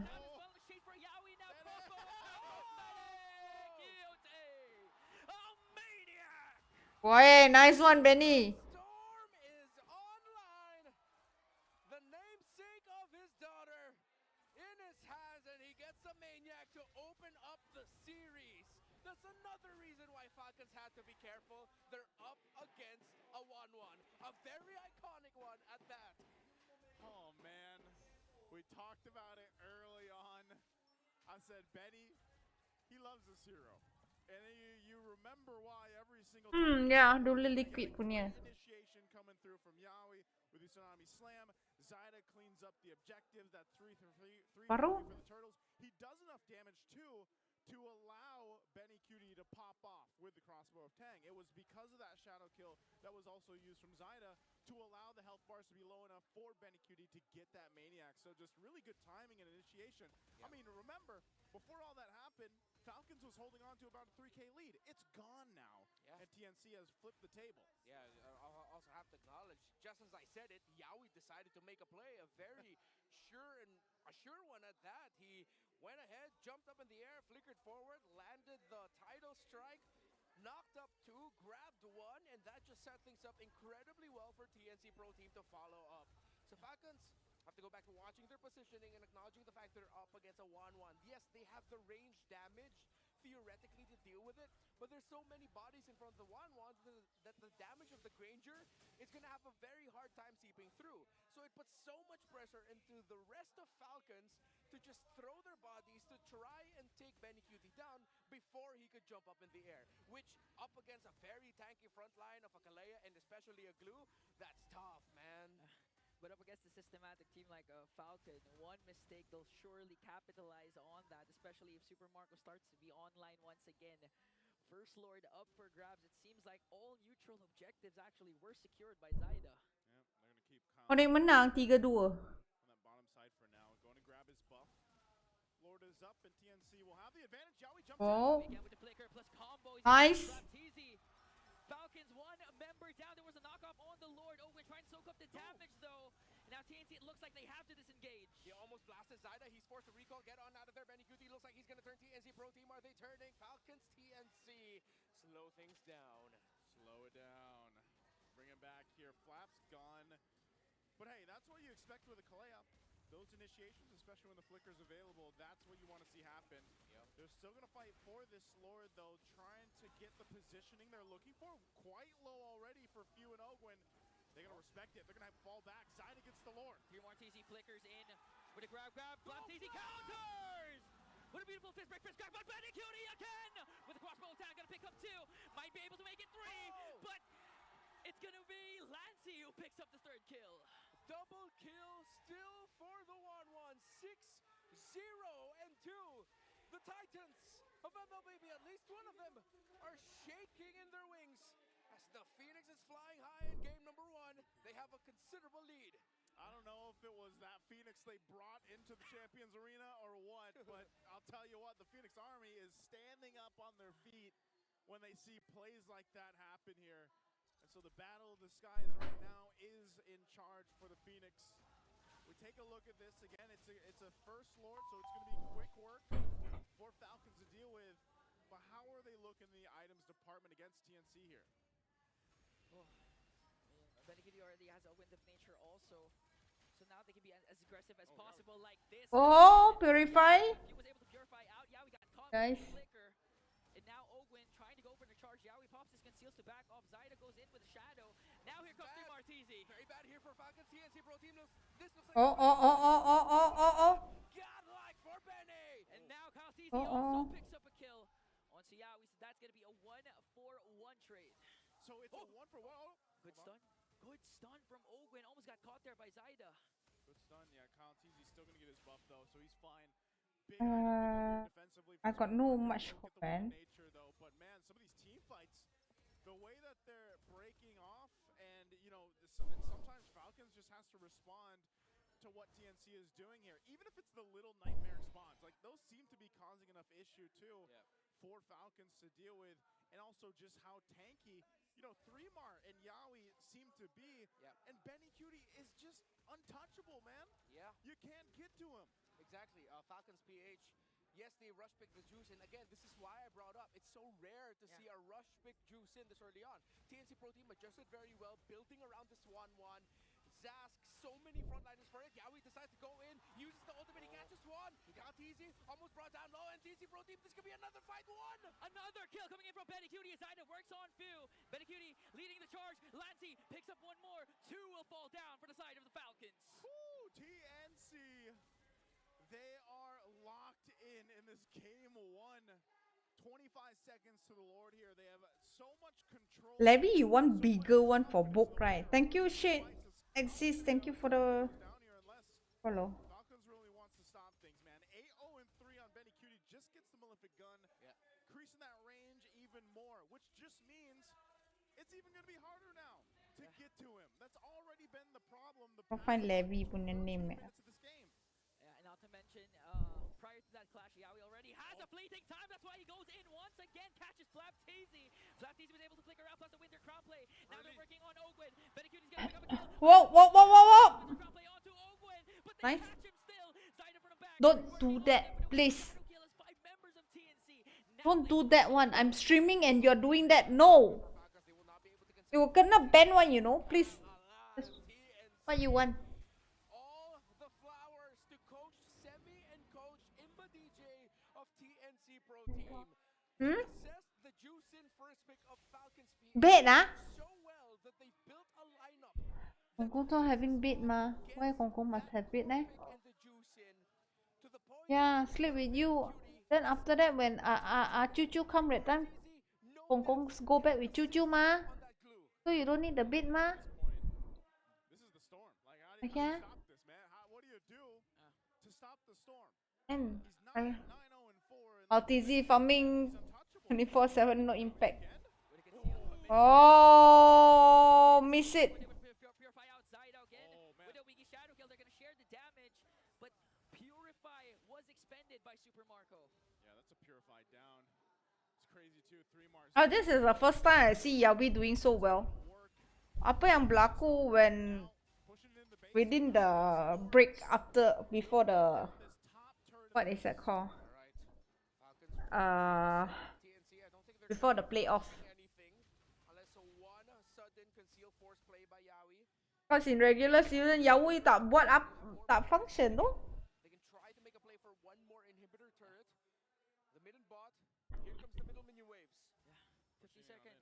50 seconds before Super Marco's Purify is active, so they can make a charge. Yawi again goes in.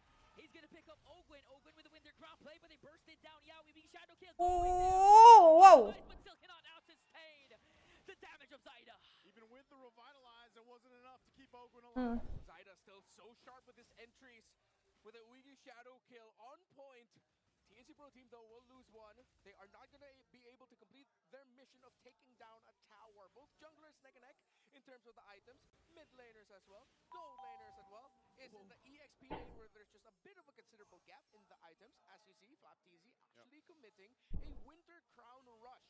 Similar to Ogwen, who after building the anti-Cuirass went for Winter Crown right away because they know they are going to be the most susceptible to unleash all. Haya pakai War Axe sorry I tak tahu The new Haya item. But Benny Cutie has been on point with the timings for the activation of his ultimate. Yeah, apart from Benny Cutie, even Zyda has been playing such a good game prior to the a couple of Tengok enemy mama. Oh, tengok enemy untuk beli item enggak? Hi G. Not to mention down to the first minute, he was the one who got the first Little Wonder up against 3 members of Falcon with just a shadow. So now Zyda has been showing that his fast hands, he has faster hands than Kyle TZ. Untuk? Well, again, it's, the Suyo. We haven't seen it last series. We saw it a little bit towards the end of the regular season, but it was a whole lot of Hayabusa, and there's a reason for it. But nonetheless, whether it's Suyo or not, it's really just TNC's playing well together. Oh, sorry I mean, it's Yawi initiating a lot of this. He knows that his job, and that's why you mentioned the fleeting time earlier. Ask Papi. Ask Papi. Papi will ask you go. Sorry, terlupa. Most likely he's going to have an opportunity to jump on in again. And then even if not him, then 3-Mark can do it. So there's a whole lot of options that TNC has. But look at the placement right now, what's going on here for this next Lord. We've seen Falcons do this before. We'll see if they're able to go ahead and execute things off of this. And Renmar mentioned too, all the lanes, despite it seem like TNC heavily favored, it's relatively even in terms of itemization. It's not too different, but this Lord is being blitzed now at half health. We'll see this. Look at the off angle. Minggu ni MPL PH dengan MY.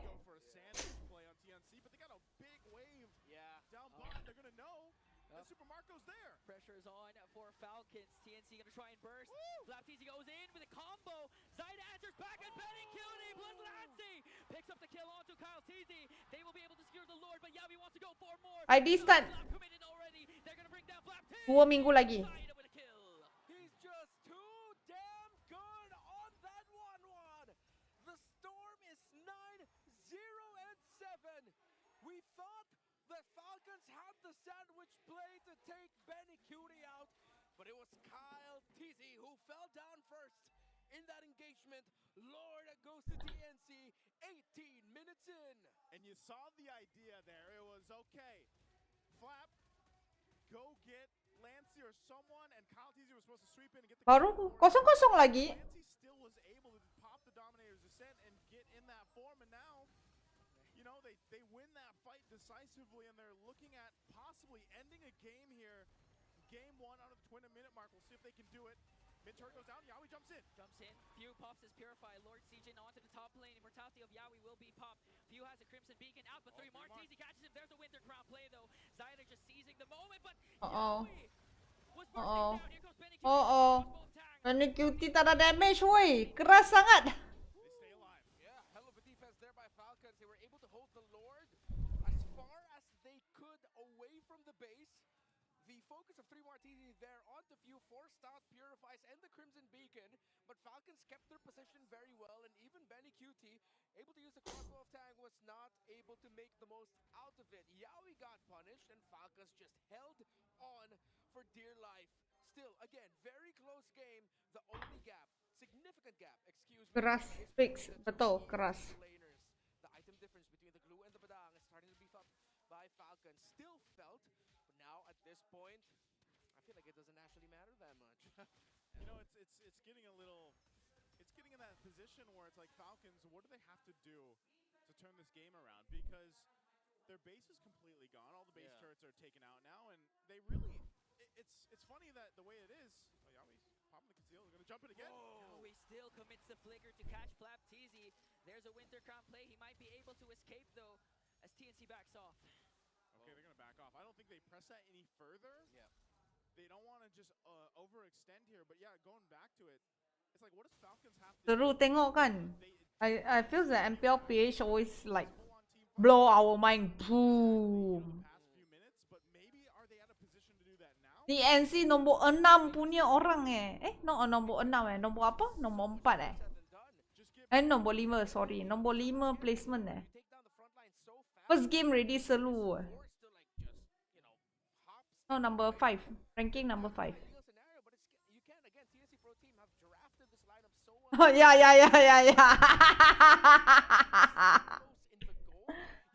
Lower. Hi, Pidaus. Padang Flap TZ is EXP. Padang EXP.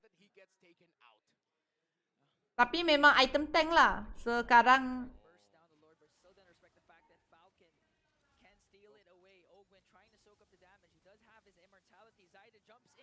oh, one last hit. Yeah, he's still alive. But you can see that even where Benny was earlier, they still have to be careful on how they approach the fight, though. They know the buffs are going to come up. They throw Zyna over to the purple buff. He'll grab that. And you have Kyle TZ doing the same thing, grabbing his orange. So it's just setting up for this next objective, take this Lord. And there's still the 2 purifies for Falcons. So they can possibly go ahead and counterplay into the setup that TNC is going to be looking for. It's always been Yawi. It's been Yawi all day long. And because even he has that flicker available, they might try to this. So it's like Falcons, do they push across the map? They do send Kyle over there. TNC's got that information, but they'll go ahead and start up the Lord. EQD sent over to deal with this, and I just think we have a standoff for now. Good macro. Well, our playoffs has been long so far. This is only game 1 in another the second best of 5 series of the day. It's 22 minutes in already. Wow. But there's been so much action, so many trades. It's a very active game. This one has been. Oh, this one very die ready. This one very hard ready. Oh! Kyle TZ secures it. TNC wanting to clap back. Oh, nice. Can they? Trying to deal out damage, but in exchange of El Capitan and Ogwin, Falcons get the Lord. Oh, Falcons gets the Lord, but still, that was the question I asked earlier. Can they actually win a team fight? And the answer is no. They just got taken out after the Lord was secured. And so this could be an easy just clear out and push into the base unless Falcons can do something to buy some time. Again, Tapi dia orang kena clear lane kan. not enough. They can't reach Benny. TNC starting to siege in. Wow! Woo! Come on, TNC, one more hit. Wee! What the heck?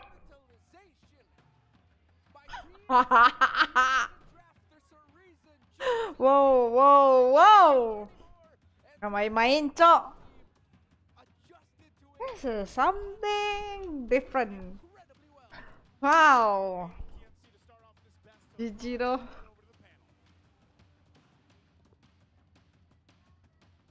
TNC ni bukan tim baru. TNC ni tim yang mencipta innocent, mencipta crime, bukankah? Kan? This is a team that created all this this good player. So, their player semua datang dari sini. TNC selalunya tak menang.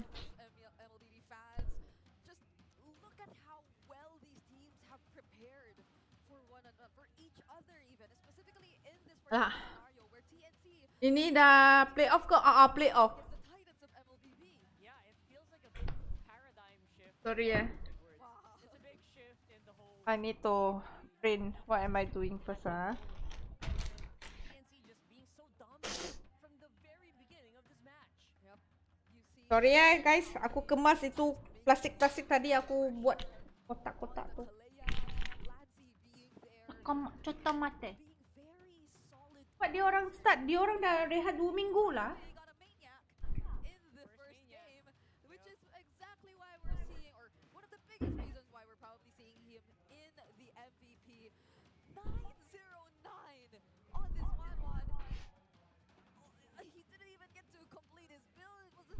It didn't come to a point where he had to complete his build just yet. It's unbelievable, honestly, with the way that he was playing the 1-1. It was not a late game 1-1, by the way. Early game, it got a maniac, I think, right 6 or 7 minutes into the game, and that's just not something you see every day. This is an example of one of those heroes that has so much mastery. Yeah. The player has so much mastery over the hero that you just feel like they are one and the same. And we can see why the firstborn of Benny Cutie was nicknamed the 1-1 as well. Just really has so much history and experience with that hero. Indeed, a very iconic hero for Benny Cutie himself, and even overall for TNC as a whole. You see how determined they were to really secure that early game, as mentioned in our keys to victory. The multiple times we saw them set things up for the turtle takes, for the objective takes, they were 90% of the time winning it out against Falcons. They were forcing reactions out of specifically Kyle Teasy, so he couldn't feel confident enough to actually go in and contest these objectives anymore. And I think those were 3 consecutive turtles where TNC just constantly did this, and it was during this third turtle wherein they were able to allow Minicutie to achieve that mania. So there were multiple angles that TNC were actually able to play around, and so Falcons, instead of being able to play their game, instead of Flap TZ being able to look for all these openings, I feel like they were just always forced to react against TNC, to fight back, to look for counter engages or setups. But even though they attempted to do that multiple times, their damage wasn't enough just yet. Their kits weren't enough. You know what's pretty cool in all of those early game turtles that we saw with TNC and Falcons? Even though Falcons started it, even though Falcons had more people on the pit, it was Zaida with the retribution who actually got the objective over and over again. Yeah, that too. Like, Zaida has been on point in terms of his ability to secure the objectives, even when faced in an actual retry battle. There was this one moment, which we are seeing right now, where that's the only time he missed Kyle Teasy was able to secure that. But that was the only time, as mentioned here by Rockhard. All other instances wherein both the junglers had to fight for an objective, it was Zaida coming out on top. And that is something we aren't used to seeing either when we talk about Kyle Teasy. By the way, just a quick look at our post-game stats and our emblems view. The first pick, Jushin, that was constantly highlighted throughout the game, really went with this tanky emblem combination, which I feel like, especially in the 3-minute mark, if you were to look back in that game, showed us to some extent how tanky the Jushin actually was. I mean, few did die after that moment, but it wasn't in vain. They were able to take a trade out of it, but that was only so much, because if you look at the bigger picture, they were clearly lacking in terms of ways to respond, in terms of the damage department, ways of fighting back against TNC when they were able to just confidently go all in and commit in terms of the team fights.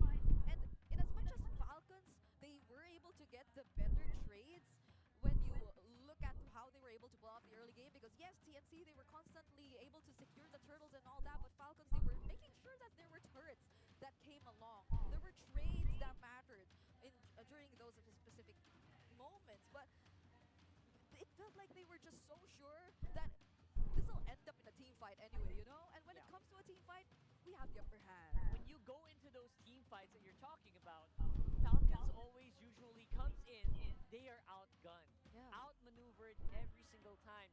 Flap TZ's Badang is a full tank Badang, contrary to what our guest Dilar was saying earlier, that, you know what, the most Badangs you'll probably see today are probably going to be for the damage type, which he did predict for Onyx anyway, but usually that's a very good build. That's why we didn't see like really big impacting fist crack fist break combos, because even though he would catch multiple people in, the follow-up was just not quite there. Not even hybrid builds were an option because you had to tank everything. You needed to. You needed to go that route. back to the damage that was coming in from a 1-1 who got her power spike early on and all that. But if we look at it, still Super Marco will be considered as the BPI rich guy. Surprisingly enough, was able to do that much in terms of just ensuring that his farming isn't left behind, not necessarily that too far behind, even up against Minicutie, again, who was able to secure Maniac. But Ogwen evidently struggled too in terms of this game. Like, I kind of understand why that is going to be the case because, again, PPI Rich Guy is going to be Super Marco. Owen did suffer a lot because of the Kalea. The Kalea is just such a big threat, and you can't just do whatever you want. You're always going to be double thinking. You're always going to be thinking about yourself. Okay, guys, I'm back, guys. Yep, and that has been a recurring theme. The recurring theme for the game that we witnessed just now. But also, to dive into the specifics, I feel like Onyx lawan Twist main Onyx menang 3-2. 2-1 pula. 3-2. So it has been Team Falcons again, as mentioned earlier, getting the better trades, getting the important turrets even. I'm actually wondering who is in the YT, eh? Wasn't for long that they were able to hold on to this lead, because when it mattered the most, this was the moment where Minicutie, during the third turtle, was able to secure the Maniac, and they were just all out aggressive. They were just on that all-out aggression from that point onwards. And this is another thing we really have to look into, because we did mention the fact that they have to respond to the amount of damage that TNC Pro Team already had in their hands, which resulted in their builds to somehow be slightly altered as well. And I'm specifically talking about the frontliners, Flap TZ as well as Ogwen. They were forced to go for those early winter crown pickups. As you can see, they actually even got it. Yeah, I feel like tomorrow game is very nice lah. Had to tang the damage. They really had to prevent the crossbow tang from transferring to the other members of their team. And it's not just that, they were also forced to pick out other items too that really mattered, or that could potentially support them in sustaining all the damage. The Zap was a problem as well. The Radiant armors are there, but more than that, even the immortalities just had to be picked up. They just had to find ways to prolong. Why is the camera keep falling off one? Things long enough. When you look for the damage that could potentially come out from their team, they were still trying to sort it out. They were still trying to look for that as well. Super Marco here was only able to even build the wars and the Blade of Despair towards the, or past the 20-minute mark even. So it took them that long. Even though he was indeed considered as the BPI rich guy, TNC, they just went so far ahead to a point that it was very difficult for Falcons to actually respond back.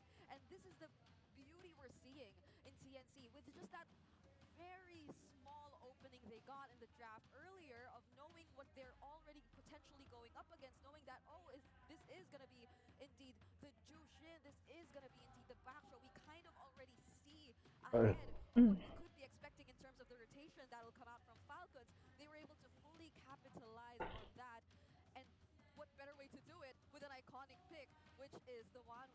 And now, Hi, Frost. quick meta check, especially for TNC, by the way. Second in terms of most heroes used.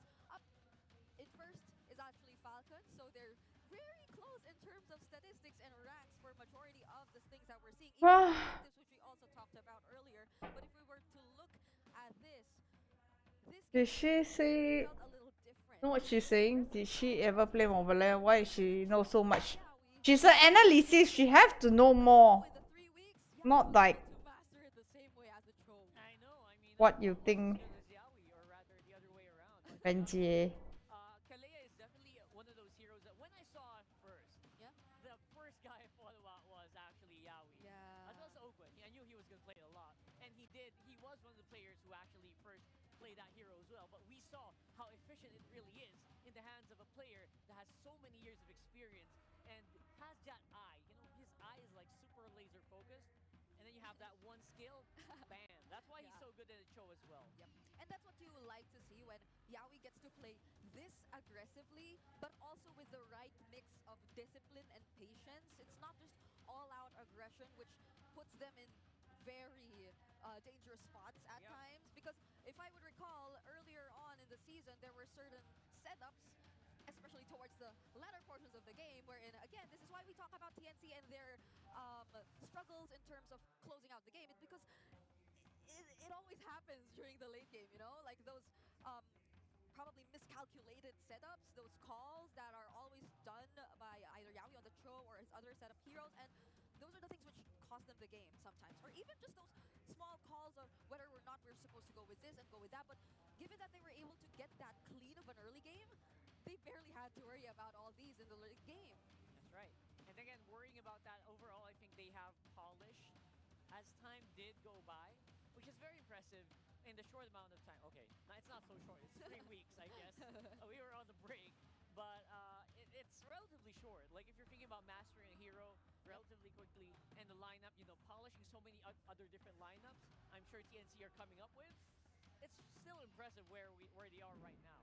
So we're gonna go in a bit and throw it over to the the Champions Arena. We have a bit of the all access segment with our host on the stage.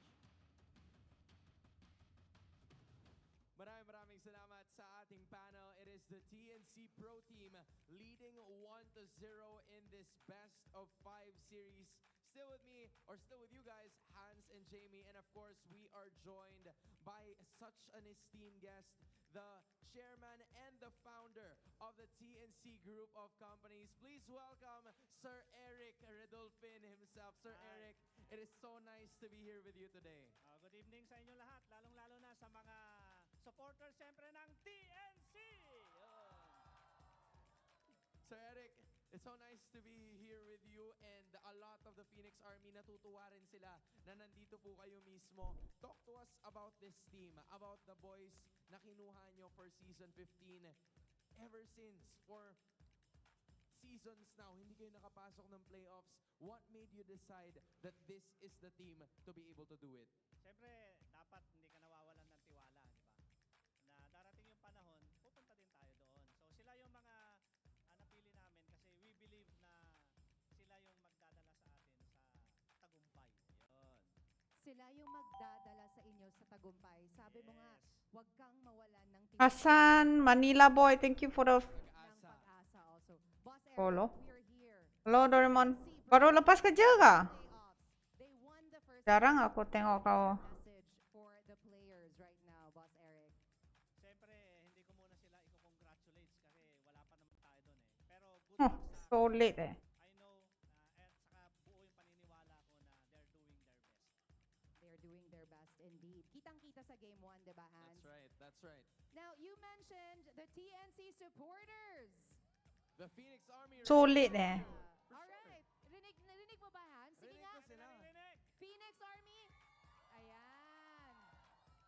Rinig mo ang pagmamahal nila for the team. Now, I heard you gave away 100 tickets. Give away 100 Wow. tickets? Is this your way of giving back to this amazing support system, Boss Eric? Yes, siyempre kasi hindi kami iniwan. Kahit nasa bottom kami, nandyan pa rin pala. Too much order eh. Tak bagus kah? I love it. Kaya isasama natin sila sa tagumpay. Paglipad. And Sir Eric, Kalapun, message, I know that there utang. are hero came over para suportahan ng TNC. Para naman sa lahat ng nanonood sa kanilang mga tahanan, ano ang mensahe mo sa lahat ng Phoenix Army? Sa lahat ng mga supporters ng TNC, especially sa Phoenix Army, patuloy lang kayong sumuporta sa amin. Darating din tayo sa tagumpay at isasama namin kayo sa mataas na lipad ng Phoenix Army. Mataas ang lipad ng Phoenix Army for this playoff. Sir Eric, maraming salamat po for being here with us today. And I'm sure that TNC Pro Team is looking to replicate what they did in Game 1. Pero makakabawi kaya ang Team Falcons? Panel. Hi, Badiro. You know, his words actually remind me of that very famous line we had a few seasons ago. Tak bagus because it's not your business. The travel to victory. Right. I remember that. That was the one where there was the jeepney, Escalera driving the jeepney, right? And it was I think one of the most iconic roster reveals too. Yeah. If I'm not, like personally, and if I'm not mistaken, for a lot of us out there, and it's finally happening now. It's the same team, but with a different lineup. You know, it's a different roster. It's getting started, right? It's no better way to do it, especially if you want a really successful tomorrow, hatid na din sa inyo ng magandang bukas. BPI empowers Pinoy gamers with next-level banking solutions to playoff. your life with digital deposit accounts, insurance investments, loans, and others. Yeah, you can start saving so you could get a more epic tomorrow. Open a hashtag SaveUp account today via the BPI app. One ID and 5 minutes is all you need, and you will be having your very own account. So open an epic tomorrow together with BPI. You can also check out their booth right here if you come visit us here at the Champions Arena. That's right. And of course, for everyone, we also have like good epic news for you guys. We have the Vibe app where you can actually pay via QR, pay your bills, send funds, and you can also claim rewards. All of that in the Vibe app. And we also have an epic bonus wherein if you sign up, you get a chance to win 1,250 MLBB. Memaksa, tapi tak pandai. That's gonna put you on the road to the Naruto skin. So Your favorite team is here, though. Your favorite player is here. Today for an epic tomorrow, open it with BPI. Yeah, I personally love BPI. That's right. Yeah, and I'm loving how they provide us so many activities and possible prizes back in the regular Yeah. season. So what more now? You know, like there's a high chance that they prepared a lot more for us. And you guys, if you decide to come with us, but look at this. We have. Oi, terperanjat aku. Kenapa ada tofu dalam bilik aku? Assists in Mpl Philippines. 2,000 assists in 281 games. That is Yaoi ranking number 4. So, did he hit 2,000 assists today? Yeah. Yeah, he did. Right there. He did. He is now the 10th player to do it. Yeah. In all of Mpl Philippines history. He unlocked this achievement the moment he got those 8 assists in the game earlier. And imagine he went beyond 8 assists, you know, like they got so much. There were multiple setups started there by the Hey, which you ingat this one place for you to shopping, is it? see once more in this upcoming game, or definitely there is going to be some sort of either adjustment from Falcon's side or respect towards that. Yeah, that's huge. Honestly, that's a lot of assists where most of it is done in single targets. Yeah. Right? So it's a different assist window where it's like a Tigreal setting up 5 people at a time. Yeah. He does it with Cho. He does it with Franco. He does it with Galea. Those are single. Jawhead. These are single target heroes players. So he likes to take things one step at a time. One step something at like a time. that. There you go. So that's even harder, right? Because Pro My Venus, you can heal. Oi, you are so high, you going panjat my. Straightforward fashion. Choose this guy, remove him from 37% win rate. Gemuk sangat si tofu tu. Tak lalu dia jatuh. Into the draft here, ladies and gents. We're gonna have to recruit the help of Mr. Renmar Santa Cruz all the way from the land of Caster's desk. Oh my goodness, I don't know what is he doing though. I cannot wait to hear for the rest of the playoffs how many times you'll be able to He fall down. Oh my goodness, he's so cute. That's great, you know, that's great exposure, you know. Your name's always gonna pop up. And here we are. Oh, and there goes the respect back. No Malaya today? I mean, come on. Yeah. I just have a question, Redmar. Do you expect the Cho to be first ban or first pick a lot here in this series? First batter pick, probably not. If ever it even dipped out as like a 2-pick swing on the red side. If ever, I think TNC Pro Team can pick it up in second and third. Blue 2-3 would be a good spot for it. But wow, TNC Pro Team are My cat is a joke, I tell you. they know something we don't, and they also understand the trends globally. And this is a very surprise. Okay, I thought the Fanny was gonna get through, but now this leaves us with a question: what goes first for TNC? Like the picks that most often go into the first pick, the Joy, the Kalea, the Kimmy, they're already out for TNC at this point. There's that guy. Always goes under the radar. Very rarely gets picked up, but we are gonna see the chip here today. This forces a bit of this will force an overreaction for Falcons right away. Either they pick up rush pick the Juicin, rush pick the Low Yi, or if they just want vision, they're gonna like rush pick things like maybe even Selena, even maybe save that for Red 3. Yeah. But instantly they're gonna want crowd control right away.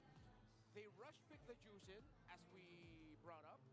Whatever this next pick is, has to either be hella crowd control or a strong gold laner that can defend himself and split push or escape like a Moskov if they really want to be safe. Yeah. Would they consider the Badang again? I mean, earlier it kind of had the same idea, and there you There it go. is. And I feel like it'll be a lot more effective this time around since you could actually have an actual signal on whether or not you're gonna throw it out there. If you do see the shortcuts coming up, or the teams or the players from TNC just showing up, but it'll take time for Flapteasy, especially after game number 1, to sort things out. So TNC this time around, they're still the Hayabusa again. Yeah. If they want to pick that here. I think though, okay, so when you have a chip in your lineup, you're actually encouraged to consider picking up a very tanky style of jungler as well. Because, you know, with how the shortcut works, you can just steamroll with some really beefy dudes all across the map. This isn't a really beefy dude. They do pick up a Suyo, and then the Harith as well. So right now, TNC Pro Team have picked up 2 heroes that mesh very well with the chip play style. Yeah. It's just Falcons need to consider rushing way more crowd control here, that when TNC Pro Team go through the portals, they're just gonna be met with getting force choked by the Juicin, getting caught out by the Badang, and whatever else they decide to add to that. Yeah, there's the Gatot Kacha too. Is there a chance we can see a Hylos or a Baksha here in this slot? Or maybe later on? It's tanky, although the amount of crowd control it can offer to several members all at once. Finally. Maybe you want your Hmm. Oh! Lucas. Where have you been? We have been looking for you all day, boys. Oh my god. Finally, someone decided to pick up the Lucas. And again, it goes again with the theme that we were talking about. Get caught out on the portal, pop up the Unleash the Beast. So Falcons, I feel like that's enough in terms of trying to respond right away to the chip style lineup. Yeah. Question is, in terms of the gold lane pickups, what are they going to go for? They need some instant damage. It can't just be the Lucas that provides that. Because we saw earlier, if it was just like the Juicin +1, nah, it's not gonna good. Go slow. Yeah. Juicin +1, nah, make it a Juicin +2. You need something like either Moskov or Granger again, if you can. Yeah, and the timings too, like the power spikes, right? Imo tuh assassin kan. There, in terms of what they Kalau tak dapat assassin dia macam tak banyak function doh aku rasa. some time as well. And if you don't want the same thing to happen all over again, you might want to opt for a gold laner that could potentially like speed things up or provide a faster power spike overall for your team. Yeah, I still feel like the Bruno is a Loh, little bit hari different bulan. in those scenarios. We saw a Clint today before a Bruno, so you're seeing the priorities. But also on the side of Falcons, it usually is a very bad feeling when you're a Lucas and then you unleash your full combo and then they run away with like a sliver of health after your full combo. So you want someone to be able to clean up. I wonder if any of these two teams are thinking about picking up an Esmeralda somewhere. Because there's a lot of shields going around. You mentioned Baksha earlier. I think Baksha would be good for either of these two teams. Could be good for Falcons. You get to roam around the map very quickly, check shrubs as well. But then the thing is, when you've used your shield unity, you have no escape. And if you bump into the chip, they'll just call down a portal on you, and then suddenly you're caught out by the rest of TNC. I mean, even the chip at this point can somehow offer a certain level of chain CC, you know? Like you just do that combo of your 1-2 or your 2 and your 1, and then you lay out the shortcut, and then there's an additional stun you have to think about. So they just go for the Ranger that's at least range to keep you out of danger if ever the TNC does decide to go all in. Yeah, if we're talking about cleanups, Granger's great at that. Yeah, one of the heroes that we mentioned. I think a Farsa would be okay here for TNC Pro Team. You have the Wings by Wings to go around quite safely. Harith, you have 2 strong sources of burst magic damage. Yeah. And then your EXP laner can honestly, it has to be something tanky as well, because it's gonna be another roamer.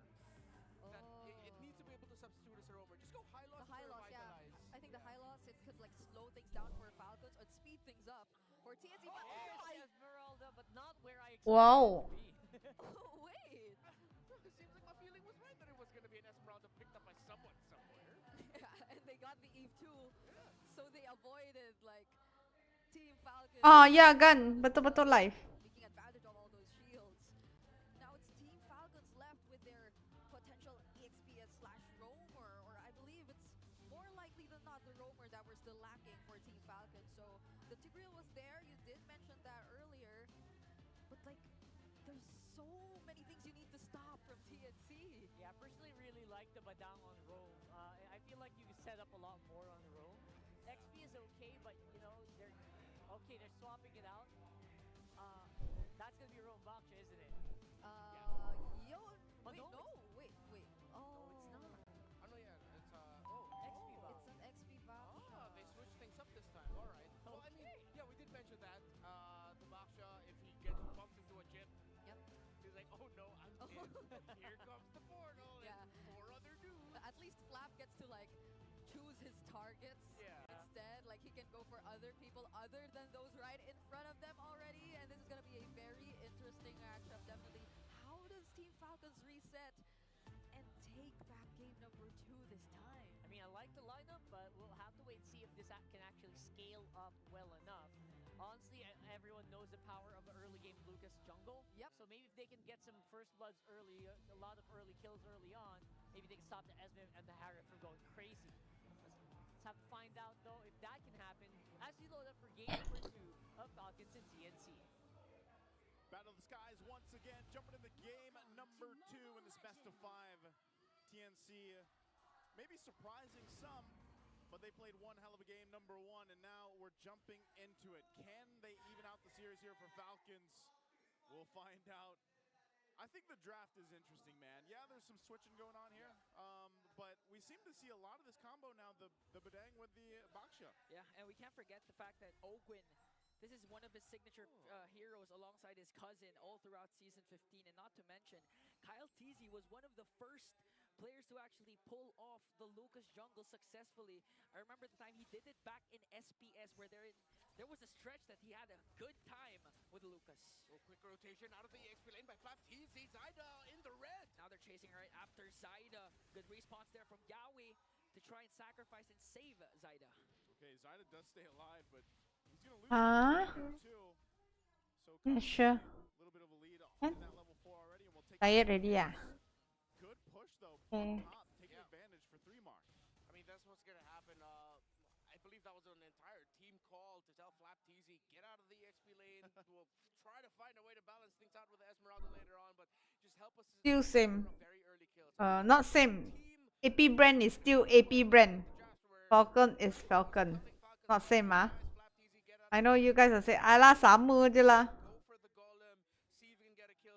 No longer the same anymore. Really traveling together here too, and I like that Ingon mentioned it earlier. You know, when the Lucas was kind of a debate how it worked in the jungle. There was very few that were able to make it work. Kyle TZ being one of them, Demon Kite another one. Yes, orang keluar dari AP brand. Devastating, you know, especially early on. So this is going to be an objective secured already for Falcons. First turtle of the game goes in their hands. Yeah, and there was the strong start that Rockhard mentioned a while ago that can happen if you have a Lucas jungle. And if I can recall correctly, Kyle TZ mentioned that the reason why his Lucas actually performs well in international events is because it's harder to pull it off locally. Oh, that's what he said. Yeah, that's what he said. I asked the question. All right, Kyle. That's a little heated there, Ingon. You know? What are you trying to say about the other region? That came from Kyle TZ. Yeah, I mean, backtrack. We're messing with you. Redmar, you were there. You were beside me. Yeah, I know. We were doing the interview at the same time. Yeah. All right, so I'm interested to see how else Flap TZ is going to be playing this game, because you're definitely not going to win the lane up against the Esmeralda as a Baksha. The best that you could do is just beat the Esmeralda in map presence, which so far he has done. Well, for one big rotation. How many more times can he do that? Well, let's see. Because again, 3 more TZ could just dance on this Baksha all day long. I feel like this is such a great showcase of like Flap's personality. Like Baksha seems to be the hero to do that, you know? And all right, old man, well, back in my day. Back in my day. In Season 6. It was actually the Baksha and the EXP lane that he made a name for himself with. In the height of Bren Esports, OG Bren Esports with Carl TZ. Yep.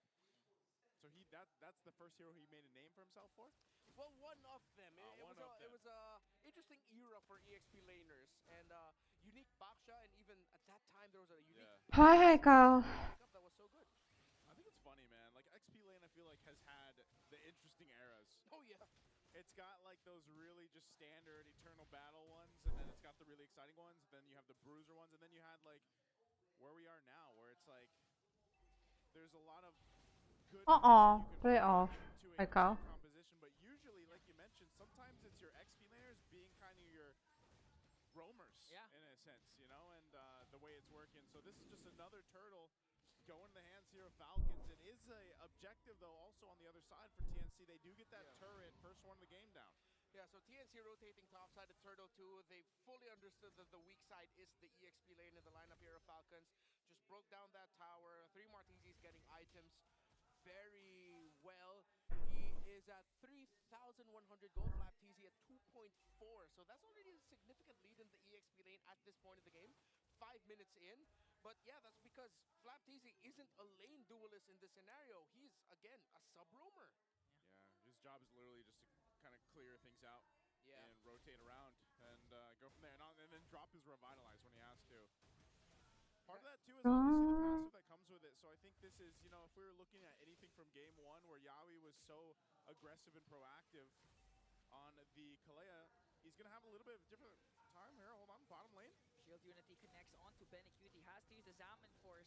Falling Star. Whoa. Paired up with the real world manipulation. I don't think so. This is a good combination, though. TNC Falcons will win this. And you see Flap TZ full utility right now. It's Ogwin who's going to be... It's in his hands for the setups. Yeah. And holding on to it. A much better game, definitely this time around by Falcons. Even though they lost the tower up top, they're equalizing it. They have a very slight gold lead. And yeah, they can just rotate well at this point compared to game number 1 where they just felt helpless. Yeah, this one is a lot more standard, I would say, and clean, at least for Falcons, with this kind of lineup that they can play with. But as I was saying earlier, I think a big part of this is still how do they go ahead and play against what Yawi can do.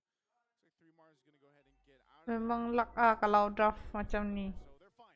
Turtle's going to come up, though, and I don't like the draft, actually. lock down these objectives as they continue to put pressure now on this top side turret. I'm not sure if TNC is even really in a fighting position, though. You know, like, if you think about it, they got to let Benacute farm up as he does in the bottom lane. They might try turret for the turtle here, but that's the thing. If you think about the 4 members that they have, they really have to catch Falcons off guard or get the RWM in the right place to have Zyda come in with that damage. Yeah, it's like the Harith has another condition for the fight, and it's the Eve. Yeah. It's like you got to pair those two up together really well, especially with the type of lineup that Falcons has brought to the table. I agree with that. Let's see if TNC Pro Team can eventually find that, or if when Benacute finally fulfills the second item, wait, in the middle of the map, TNC is going to get caught out, but it looks like they'll be able to escape. Oh! Phew! Catch a 3 Martizi there with the Lantern Flare. Now Kyle TZ onto Lancey. Might be able to take him down, and he will do so successfully. Yawi again caught in the middle, up against 4. Super Marco picks up the kill. Oh, Benny. I don't think he's not online yet enough. Yeah. And that's exactly what we were kind of segueing in, you know, into. Like, Benny's got his own thing. He's got You a bit cheap. How you want to burst hero when you go into the chip? Benny just doesn't have that damage just yet on the Harith. Benny is using Harit. Eve, oh my god, the draft is so bad, man. He's gonna pop that conceal. He's like, I gotta get out of here. Yeah, he has to. Kyle TZ spots out his Very, very bad draft. Up against 5. Yawi, where are you gonna go? Where are you gonna look? Who's gonna get the kill? Of course they're gonna bring it to Super Marco. Turned him into a Sky Piercer stack. Yeah. Wow, what a punish there by Falcons. And yeah, TNC Pro Team have completely left their comfort zone from game number 1. As it seems like what works for Falcons is to just pick up beefy dudes that can just run over you. Literally what they are in real life. That's true. That's what I'm saying. You know, the Baksha kind of fits the Flap, the persona, you know? All he needs, all the Baksha needs is a skin where he can actually, like, flex while he's rolling around. Yeah, I think we're just going to see a lineup full of shirtless dudes for the rest of the series for Falcons, and it just works out for them. Just muscles on muscles. Dude, with a mage. MPL Philippines needs to do a piece of content where they take the Onyx boys and the Falcon boys, and they have like a lift-off. Lagi bagus lagi. And you should host it nice too. And I'll host it. Yeah. We can host it, you know? Renmar can host it. Renmar's a gym guy too. Yeah. How do you see the scalps? I don't know. He's got the best calves out of everybody, dude. That's actually true, That's folks. actually We true. are not capping. We're not calving. Okay, Yaoi. All right. Yaoi flickers in, already cast the ultimate. Oh, Basu. Cannot lah. Remove that Lord Slain thing lah. Philippines too big already. Oh, GG liao, tapao liao. No, coach is new coach. I think setahu aku new coach. Jacked up on like 20 grams of creatine each with a mage. You don't have to loading phase, guys. You just take the 5 grams a day. TNC has no kills after what they did to Falcons in game number 1. Falcons are just running over them right now. Pure stampede. This is literally brute force. Yes, brute force. This is what they just called back to. This is what they were doing in season 6. Well, not really, because Carl Teasy was playing marksman and assassins at the same time back then. But it's just dudes on dudes. Yeah, and this is a pretty bad situation to be in. I mean, okay, Yaoi. Rough problem actually. Man, like again, you're almost 8,000 gold behind. Shield's already popped in the mid and the bottom. The Lord is still up here, so that top turret shield's gonna go down too. And this is looking a little dire for TNC. It just feels like the fire that they had on the Phoenix from game 1 has been doused out for now.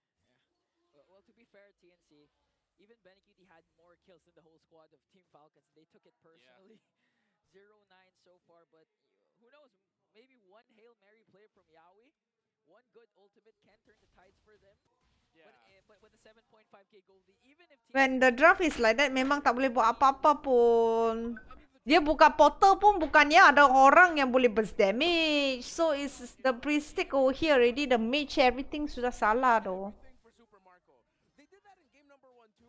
It was also a Granger, but it just didn't fare out well. It's like so you okay, but after that the heart rate and also the if is wrong already. You pakai Faramis also. I rather you take Faramis, Zaz. Pun lagi okay. Except this time they have a much better piece in the Lucas, and they don't have to worry about the 1-1. Oh. The big part of this box and why he's popping up so much too is the fact that the amount of pressure that he brings where like even if you're just rolling around and you're not actually planning to initiate but you just kind of do that fake out jump, you know, like that's enough to keep people from guessing or initiating themselves. And it's a way that Falcons can play, or any team rather, that takes that boxer. And mind you, this lets Flap, because he brought it in the XP lane, be a lot more proactive. If you think about for example, team fight participation in essence, when it's a boxer, you're going to have a way easier time to do it. Tak kena. Dengan Harit pun lagi tak kena. That are available right now in the current meta. So Flap's been a big part of why Falcons has just been winning these team fights time and time again. Where it also takes some of the pressure from MY dulu, MY dulu. MY pukul 12. Jumaat Malaysia tak ada. Jumaat Malaysia tak ada. Malaysia tak ada guys.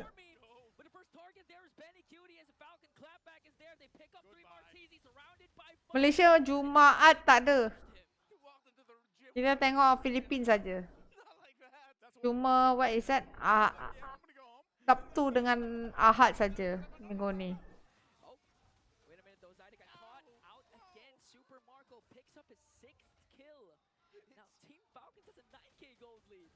Hah? ID 11 hari bulan kah? Mana buku aku ni?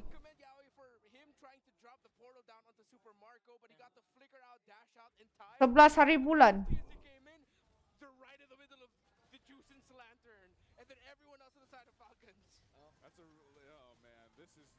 I don't know if they end it here. Do they end it here? Yeah, they can. Ogun flickers in. Here comes the real world manipulation though. Benecutie trying to work on Ogun. Boleh end tu. As the Lord being end lah. by TNC. Benecutie already up his Zaman force. And Yaoi just got bursted down by Super Marco with a piercer of 770 stacks. Minions onto the middle lane. Kyle Teasy unleashed the Yalah. Team Falcons This is a very big mistake already. MY and ID sama masa untuk grand final. MY and ID satu sama. I wanna go toilet. Sekejap. Shishi. Let me get one. It's now 1-1 in the series, man. What a game. Clean as hell for Falcons. Let's throw it over to the panel. Well, this is definitely shaping up to be very similar to what we were expecting before the series started compared to match number 1 where we thought it was going to be over relatively quickly. So this is exactly things going according to plan. Curses and whatnot, but we will talk about that later on, maybe. Yeah, for the meantime, though, welcome back to the panel. I'm Rockhard. This is Brigida. Let's try to break that game down a little bit more, and we can maybe see why Falcons didn't really die in that game. Aside from the very end. There were so many gym references laid out there by our casters who all go to the gym, by the way. But this guy, mind you, I think he does too. He does. Very nonchalant. He's just very low key, but he does. And this guy just got the second maniac of the series. Imagine back-to-back maniacs in the first 2 games of this series. What else are we expecting? You're just roaring, right? They're just so eager to prove the other that, hey, you're not stronger than me. I can do what you do. That's exactly what Falcons did here in game number 2. Unbelievable. I mean, if you were to look at it, this guy, it was again very similar. He was well guarded, and earlier in game number 1, despite the loss, was already the BPI rich guy of that particular game. So what more now that they have better tools to deal with whatever TNC decided to reveal in this lineup, and it's not just better tools, they're actually the best possible tools to respond back to what Ya betul Cat. Vamos lawan Arrow dulu. Tak ada suara kak? Tak ada suara kak? Oh, game sound The chip felt like it was heavily answered, and I feel like we're seeing a couple of times where it was clearly denied of its intentions throughout the MVP highlights. Yaoi, it came to a point where he was 0-5, and that's not good. It's not a good sign if you're a chip, you know? Yeah, that really will eat at your morale. It will eat at your ability to actually make a big play. Yep. We all know what they're gonna talk about, right? Even during this time, right? Even during that time where technically they had a really good angle to attack, they still lost out because it was just so far behind for TNC. Yeah, imagine how many Skypiercer stacks Super Marco was able to rack up. He probably hit max stacks right before this game actually ended. And again, yes, they were able to get 2 kills, stacked away 2 kills from Team Falcons. But that's pretty much it. Like, that's all they were able to achieve in this game after Team Falcons successfully denies them of so many things right from the draft. So we did mention earlier the swerves and all that. There was adjustments that took place, and the second Ranger game, which worked much better for them.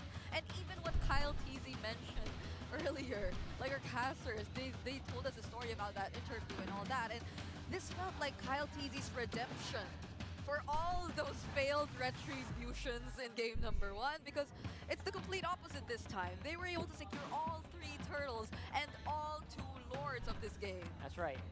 Kyle TZ obviously took it personally, and he was back with a mission. But like we were talking about, like all the casters were talking about as well from the previous game, this just feels correct because that's just what Lucas does. He gets so many advantages in the early game, and when you're in a field where you're so used to your opponent already, and your opponent doesn't really have any like instant burst counters, there's nothing that no one can burst Lucas here. Yep. If you look at the lineup. Absolutely. They're taking their time, and even Benny Cutie, if you look at the gold in this post-game statistics, he was 8.6k towards the end of the game, where Super Marco was nearing 13k. So he was a couple thousand behind of Super Marco, and even in terms of the damage department, he just hit not even half of what Super Marco was able to deal up against the members of TNC. So yeah, they have the tanky heroes, they have the sustain, they have the real world manipulations and all that, that shield eating Esmeralda, but that wasn't enough to deal with Team Falcons, especially after they were able to scale up so well. This is, again, for some of you who might have missed it, actually one of FlapTZ's signature heroes back then when they were winning the championship, right? That's right. Way back then when XP laners were so many things, and now XP laners is just secondary roamers, like Naisu mentioned. That's just where we are right now, and honestly, we can still have so much flexibility on the XP, but for the VPI Rich guy, there's no flexibility for that. It's Super Marco. Still Super Marco with a 915 GPM. Again, we did see one of the highest numbers so far in terms of GPM. Earlier, it was in King Kong's hand. That was 967 on the Lancelot. So we're yet to break that record. But this is a very commendable statistic for Super Marco, considering that it's been 2 consecutive games in a row, whether it be a loss or a win, that he's able to snatch away that VPI Rich guy.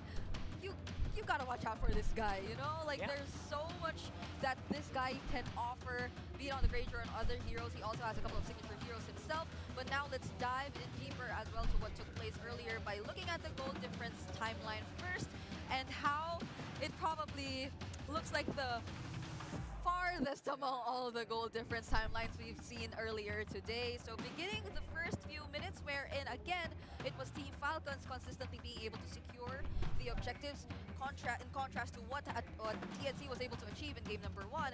It just kept going upwards from that point onwards, because it wasn't just the objectives that they were taking, it was them winning the objectives, which TNC was also trying to contest, and making sure that they don't go away without some freebies, without any additional things that they get away from TNC. So they snatch a couple of kills, they get to convert into the necessary turrets, as you can see right here, where it's been very consistent from 5 minutes to 6 minutes. Almost in every single minute, they get an objective away from TNC, and that just adds up to how they were able to establish this much huge of a lead up against TNC, especially towards the 13-minute mark. And again, this is another point of conversation, right? It's been a fast game. It hasn't been that long of a game, so that just goes to show how consistent Team Falcons were able to pull off this entire early to mid-game to late-game scaling up against the Phoenix Army. So as we approach the 9-minute mark, you see how it's already ballooned to a difference of 24.6k to 32,000 gold already for Team Falcons, and it just keeps getting higher up until the moment where it nearly reached a 10k gold lead. This is already nearing that as well, and it's been higher, especially as they closed out the game with almost nothing that TNC could do, since their main option to set things up and to look for openings was clearly shut down. We did mention earlier the 0-5 stat that Yaoi has unfortunately gained throughout this game, and it's not just that, he was also the first to fall, I believe, during that final sequence wherein Team Falcons were already knocking at the base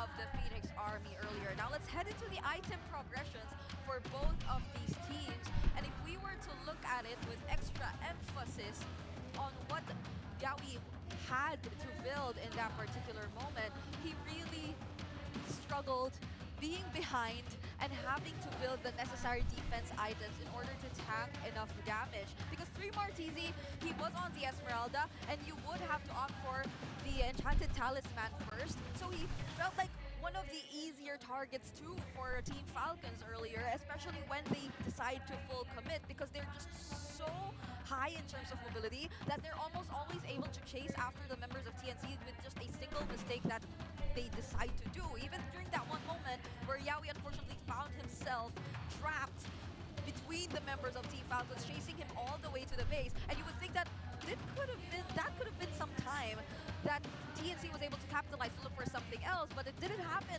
either way. It was quick for Team Falcons to still look for a way to go back to their individual lanes and to continue whatever they were trying to do all throughout the game. And need we mention the early Sky Piercer pickup for Super Marco, which probably really did max out the stats towards the end of the game. It was a very clean game that we saw from Team Falcons overall, ending it in less than 14 minutes, getting all the necessary objectives, major objectives in the game, and not allowing for TNC even just the smallest room to breathe in that entire game. Now, to wrap it up, quick meta check for Team Falcons. So you could see here that 64 win rate and that 7-4 standing for the Ranger, which again, Super Marco was able to get hold of in this particular game. And this is just one of the many pieces that have really worked well for Team Falcons. Yeah, it's pretty interesting that they are first in unique heroes used. That is such, I think that belonged to Twisted Minds. I thought too. Recently. I thought maybe so because of the newer heroes that they picked up for the season. And yeah, right there, very, very interesting. They're the only teams that actually use the Terizla and the FAM. So that's as good as it gets. And this is Falcons is not afraid to try out new heroes themselves. For example, the Aurora, the Valier, they've been trying out the Bruno, the Angela with their very specific lineups. Obviously, those didn't win, but we got them here, you know. So it feels like there has to be at least one player who has the tendency to pull off these kinds of surprises, right? Like earlier in Twisted Minds, it was Escalera, and now for Team Falcons, it's Slap. He's Slap, you know, like he has so many potential pickups that could come out. He can do that. He's been doing it for years. He's won a world championship in his rookie year. So you know that's what's it gonna take, right? To stop Flap Teasy, and I can kind of imagine maybe there's probably more in store here for Flap Teasy. Yeah, I love how he said, yeah, back then when the XP lane was many things. The XP lane was an evolving landscape. But now, oh, you kind of know what it is.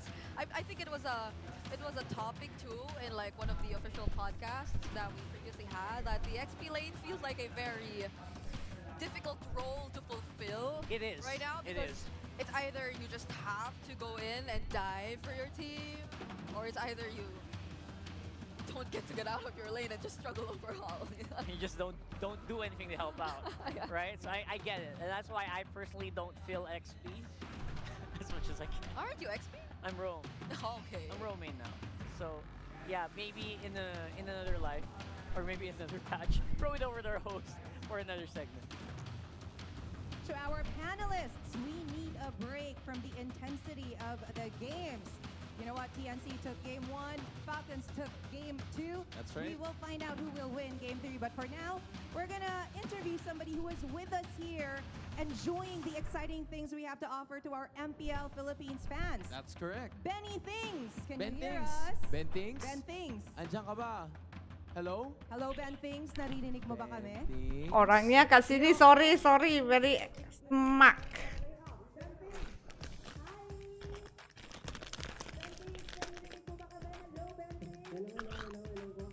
Tak dengar lah.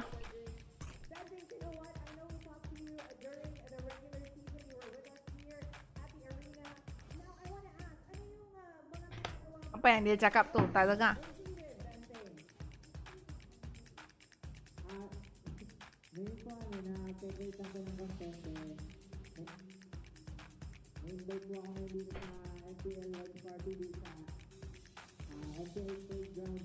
Makan lagi, geng. Sobrang saya po kasi iba-iba yung buhay na buhay yung tao dito, no? First time ko dito ako dati, yun lagi ako sa venue, pero nung na-try ko dito, parang ang sarap dito, pwede kang mahiga, ang lambot na mga higaan, tapos pwede kang mag-ingay, may mga makakausap ka na kapwa mga at sumusuporta. That's so true, Hans. You know what? I visited the Mpl playgrounds earlier. I saw Ben Things over there, and he is right. It is so much fun. So let's talk about the Mpl playgrounds, Ben Things. Ano yung may enjoy ng mga MPL fans natin dyan? Ano yung mga ganap? Pag nandyan sila, ano ba makikita nila? Sobrang dami makikita rito. Andito kasi yung mga sponsor natin na Infinix, BPI, then may mga passport tayo na pinupuno, tinatatakan yon, then pag nakompleto nyo, may mga makukuha kayo na gifts or reward din sa mga sponsor natin. Mga t-shirt, and then kahit ng mga anong pamigay, may mga Naruto sticker, then mga Naruto keychain, meron ka rin makukuha dito. Dami, no? Nag-enjoy ako. Nag-enjoy ako. I played you did? there. So yeah, he's right. We have the sponsor booths there, Infinix, BPI, Smart, There's a Time lot. Zone, a lot. And then my merch booths din. Oh, So if okay. you wanna buy t-shirts, jerseys, Para supportahan yung mga teams nila, right? That's where you can definitely go. Bentings, malayo naman tayo kasi I'm sure you're having lots of fun there at the MPL Playgrounds. Ano naman ang tingin mo sa mga teams na nandito ngayon sa playoffs? Who do you think will come out on top in terms of the final two? Sorry, Ben, kasi wala eh. Yun ang lagay, Ben eh. Alam mo naman kailangan pumili, Ben. Mainit yan, no? Pero nag-predict na kasi ako. Ang champion ko, Liquid, then second, Aurora. Yan yung MSC represent natin. Pero ang prediction ko ngayong araw, ang makakapasok, Onyx and Falcon. Yun. Bias muna tayo, no? Lalo sa TNC. And yun, good luck sa mga, grabe yung mga pinapakita ngayon. Especially yung Twisted Mind, yung unang laban. So, inabot ng Game 5. Ngayon naman, TNC, sobrang dikitan. 1-1 yung score. Hindi natin alam kung sino yung mananalo. Totoo. Parang ready na tayo for Game 3. Thank you for sharing your prediction. By the way, Ben Things, before we throw it back to our panels, why don't you invite those who are watching from home especially? Kasi nga, you know what, I don't know if we mentioned it, Ben Things is at the MPL Playground. Yes. That is for free. By Yes. the way, Good for based sure. on the first come, first serve basis, based on the capacity as well. So, if you want to enjoy that, you can join the watch party with Ben Things dyan sa MPL Playgrounds on the ground floor. So, Ben Things, invite mo naman sila na sumali dito. Yan. Guys, yung mga timbahay natin dyan, lalo na yung mga naubusan din ng ticket, no? Na gusto manood ng MPL, meron dito sa MPL Playground, katabi lang mismo ng MPL venue. Andito kami, syempre may bonus, makikita niyo rin yung mga favorite niyo na player, lalo na pag meet and greet na. Kaya pwede nyo kami bisitahin dito, maglaro tayo ng mga games, then may mga rewards din. And yun lang, kita-kits, sobrang saya dito. Boy na boy yung mga fans, syempre mapipil nyo yung mga sigawan, ibang-iba pag nasa venue kayo. And yung kita-kits tayo mula bukas hanggang June 1 yung watch party Ay, natin boring dito. siya. First Jangan come, cakap first banyak serve. lah. Syempre, Start the game lah. Sudah lambat, oi. Sudah pukul 10, oi. Answering our questions and for joining us here. Narinig nyo siya. Join us here at the venue. At dahil may prediction siya, let's see if he is right. I think we're ready for Game 3 to start. Panelists, over to you.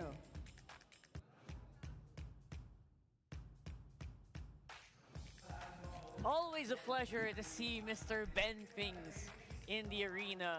Also one of a very, he's also an MPL veteran. Uh-huh.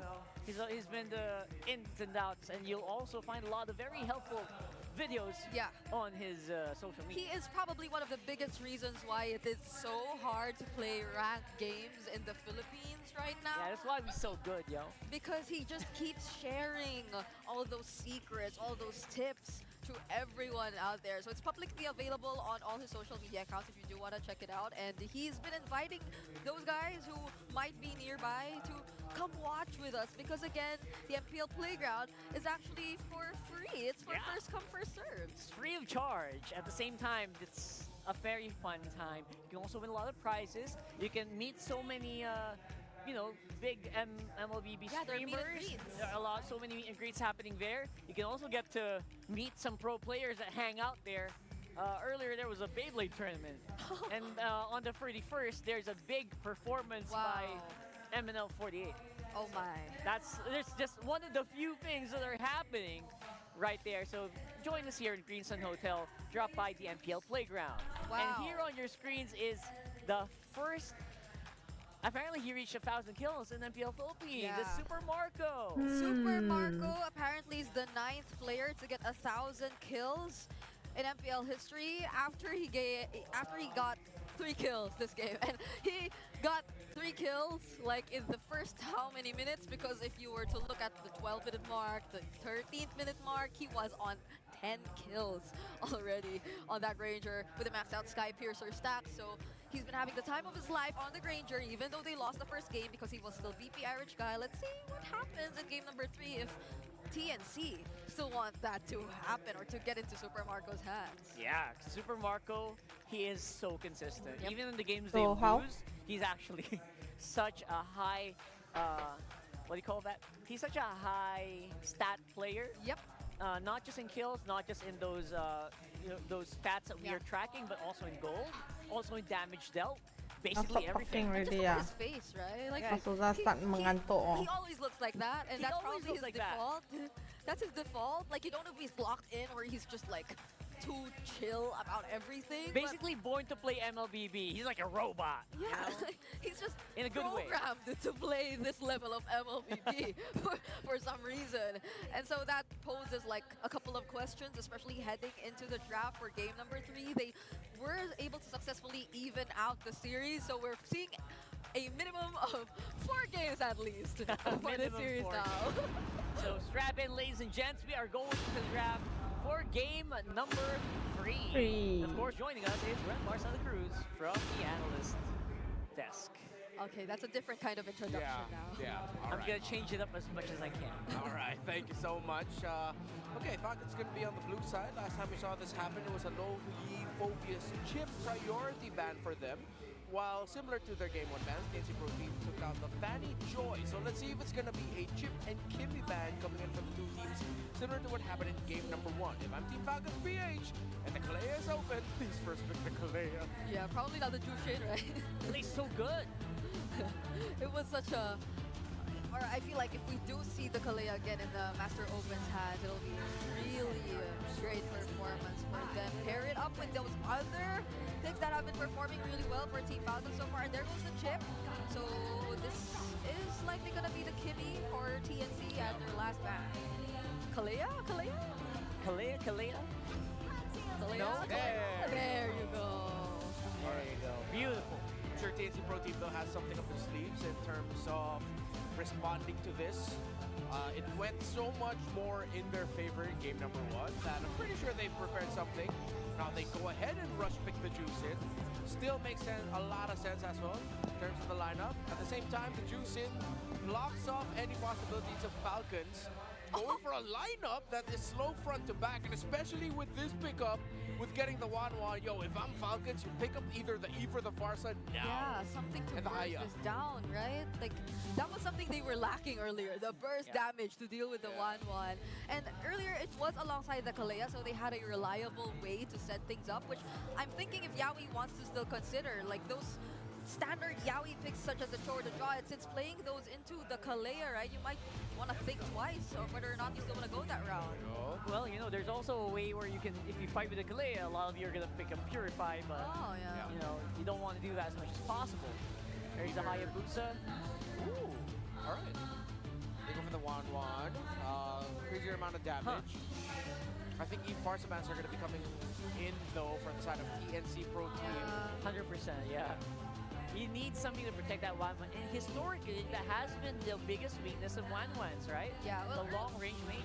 And earlier, the laning phase was already difficult in itself. It was up against a Granger, but in the long run, when there was no one to reach the 1-1, especially during prolonged team fights, I feel like the Harris might be the better pickup now. That's magic damage that could most probably deal enough against the 1. Yeah, close range, so I'd want to see more range here inside of Falcons. 1-1. They might even consider a Selena later on, but if they want to go all dive. Ling, wow. Ling, great pickup, yeah, because with even Farsa being some of the best options in the mid lane right now, for Hi, Falcons, DB. the Ling would decimate the formation really quickly alongside the juice in. So I like the first 3 picks here of TNC Pro Team again because of what Falcons need to pick up to respond to this 1-1. They've responded to those future picks very well already. So this is like a bit of a challenge. Like, all right, go ahead, pick up that Farsa. I dare you. Yeah. It could be an option for TNC to ban out those other tankier heroes, which could be harder to deal with, considering the lineup that they have so far. Because right now, you could say the same for them. Like, there's no outright burst damage that you consider for TNC right now. It's more on that slowly trying to shred and deal the damage against the enemy's kind of composition that we're seeing. But they still banned the Farsa either way, so... Just to be safe. Yeah. I mean, it did happen earlier too. We're not going to ban the Farsa and the Eve, right? But it still happened. Yeah. Alright, I thought the Falcons would consider opening up the glue, but considering like what it did very well up against the 1-1 lineup in game number 1. Yeah, it was safe because one of the options I thought the Falcons might consider is go for the Faramis if they are committing in the full dive idea and they're gonna accept the fate that, yeah, we're probably gonna lose some of the best long-range mages anyway.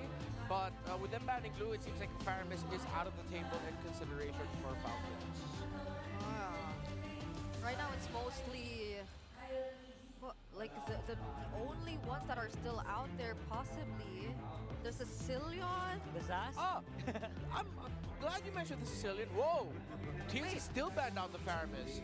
Ah, all right. Okay, that's a historically really good hero for Few. Yeah. So I kind of get it. Yeah, and okay, so they didn't fall for the bait. I think Falcons banned out the Glue to make TNC think that, oh yeah, they're not gonna pick up the Faram. We're not gonna pick up the Faramis, but then TNC called the bluff, it seems like. Yeah. You mentioned the Sicilian, Brigida. That would actually be great, considering that you are gonna end up having 2 magic damage dealers that are gonna be very farm dependent, that if you lose the early game, it's gonna be so tough to crawl back from. But it's a good substitute if ever you don't get your hands into something like the Farsa. However, as we mentioned, Eve is still open and would still be a good pick. That will be difficult to pull off up against Juice and Link. Yeah, I feel like that could like provide much more follow-up, however, though. So now they ban out the Cho as well, limiting the options for Yaoi. And the options go for Zagato Kasha. Hey. Okay. All right, from what I remember, I can recall, Gato Kacha doesn't really work as well as Yaoi compared to like the other picks. So we'll have to wait and see. They've been through a 3-week break, though. Yeah, that was a 3-week break, so hopefully they've been able to fix those. I mean, TNC did fix a lot after that game 1. We did see that they were able to really adjust their early game as well as their mid to late. So. Gatot Gatot ESP or Gatot Rom? There are other options too, like the Selena doesn't feel like it's gonna. Yeah, might be tough to pull it off here, actually. Especially with a lot of purifies for sure on The this Valentina's too lacking in range. Yeah, so. TNC Pro Team turned off the idea of an Eve, unless they still want to try and play with it. Oh, they do pick up the Zast there. You called it earlier, Rockhard. I mean, okay. I actually don't like the Zast because it feels like a band-aid right now. This is Few though, like he's pulled off the Nana. And Oh, that's true, that's true. So I feel like he's really confident. Ako na TNC win, okay? Free Martizi. Okay. Famous joke. I don't know. He's going up against the Baksha, so he has to take that into consideration. Maybe this might be that game where we were talking about the export earlier. Hi. Or the CC still? Like Hylos is also the better one, but Hilda is option. So. Yeah. Okay. A lot of pressure from the EXP lane into the jungle of the Hayabusa. That's going to be your main guy to just dish out some quick crowd control and damage onto the Harith to force out dashes. I'm liking the lineups for both, honestly. Good answers here and there. Yeah, it's going to be one of those down to execution type of deals. Yeah, it is. I'm liking how prepared these two teams really look like. Yeah. Heading into this playoff. This is the reason why we go all the way in as early as day number 1. That's right. And here in day number 1, it's one of the closest we've had so far. Again, minimum of 4 games for this one. So we'll find out who executes better. Obviously, a lot more pickoffs possibly happening for Falcons because of that Kalea pick. And a lot of scaling on the other side. Let's throw it over to Land of Dawn this time around with our casters. Thank you very much, Brigida Rockhart, and also, of course, Red Marks on the desk with us right now.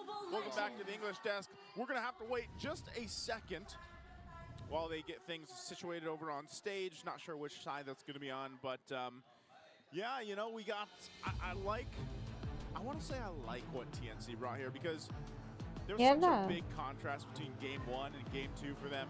And I think the highlight for me on that was it took a little bit too long for Benny Cutie to get online in game 2. So why not give him the hero that he popped off on in game 1? Yeah. Give him the Wan again. He was bulletproof during game number 1. Well executed there, and at the same time, Zaida also has one of his signature heroes even back in Mpl, the Link. With the Link and 1-1 getting paired up together, you get good options there for if ever the 1-1 doesn't do well, you have the Link to cover and vice versa.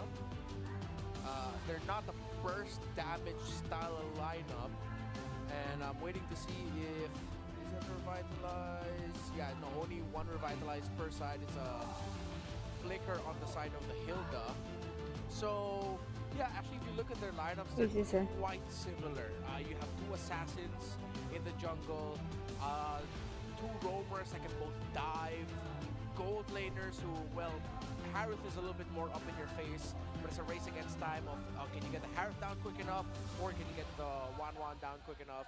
And then if you look at the EXP lane, both of them are just going to be diving to the back, throwing their bodies and hoping for the best.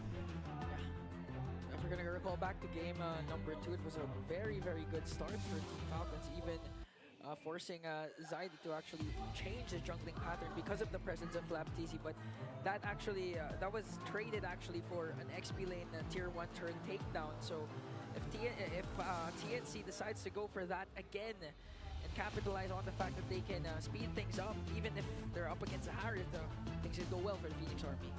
We're going to take a look at this too. Regional 4th seed jungle rankings. Average kills your Kaltizi there, 3.97. Yep. And wow, from Arrow, Hazel there. Yeah, Hazel. Hazel. 5.1, man.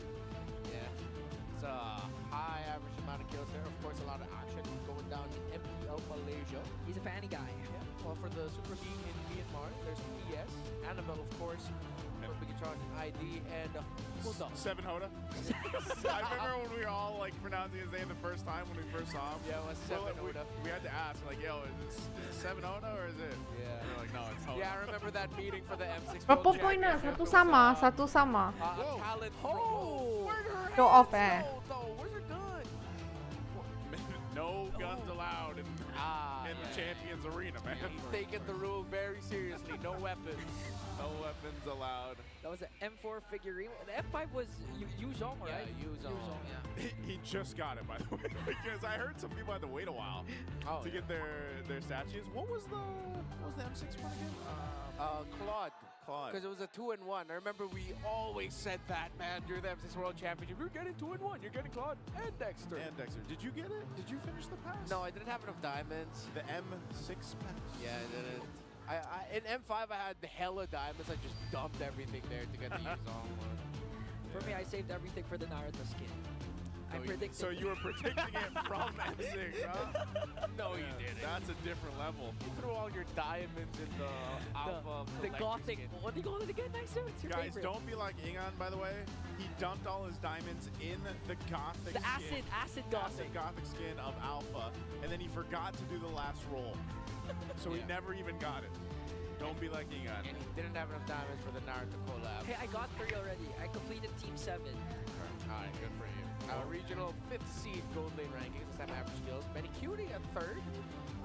Arfi of Alter Ego, another team making a lot of noise there in MPL Indonesia. Nest Presk. I wonder how you get that name. Well, what a evolved name.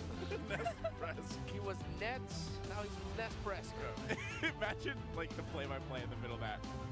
Like, that's kind of a tongue twister. Yeah, it's a tongue twister, definitely. So his hair is black now. Was it blue last year? I think maybe. All right, that's our stats god. Is that Buck? Yeah. Yeah, it's our stats god Buck. Well, this is the guy to bring us back into the game. He had the side look just to make sure. And here we are, jumping into game number 3. Again, it's 1-1 for these two teams. The Battle of the Skies going on here. The Falcons and TNC Pro Team. Wow. Nice try. Was that a...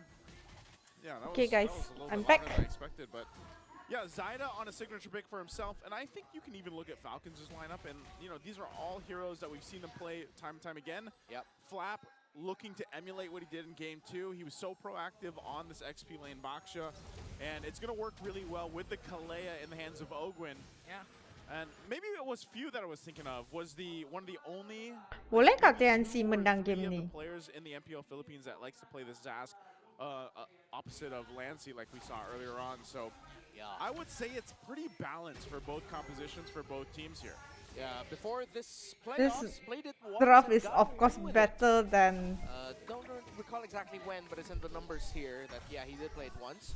Oh, Uh three oh, more. no, Kill onto 3 more. down. TZ paired up with a shield unity as Kyle TZ picks up the first blood. Missed time there, spent a little bit too long, wasn't able to flicker out to safety, and he gives a kill early on. Not good, especially you're going up against a Baksha who will love that because that gives him so much room to just be more of a nuisance in the map. And that's the duel between these two in the EXP lane, who has the more map presence. More map presence. That's kind of been the story though, right? Of just maybe XP lane in general, the way that it's been developing in the meta. Yeah. You know, I feel like that's been a big thing, and that's why we were saying earlier on, it's kind of like you turn into almost the roamer, or at least kind of like the roamer sidekick, you know, and that's what you're going around doing. But ultimately, I think it's a fun place to be in if you are an XP laner. You can be proactive, or you can also sit in the lane and just focus on that if you want to. We've seen that with some of the heroes that popped up. Oh, Benny Cutie. Oh, Benny, very ganas over here. Not level 4 yet. Oh, whoa, Benny, what are you doing? My goodness. The damage from Super Marco was more than enough as Oh. TNC tries to work on the turtle. Ogwen jumps in as well as Baptiste, and they can't. Oh, Lance with the GG. Crimson Beacon out. And still, Lancey will secure the turtle, but Yaoi AOG casted it right on time. One more hit away, and Yaoi escapes. Okay, he's not going. Yeah, that's a massive consolation prize. Oh, in the middle, Lancey in trouble. Okay, Lancey pops his Purified though, and pew, with the Nightmaric spawn brings him Apa down. play let it go, cannot play lah. Really, like, it was almost like Play if he lagu could walk kah? away, Yeah. you know, but he like shadowed away, and he's like, yeah, Fuse got it. Yeah, it's good. My captain's got him. 5-0 start for Falcons, 3 minutes in, a 2,100 gold lead. Everything has fallen apart for TNC Pro Team in the early game here. First 3 Martizi getting that kill up top, getting picked off by Kaltizi and Flap, and then everything going wrong with the turtle. Except, again, a great consolation prize in the fact that Lancey was the one able to secure that turtle. It minimizes the lead that Falcons could have gotten at this point, but they I think definitely still are in TNC, control and have sorry the lah. lead. Yeah, they'll work around this. TNC might have to do something about But it too. Falcon versus You know, Liquid, really, I when you think guess. about it, okay, what can they do? Well, Benny Cutie, he went down earlier on, so he's not going to have that easy start on this 1-1. So he can continue to farm up and hope that, you know, he's able to go ahead and capitalize on the 1-1 kit, especially with the crossbow of Tang. You can almost do the same thing, I guess, if you mention with this Lebby, not novel, comic. But then that's the thing, I feel like Zyda, the pressure is there because you're down already. You know that Kyle Teezy's got a little bit of that lead. I mean, he did have 2 levels ahead of him. Kyle Teezy should be hitting that level 9 in just a bit, but really for Zyda, he's got to rely on the team to help support him, grab the buffs, and hopefully secure some of the objectives. It is only 1 turtle in the favor, though, for TNC, and they can continue to build up on that, but they're talking about a 2,000 deficit already in gold. Yeah, and even more pressure for Zyda as they're trying to chase down Flap Teezy. Looks like they'll be able to secure the kill, but no, it spoke too soon. Flap Teezy already forced to use their Revitalize to get away. As I mentioned, one of the tanks of TNC Pro Team, the Hilda, actually is going to be the main tank in this scenario, as he's going to be the one providing vision for the Gacha for Yaoi to go in. He's already 2 deaths early on. That means the moment Ogwen can see 3-Mar, he could just go ahead and toss his ultimate onto him, and that's already a sure kill that you're going to build advantage off of. You just save your dashes to make sure you get out of the AOG of Yaoi. Yeah, especially if once the 3rd item is there for Ogwen, might be the fleeting time could spell disaster for TNC. No. Oh! There, Tempest of Blades casted out by Zyda, but Yaoi looks like it's going to be the first man down. PH when they war, they like to put the turtle so big for what? Ayo, mengada tu. TNC Pro Team still getting chased by the members of Falcons. Let's see if they can get Lance. Okay, bye-bye. Hayabusa takes out the Juicin. Good pickup there. You know, just when they get on the board, Falcons takes a little bit more, plus that objective. So you can see how things are in favor for Falcons. This is where they'll go ahead and press a little bit more on the gas. Yeah. Looking to go get Zyda memang slow sikit pun ya. That's why they say must play late game. Hold this down. Zyda's with him. So they should be able to hold this on. Already casted the Wiggy Shadow Kill. Look at the damage. Even Zyda, 1/4 HP lost, but he's surveying the scene. Went down. Went with I don't know Blades, what but you're the doing, response Zyda. From Team Falcons, just too much for them. Benecuti though in the picture now, as both teams will disengage.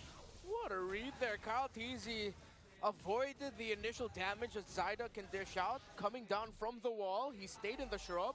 Zyda tried to foresee it, but Kalteezy was like, all right, I know you're trying to predict me. I'm going to do the unpredictable thing, and I'm just going to stay here. Then I'm going to walk out. Then I'll get away scot-free. Okay. The kill onto 3 TZ up top by Flap TZ, and Kyle TZ is really biting TNC in the neck. Because so far, 3 TZ is having a hard time trying to go out of the map. Bye-bye. Try and No prevent hoo-hoo already, bye-bye. his usual jungling pattern, so Team Falcons already has that covered. ND, I don't know what you're writing. Right now, ND. Falcons has the majority of this game covered. I mean, very similar to what we saw in Game 2, where they've got this pretty big gold lead. You know, 5,000 gold at nearly the 7-minute mark is quite massive to work against if you're TNC. The Turtle's going to be up here too, and Falcons will get in position for that. So again, you're banking on the fact that what can TNC do here? And really a lot of it is allow Zyda to not fall too far behind and look for pickoffs here. Could be Flap. There might be the trade. Flap TZ already popped his Revitalize, but just look Okay, at the sustain. It's taking them a lot of time. Falcons What are they doing? Wait, Benny, go back. Zyda Whoa. goes out with the Templates and Blades, but they were able to take down Flap TZ in exchange for Zyda and Yowie. Now Few's going to pick up one more. 3 TZ caught in the middle of the GG Owen, Super Marco, Few chasing after him GG liao. and feeds off the kill to Marco. You can't blame TNC for going after Flap. But man, Flap TZ held on so long. Let's see gets blasted. A double kill for Marco to cap it off. And Super Marco, he's like, I want this one. And Ya he kan? goes, burns the Siapa flicker, Benny will get boleh the double. ulti tak nak buka ulti tu So tadi. now I was like, Falcons furthering the lead. my brain. I mean, man, 7.5K ahead at the 8-minute mark. This is not I need this philo what to you want to support go me. against if you're TNC and you're looking at that first lord in about a minute. The items, I mean, looking at it, they're so far behind in itemization. So this is the green light for Falcons to just take the side of the jungle. Oakwood, another jump in, paired up with a Tsunami Slam, but Yowie counters out with an AOG. Here comes Marco once again. Zaman Kesian Yowie. Shadow kill from Kyle TZ, a mega kill from Kyle TZ. It's just violent yet again. Falcons have built up such a massive lead that if TNC Pro Team initiates, they will clap back immediately. We talked about this being an execution-based thing. Yeah, since Falcons executed the hell out of the early game so much better, they've just ballooned to a 9,000 gold lead, close to 9 minutes in. Yeah, this is really similar to what happened during game number 2. Even down to the fact that the jungler and the gold laner of Team Falcons both have 4 kills. There was a stretch in game 2 where they have equal kills, so now Falcons with a strong start again, holding on to a 9.7k gold lead, not giving anything to TNC at this point. Hey man, 10,000 gold. You are as happy as you can be if you're Falcons right now. Leading into this Lord, you know you've got the pretty much automatic secure on this, because TNC would be kind of crazy to even try to contest it, especially with a Ling. You know you got to go ahead and just plant Zyda on the opposite side of the map and just try to farm up, get some pressure somewhere, because you're not fighting Falcons. You're not even going for it, so you might as well just prep up for the defense. Now the problem with that is because of this lineup the Falcons have, it might be a similar cause where this first Lord is a game-winning push just because of how far ahead they are. And the fact that, again, Ogwyn on the Kalea can just jump on in, force something, at least a response, and there's only one Purify over there from Lancy. Yeah, not to mention 2 core items only for Benny QT. The Corrosion Scythe is also there for him. So in terms of damage output, it's going to take a lot for TNT to just burst down. Even Flap TZ, like we witnessed a couple of minutes ago.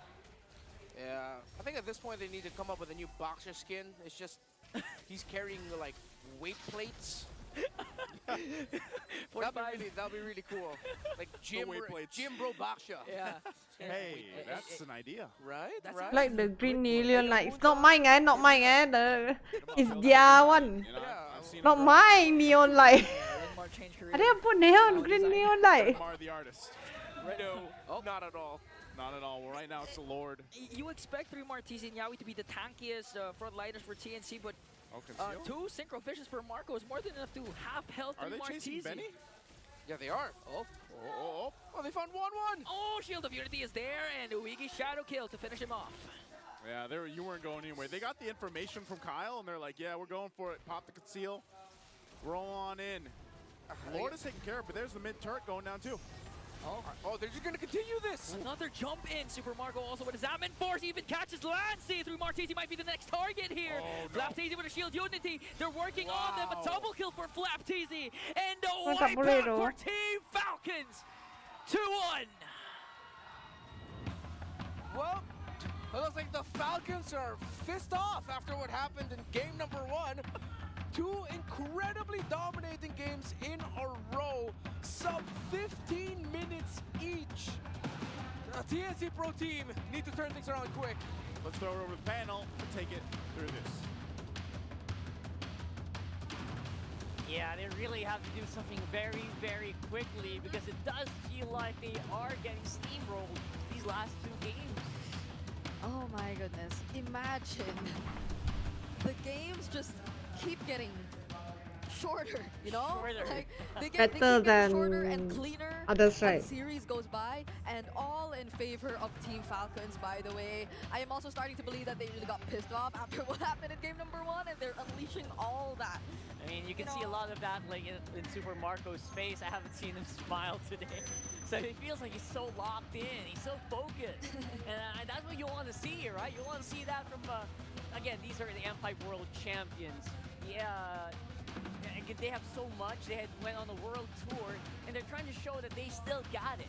And they have to show it against teams like Mpl Ph, Onic, and everyone else. And I wonder who our MVP actually is after that game. I know now because I looked over I setuju. But you will be finding out soon too. It's none other than Kyle TZ. That's right. On that Kakashi Hayabusa.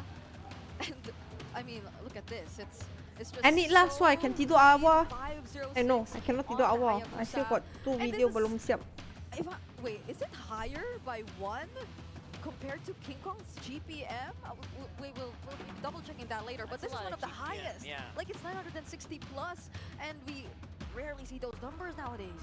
I would say they're all almost on par with each other. Yeah. Especially since Hayabusa usually can really move around the map really, really quickly, just like a Joy can. So, especially with basically being uncontested in the jungle, because the enemy jungler is essentially super busy trying to survive on his own. So he can't really do and duel as much as possible. And when you do fight a duel against a Hayabusa, you will probably lose more often than not, especially if you are not surrounded by your teammates. Yeah, this is one of the scenarios probably where you see just how much time a Ling needs before he's able to fully operate around the map. Like, he does need those items, he does need to rack upon the damage so he could serve as a decent threat up against Team Falcons. Because, I mean, you would think that one of the primary targets would be the mid laner, right? The gold laner even. But like, Super Marco had such a great time in the laning phase, even up against Benny Cutie. I think that was a solo kill as well that took place earlier. So if you want to look at the mid laner, however, that's Few, who has the Dominator's Descent. So how do you deal with that? Because if you look at the other members of Team Falcons, it seems like an immediate no. You can't go for Flaptese. There was a moment wherein Flaptese was able to tank the damage up against 4 members of TNC and just, like, nearly still survive all that, you know? Like, there was that moment, and there were a couple of other moments too where even for Ogwin, like, he doesn't seem like the best target to go after. Yeah. So, TNC, it was a struggle to figure out who do we go for, even in this kind of scenario. And mind you, Benny Cutie actually, in terms of the emblem combinations, did decide to go for the pull yourself together. Like, earlier it was a threat, right? Like the constant threat of the crossbow of Tang, and even clutch moments of just surviving, because the Inspire battle spell gives you a little boost, you know, in terms of like the lifesteal you could gain in terms of when you throw out those basic attacks. So it could provide an additional layer of survivability. So as confirmed, it is the PYT, but it seems like it's been always that. The Inspire to try and survive, not to pose a threat against Team Falcons, because you could also barely get the stacks for the crossbow of Tang. That's true. Again, when I was watching this whole game, to be honest, I was thinking exactly the same thing, where I'm thinking, right, who's the best target to take out here? I can't find a good one if I was in TNC's shoes. And I guess that's also what they're thinking as well in their minds. Like, all right, guys, so no one's actually a good target here. The easiest one technically should be Super Marco, but that's a habit. Should be, but it can't be because he's just way too ahead. I mean, look at this. It's only been 11 minutes and 23 seconds, but he's only lacking one more item. Almost so that's item how lock. well farmed he is throughout this entire game, and he's dealt a total damage of 32,000, whereas if you look at Betty Cutie, or if you look at You whoever won't see, dealt the highest amount Harry. of damage on the side of TNC, it's actually 3 Martizi with a total of 18,220. So you see just how massive a difference there exists between Team Falcons and TNC in their execution of this game. Even I don't know in terms of what should I Kyle say Creasy, to the this. MVP, the game MVP, he um, dealt a total of 40,000 damage against TNC. And who do you expect to tank all that? If you're on the side of TNC, it's really mostly Yaoi, but like you have to think of so many things at once. You tank all the damage, you try to look for the counter engages, the set, because you're the only one who can do that. And So then it's become a very difficult game to pull off for Yaoi, and there you go, the BPI Rich guy was again Kyle TV, the carry as well. And so it's just an addition to the number of clean games that are pulled off by Team Falcon. That was super Yes. duper clean. 2 games in consecutive where it felt like there was just very little to no comeback for TNC, and that's a really bad sign, right? I mean, we were already talking about like how difficult it was for TNC to actually like get into a place where we could confidently say, you know, or sorry, can predict about them in a positive light. And you know, when you see games like this, you're thinking, all right, where was all the work that you put in for like 3 weeks of non-stop action, non-stop practice for your boot camp?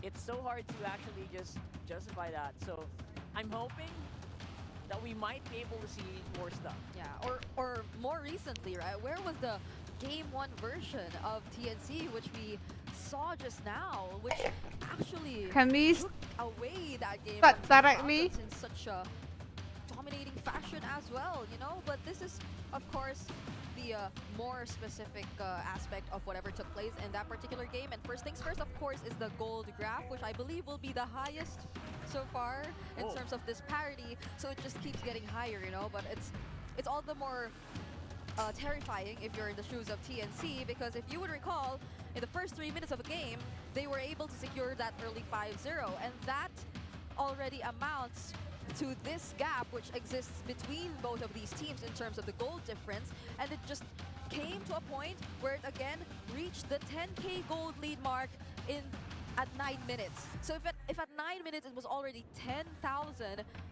it just kept getting higher from that point onwards, and that was something you could already imagine to be a scenario where you could barely find a way to turn things around if you were in the shoes of TNC, especially considering as their only potential for counter-engage was, again, the Gatot Kacha, Yaoi on the Gatot Kacha, but he can't go in first because he gets immediately punished right after that. Moving on to the next, of course, we are going to take a look at the item progressions of both of these teams. And may I just say that definitely it has been a much easier time for Team Falcons to get their hands on their core items immediately. If you were to even look at few, there was the immediate pickup of the Glowing Wand into the Divine Glaive in less than 10 minutes of the game, and that was where they were able to really show the threat of the lineup that Team Falcons has this early on. Imagine the space created by the Zask with these 2 items intact, so he has a decent amount of magic damage that can already be dealt against the members of TNC. On top of that is the Zaman Force that gets perfectly laid out by Super Marco, because he doesn't have anything else to worry about, considering that the Dominator's Descent creates all the space for him already. And that's not to mention the amount of pressure that Flap TZ and Ogwen are Nobody able to wants individually Dr. create. Mid, And Kyle TZ's attempts to constantly go for the backlines, just answering every single problem they could potentially see from the side of TNC, whereas TNC, they could only do so much. You would think that you could go for the exact same route because you had Zaida who could go for the backlines, you had decent frontliners, you had the disruptors, and you had a mage who could potentially sustain the longer team fights. but it just came to a point that they were too far ahead that none of these members of TNC could already catch up. It took too long for Benny Cutie to catch up, and that one moment where they just were able to catch him in the top lane and not allow him to retreat back to the base, Susah nak it talk nearly dengan spelled Yawi the ya. end there for TNC. And now we did mention the Kenapa? Zap, so let us take a quick look Tak. at the mid-game statistics beyond the 8-minute mark for few on the Zask. So if you could see the average statistics of a mid-game in the mid-game for a mid laner, it is significantly higher for a few this time around. The total damage dealt more than twice, more than thrice the average, and the damage Orang dealt Malaysia is ramai yang tak faham 2,000. bahasa You see Inggeris how kan. high his kill participation was in terms, or relatively speaking, in terms of the game, and that was something that just allowed everyone else on Team Falcons to do their thing. Yeah, it felt so easy for Few to actually get back into the mode. And usually when things are level, like if Few is usually on par with an opposing mid laner, it's usually Few who comes out on top. What more when the rest of Team Falcons are actually already ahead by like miles. At that point, it feels like Few can just steamroll. Honestly, during that 8-minute mark, more or less, he had higher gold than almost all of the members of TNC, and that's just Few. Imagine what gold Kyle TZ had, imagine what gold Super Marco had, so it was a very difficult game for TNC to come back from, no matter how much the statistics say that they're one of the teams who are able to prolong their games. This was a different story. It's nearly impossible for them to be able to do that in this game. A completely different story. I feel like we could see a bit of a change of a narrative there, with same heroes, maybe, if we can do a repeat of like a very early on 1-1. But other than that, everyone else from Team Falcons is just like, every single lane was ahead by gold by thousands. So good luck finding a solution to that. So I'm pretty sure the drafters or the coaches and the analysts are probably overtime right now trying to figure that out on the side of TNC. Yeah. Because right now it feels like Falcons are playing very well with heroes that are very much their comfort picks. Yeah. And wherever you are, thank you for staying with us too, all the way to this moment. Look at that. Wow, wait, do you see that? That's pretty cool. This is Clearhead Super Fan of the Day. Because guys, did you know that men get 5 times more dandruff than women? What? That's interesting. Really? 5 times. So for those times, you need Clear. And that's Clear Men specifically. With triple anti-dandruff power for 100% dandruff-free hair. Wow, congratulations to our Clearhead Super Fan of the Day. So now you know, if you do decide to come here, you can potentially bring home a lot of prizes. There's that. And because no one understands men like Clear, I don't know why I'm the one saying this, but power up your dandruff scalp, supercharge with Clear. Ang Right? susah na So mengantuk. Clear is really, it's been tried and tested. I've actually Can we personally be the tried it. last game? So does help out with dandruff. You do this. Yeah, you can do that. You can do that. Well, everything is, you know. Yeah. So my hair is cool. Anyway, we have an Mpl Ph S15 University Watch Fest venue happening all around the country. Yep, we have one at Coffee Spot on Irvin Garcia Avenue, Cubao, at Luzon. We have one at Pinmahal Building, Southwestern University, Pinma Cebu City. That's in Visayas. And we have one in SM City, Butuan, and that's in Butuan City, Mindanao. So we have one for Luzon, one for Visayas, one for Mindanao, wherever you are. If you're watching us online because you're too far from our playoffs venue, which is again Green Sun Hotel Makati, then now you know you have, or you can opt to go for the watch parties happening here. Of course, for our Watch Fest, you also want to win diamonds. Just watch MPL and get a chance to do just that. Yes, diamonds, so you could catch up and get the Naruto skins for yourself. All you have to do actually is very simple, you know, you just post your reactions while watching the MPL live stream and make sure to include the hashtags that you see on your screen right below there. So it's just that simple. You literally put your phone there and you post your reactions while watching the MPL live stream. Yeah, if you want an idea how to do it, go to Hans's TikTok. That's MSL, hashtag MSLX. Oh, cepat. Hashtag Mpl Ph S15, hashtag MPL pangmalaasang reaction. Yeah, you gotta type that in. That literally translates to. Oh no, how do we actually do that? Wait. Strong reactions. No. Yeah. I mean, it's like aura, you know? Like, no, I don't know. I don't know. You just, it's literally strong reaction. Don't translate it because you need to type the exact one. Yeah, you can just type the exact one. So type the exact hashtags there.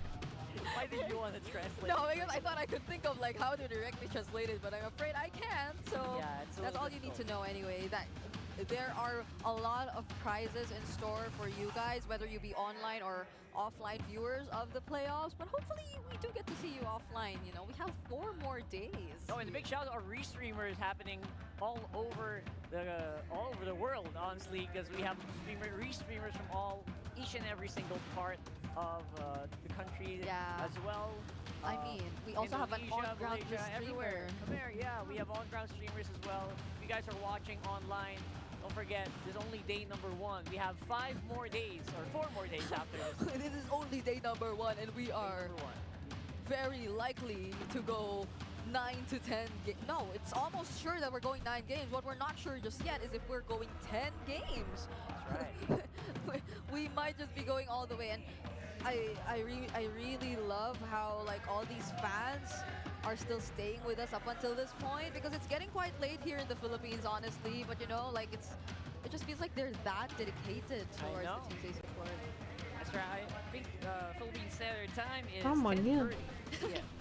That time check is brought to you by Mpl Philippines. Yeah. Tergido, no? Hello guys.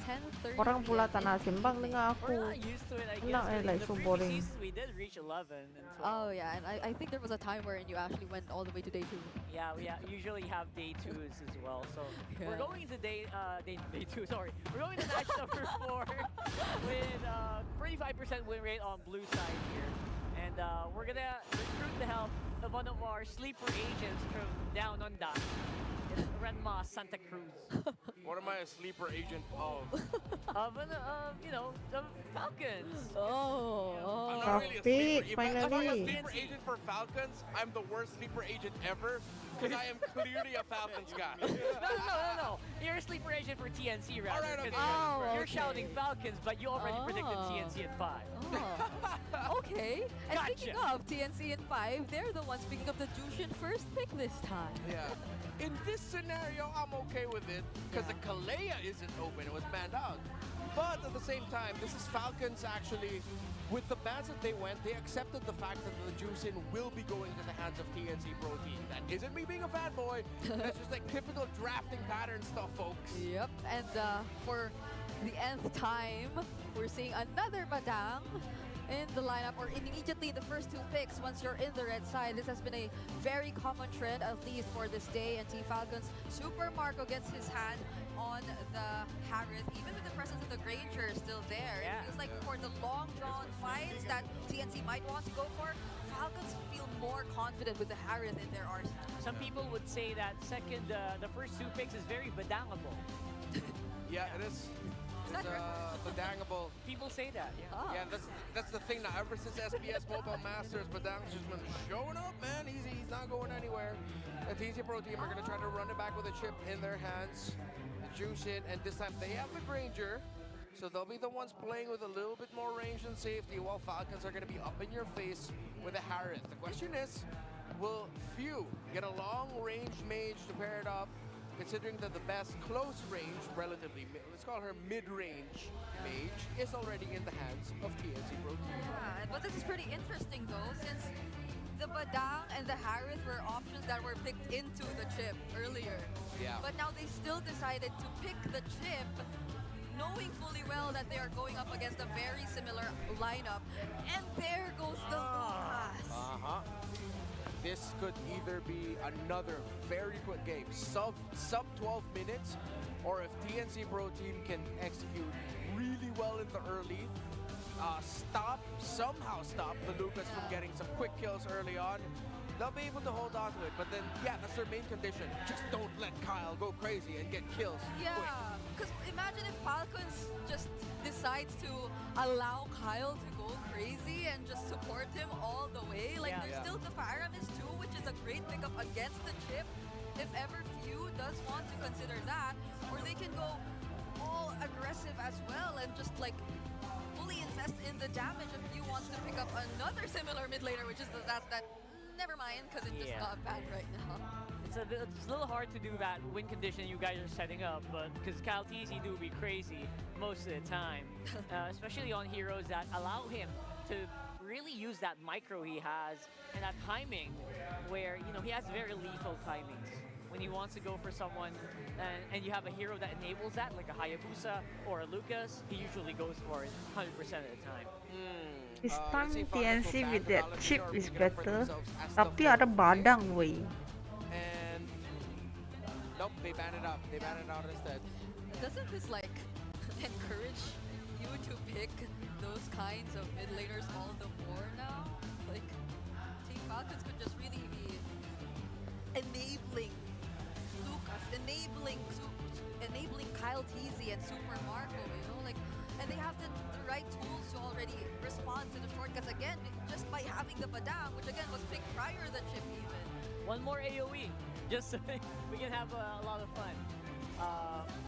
Obviously, this Badang is definitely more likely going to roam in this scenario. Great ban there on the Matilda. If they want to go like stupid fast, aggro, you go jawhead for the roll. Oh yeah. But I still think it is going to be a Badang roll. Right. You pick up the Few pick now. Okay, so TNC Pro team, let's see. They can still pick up the Esmeralda again because they're up against the Badang Harith. If this is something with a shield, beautiful. Yeah, they're going fast. They're going aggro. They want to have this quick.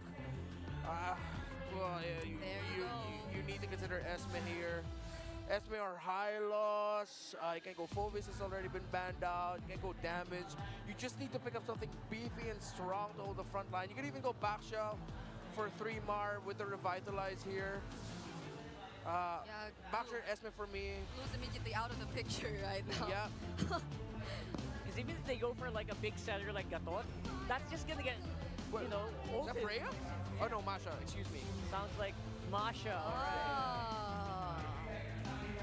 Alright. Okay. I'm not sure if that's... Wait. This reminds me of something. What?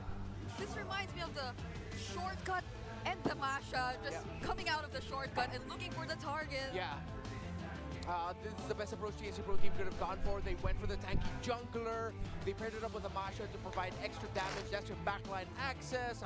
Made this all in the post, literally right before the playoffs. So TNC Pro team, this is what they're going for. They're going all in with this idea. You get someone that can blast the Faramis right away if you want to force out the Netherrealm, or maybe even take Few out. Yeah. Or that's going to be your response to the Harith. Crucial pick here for Flap TZ. Are you going to go damage or are you going to go duelist? No, they go tanky. They go high loss. That's as safe as it can get, and I really like it because you're going to slow down the Masha a lot with your Ring of Punishment, so he can't go too crazy, and the Fredrin will also really suffer against you. That's from experience. I really love that lineup so far for Falcons. We go for high loss. Was that a last-minute switch? Yeah, it was a high loss roam into an EXP lane Badang.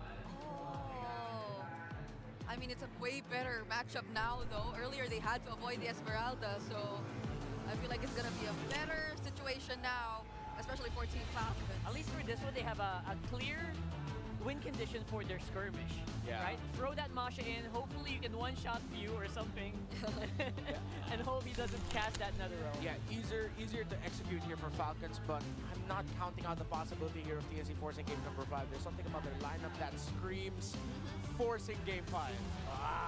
I like what I hear, though. Let's roll over our casters. Let's get us game number 4. We can't wait to jump into game number 4. Once again, welcome to this last series of the day.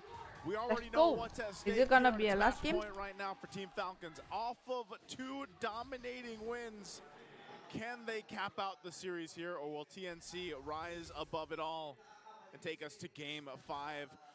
Renmar already shared his thoughts here. Ingon, what do you think of the team composition. I mean, I have to agree with Renmar that you can't count out the fact that 3-Mar TZ, especially when he scales up, can one-shot the few, or even Super Marco if the flicker isn't available. But for Falcon, I mean, it's a proven and tested lineup, so if they play it safe. But wait a minute, Benicuti though forced to use the flicker because Owen was there. Yeah, forced the flick early. Slancy with a juice in also. Let's see if we are going to game number 5 or if Falcons will just run over TNC. Again, the strength of their lineup is their capability to end this sub 15 minutes if they get their conditions right and if they punish rotations and early skirmish errors from TNC Pro Team. Yeah, we'll see if they can do that, but I feel like they have the makings. Like, TNC has the makings of a really good game here for them. Oh, yeah. You know, Lancey with the Jushin, like you already mentioned, but even that, I mean, the Masha serves a great purpose from 3-Mar. Hopefully he's able to execute it, because we could see even on the flip side, Falcons can handle that Masha well. Now, that's where also the chip kind of comes in you know, the last chip game we saw them play wasn't the best. You know, it didn't end up working out really well for them. So I feel like might be in a way kind of like a redemption on some of these picks too for TNC to see if they can make it work here in this game 4. So this turtle's up. Zyda will go ahead and start it up. This is the Fredrin that usually works so well, but Falcons might have an answer for this. Falcon win eh. Continuous Lantern Flare there from Lancey as Flap TZ still in the picture. Owen now alongside Kyle TZ with the Unleash the Beast. Good combo there for Falcons. They pick up a kill onto Yaoi and to Zyda. A double for Kyle TZ. Okay, we can't forget about the damage from Lucas early game, can we? Yep, 2 early kills for the first turtle. That's not the start that you want to give Team Falcons. TNC's window is closing very, very fast. One of the things that they have to accept is if they lose the second turtle again, that they have to put all their eggs in the Benicuti basket. Their lineup is built incredibly well for a Granger to shine. So if second turtle doesn't go well, they're gonna have to switch gears instantly, put all in for Benicuti, because Falcons does not have the reach for that Granger. They have the brute force entry to just smash through the front line to get to the Granger, but they don't have the reach, and it's gonna be a tough team fight for them to do it. Yeah, that's the hard part about it too, is the fact that those 2 kills went in the hands of Kyle TZ, and because of Lucas jungle already is quite a threat, you know, early on. Now that he gets to scale up a little bit faster, especially against a Fredrin, so it's kind of going to be work for Zyda to go ahead and continue to try to keep pace, you know, with Kyle TZ and Lucas for now. But like you said, I think it really does come down to what we see for that second turtle, and if TNC can go ahead and make the adjustments. Because again, even before that, they were lacking some of the crucial ultimates and utility that this composition will give them. Again, a lot of the eyes are going to be on Yaoi and how he makes his chip work. Chip, anytime that teams take it, is either it works in their favor or it honestly works against them for a lot of teams. So TNC wants to kind of slow things down. Tried to go for an exit route there for Flap TZ. Forced to use the flicker, but still got taken down by 3-Mar and Zyda. Yeah, fantastic rotation there by TNC Pro Team. It was just a 2-man job to take down the Badang. You open up the top lane for more gold for the Masha and the Fredrin also to balance out the loss that you got, giving 2 kills away to the Lucas. So that was the right call for TNC Pro Team at the right time. And now Falcons that has is to not find the trade. correct way. No, no, no, no, no, no, no, no, no. Very dangerous to do that. No. Wow. Being able to dish out the damage, but the first man down is Kyle TZ. Next target might be Ogwin here. Couple of hits away, but Flap TZ and Few comes here to the rescue. All right, great pickup. TNC is doing the things that they have to get back into this game. First it was the pickup off top, then they get a response and they take out Kyle TZ. Now bottom, Turtle's up, but now one could actually see TNC go and contest this. They should have a little more confidence in dealing with the next objective. Yeah, we said earlier that the window of TNC Pro Team was closing fast. They've opened it up yet again very quickly, delivering a kill onto Kyle TZ. It's balanced now, 2-1-0 for both junglers. Zyda has caught up to the Lucas. Still very, very slight lead, but at this point, yeah, you consider that caught up already. Falcons are going to be starting off this turtle first hand. It's going to be Chip in the bottom lane. Let's see if Yaoi's going to go there or continue the pressure into Super Marco's lane. The Falcons working on the turtle. It's going to be uncontested. They're trying to go for a trade down and bottom, and they do so successfully, but the minions was able to clear out by Super Marco. Can Falcons get the tower in the mid? Yeah, they can just go ahead and rush that, right? No, Zyda's there to defend. Good thing that Zyda was there to hold on to that mid tower, because if Falcons broke that quickly this early on, that would have been bad for TNC Pro Team. But so far, they've recovered very well from that first turtle fight. Yeah, they're making these kind of small moves that they need to at least keep things from going out of hand, and that's the main point for TNC's lineup. They have to go ahead and give BennyQt the time to build up here, because they don't really have any sudden damage that they can utilize. Now the utility with the chip is great, but even for 3mar, like we've seen this from the Masha before, where you're so valuable, especially later on. Yeah. Like you're just going for whatever target that is, and eventually that's going to be Super Marco. You take him out of the Sabtu ini 31 ya, I tak pasti yo. Aku cuma ingat tarik yo. 31 ya betul. But a good nether realm coming from Pew. They are able to take out Yawi and 3 Martesi. Still no casualties for Falcons as they take the turret down bottom. TNC overestimated their advantage there at the bottom. As they weren't able to check the shrub that Kalatizi was hiding, and Yawi was just like, yeah, this is a Suka clear sebab target. crowd They go for control. these Tu guys sebab right I away. cakap Well, they didn't expect kalau that the main Lucas chip was punya right kena there. tim yang That banyak also crowd opened up control. the top lane for FlapTZ to push as they decided to go all in the defense in the bottom. Punishment there by Falcons. Yeah, that's the punishment. Some and, people can understand lah. Because semakin banyak crowd control, the better when you go for war. That was one of those that didn't work for TNC. The idea was right, but that's always the risk, right? You never know exactly where they're going to be setting up in the bush and surprising you with. And not only that too, but Macam the suka Revitalize. Super Marco je dari 2 game tadi. Hylos now in the current meta, he still does pop up from time to time. No comment lah. But the Hylos, Because they want to aim for the marksman, right? Marksman tu kalau dapat ah. Kalau dapat, tak dapat tu nada story kan. Yawi concealed, tries to go for the flank from behind. Another realm casting in by Few as Kalatizi gets the turtle. Yawi caught in the middle, getting ganked up by 5. As 3 Martesi also falls down. That is a world championship winning Faramis in the hands of Few, and clutch on the Netherrealm yet again. The great entry by Yawi snuffed out immediately by So that an end code. utility Netherrealm by Few. Susah loh. Sleep on the Faramis right now. Mid lane's being assaulted down. They're going to clear out the waves though. So TNC will hold on to the tier 1 turret for now. Again, objectively, Falcons has been on point. Lord's going to be up in a minute and a half. How are we looking in the items? All right, in terms of the gold laners, the lead of Super Marco is starting to balloon, but BennyQt is safely being able to farm. Hasn't gotten a death just yet. He's going to be left to his own devices to get more items in. While for the 2 junglers, yeah, a 1,000 gold lead, favoring Kalatizi already up to a Queen's Wings, and that's going to make team fighting a little bit more deadly. And awal lah, biar mama tidur awal je lah, besok kita tengok yang lebih jago punya. And it all started with that double kill, like early on, right? This is why Kalatizi is having a pretty good time on the Lucas in the jungle. Even though he was taken down earlier on, he has to be dealt with. So you see the Sea Halberd being picked up by 3mar right now to help with some of that. He's just waiting patiently here too, but again, this is mostly information. Commits a thunderclap. Super Marco was able to flicker out. Even Yawi. Netherrealm, but Yawi from behind. There's no more Netherrealm. Glorious pathway from Ogwin. TNC, Malco got away. Few got bursted down though. But with the passive, he can be in the picture at any given moment now. That was 1 trade for TNC. Worth? Yeah, so worth it. And it was Few, the guy who had so many stacks on his passive that he instantly just went back into the game. Yeah.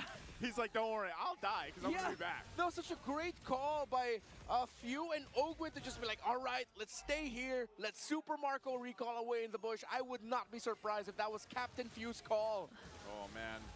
What it's going to lead into. They do get a turret up top for TNC, but the Lord's going to be worked on. Now TNC wants to go toe-to-toe with this.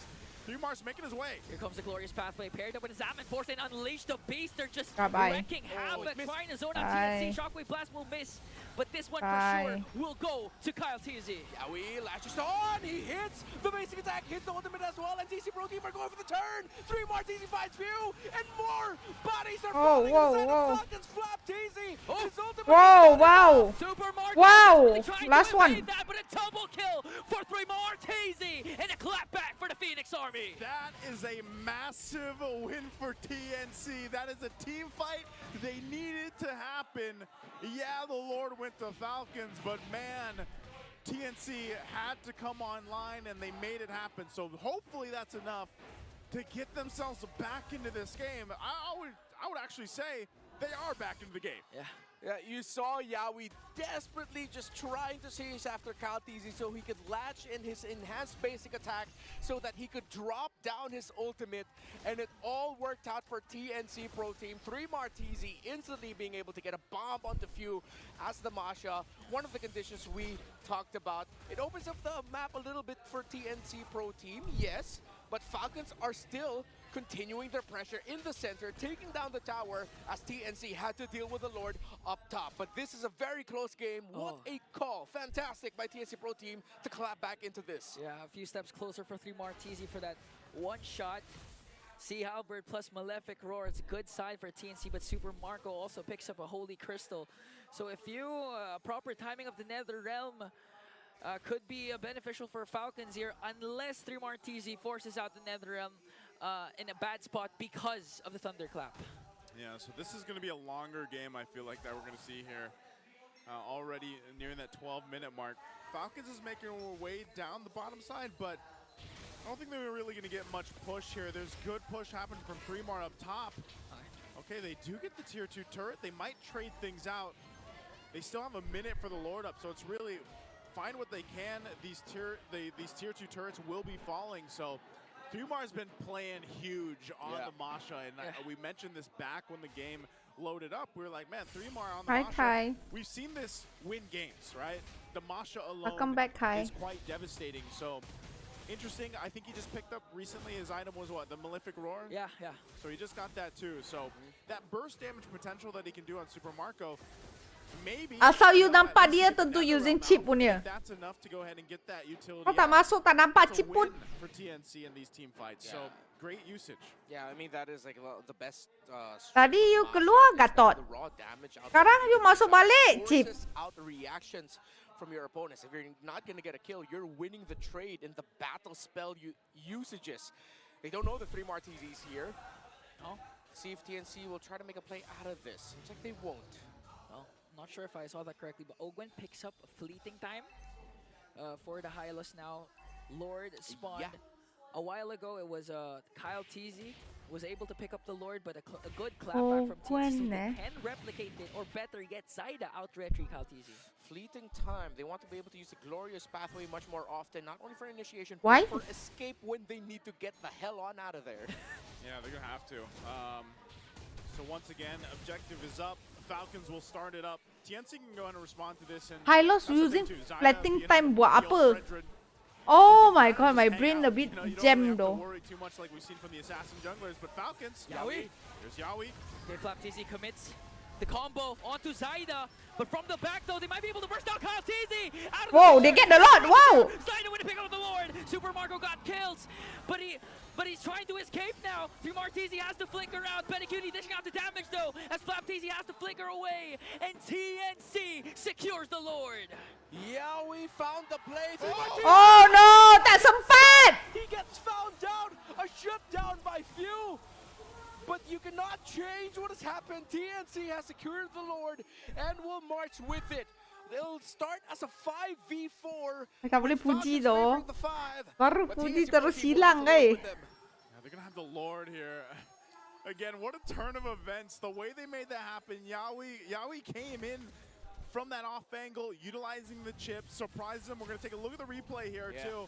And the fact that they were able to take out Kyle TZ. Both junglers were the focus for both teams. Yeah. And it was Kyle TZ that got taken out first, and then Zaida. But Zaida, he finished the job. He got the Lord at least. And still, you know, we'll see if they can really capitalize on it. Oh no! Clash is still going on. Kyle TZ with the Unleash the Beast. Gonna be 5-on-5. Oh, GG. Exchange for Kyle TZ. Flap TZ with a beautiful combo though. Oh, wow. But Zaida still leading the charge alongside Benny. Whoa, triple kill. Woo! Lord still sieging it. They might be able to take down an inhibitor turret. Folks, I told y'all there was something about the lineup of TNC Pro Team that screams game number 5, that they can force it. Falcons slowly falling apart now as Ben Aku nak tidur Kali nak 5 stacks for Benny Cutie. 8 hours ready, guys. Remember, we've seen these gold laners go through the series already. Popping off on one game, another game they're struggling, and it's been this back and forth between both of them. Now this to say, for this one specifically, Super Marco's having a hell of a game on the Harith and Benny Cutie as well, but you're seeing the struggle, right? The teams are trying to get to these gold laners. 3mar to Super Marco. We've seen Kyle TZ try to get to Benny Cutie, but Benny Cutie's positioning and the protection of the team are so good that you can't catch him. You know, and so you have this constant battle, and I honestly think it's going to come down to that, where are your gold laners still alive? Are they still able to pop off all that damage? And even dealing with 3mar, that's another thing that Falcons have to do. So we're 30 seconds away from that Lord coming up. And honestly, TNC has really found the adjustments they needed after that early game.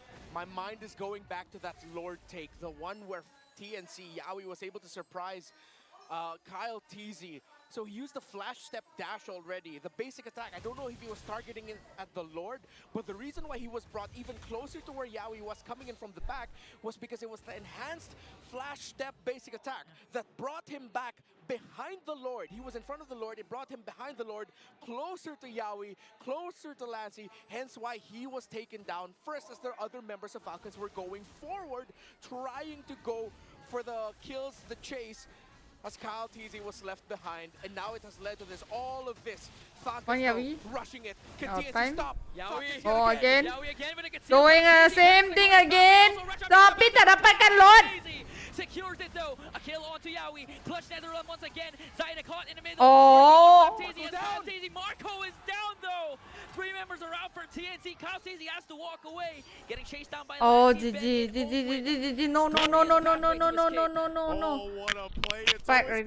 It seems like deja vu almost for that one. Yawi came in the same way, but hey, the Lord this time went to Falcons. This time they were able to respond to it much better. It was a much more concentrated effort around the Lord, which meant Kyle TZ was able to secure it for himself. They're delaying it as long as they could, the March shot, so that Flap TZ and Super Marco can respawn. Hell of an effort there by TNC Pro Team. Thought that they could get the win. Benny Cutie is still deathless, now with 6 stacks on the Sky Piercer. This siege for Falcons is going to be easier said than done. It's going to be very difficult. We look here, Kyle TZ, CC immune during that time. Hence why he was able to get the Retribution battle win, but that was a tough battle to win. Man, again, like you just seeing it in the replay, deja vu, and maybe we see that happen again. Like, because most likely TNC is going to clear this out. I don't really expect them to lose all the base turrets. I'm not even sure if Falcons will push it in completely. But that's the thing. I mean, 3mar still down on the bottom side. They should be able to clear this out. Benny Cutie's still untouched, right? That's the main thing. We see the struggle of Falcons when they're trying to initiate those fights, where how do we get to Benny? So they're going to hold the Lord here the best they can. It might go ahead and get that charge in on this turret. Right now, Falcons going for it. There comes the glorious pathway already dropped down as they burst down inhibitor up top, but 3mar TZ on the other hand forcing a recall from Flap there. He also has to back off because the Lord has already exposed the base of TNC. You just balance it out. You're not going to force anything there if you're Falcons. Way too risky, especially with a threat of the Masha in the bottom lane. And even if you send one person to defend, that's one person that the Masha most likely will be able to blast down. So Falcons had to reset. TNC Pro Team did what they could to hold on and defend in that scenario. They lose a tower, but they have not lost the game. Kesabaran Philippines very strong though. I don't know how to say. A Masha bomb waiting to happen. I don't know if we'd call that a thunderclap anymore. Like, it's way more than just thunder, man. Like, and 3mar with what was his last one? Did he go the Dragon Spear for his last item? I think that was a GDS in the last. GDS. So he went that. So That's the thing, and now that we get to this point where we're reaching that 20-minute mark and the Lord that's coming up here is the one that they want. Now, I think at this point, they might go for 3 more here. Yeah. Okay, Unleash the Beast coming in from Kyle TZ. Can he have to stay there? Shortcut there.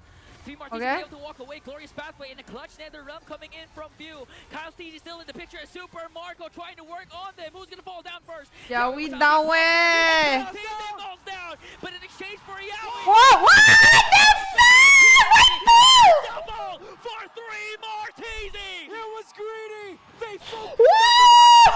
He survives. TNC have taken down 4, and it might be TNC What? going to Game 5. What's a captain without your members as TNC? A Hey. full charge. Few trying to delay, but Benny pops his immortality. They're clearing out the minions, and we will see a Game 5. Wait, GG no, this game really sumpah. Going to a game of 5. Day 1 of the playoffs. The Masha, I thought Masha balik base tau. Tiba-tiba dia masuk balik eh. Oh my goodness. Ah. Petang tu Onyx lawan Twisted Mind. Oh, my brain cannot function though. This game is so nice. Oh man! Play-ins day 1! What? 2 maxed out series, Rockhart! We're so happy we're seeing this, but it's just so unbelievably like what? I'm honestly not surprised. Tak, MY cannot. Honestly, sumpah, I cakap sumpah, cannot. I see who's on the other side. I'm not surprised, but yeah, we're Wait, having a game before five. sandal lah Mama, Mpl Ph mesti main full game, sponsor banyak kan. In a fight, in that last team It's fight not where about you sponsor didn't- actually. You would expect them to win. TNC came out on top. Remar TZ is our MVP on that Masha. It's you! I need to go toilet already. Guy.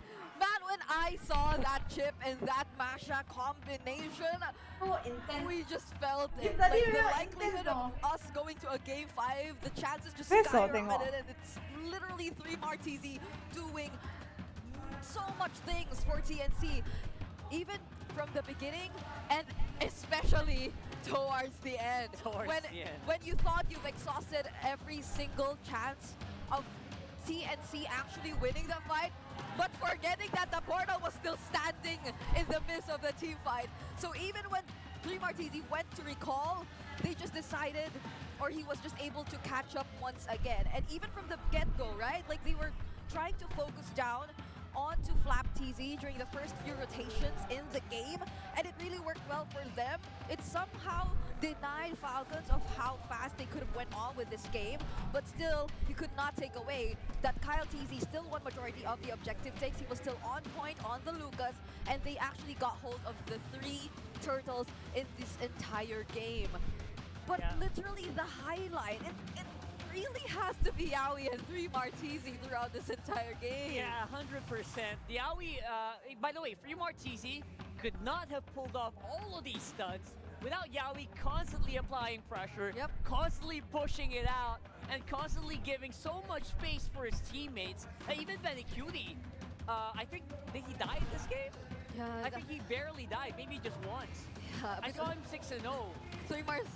3 Mars hair is coming. Yeah, but come on, show us your stats, man. I know he didn't die here, so he's fine. He has a lot of Sky Piercer stats. Yeah, but that's what we're talking about. 3 Martizi was enabled so much by Yawi. I mean, I know the camera was always onto 3mar here, but man, oh man, this was a team effort. He blocked so many things, not just like whether or not Benecuti died for this game.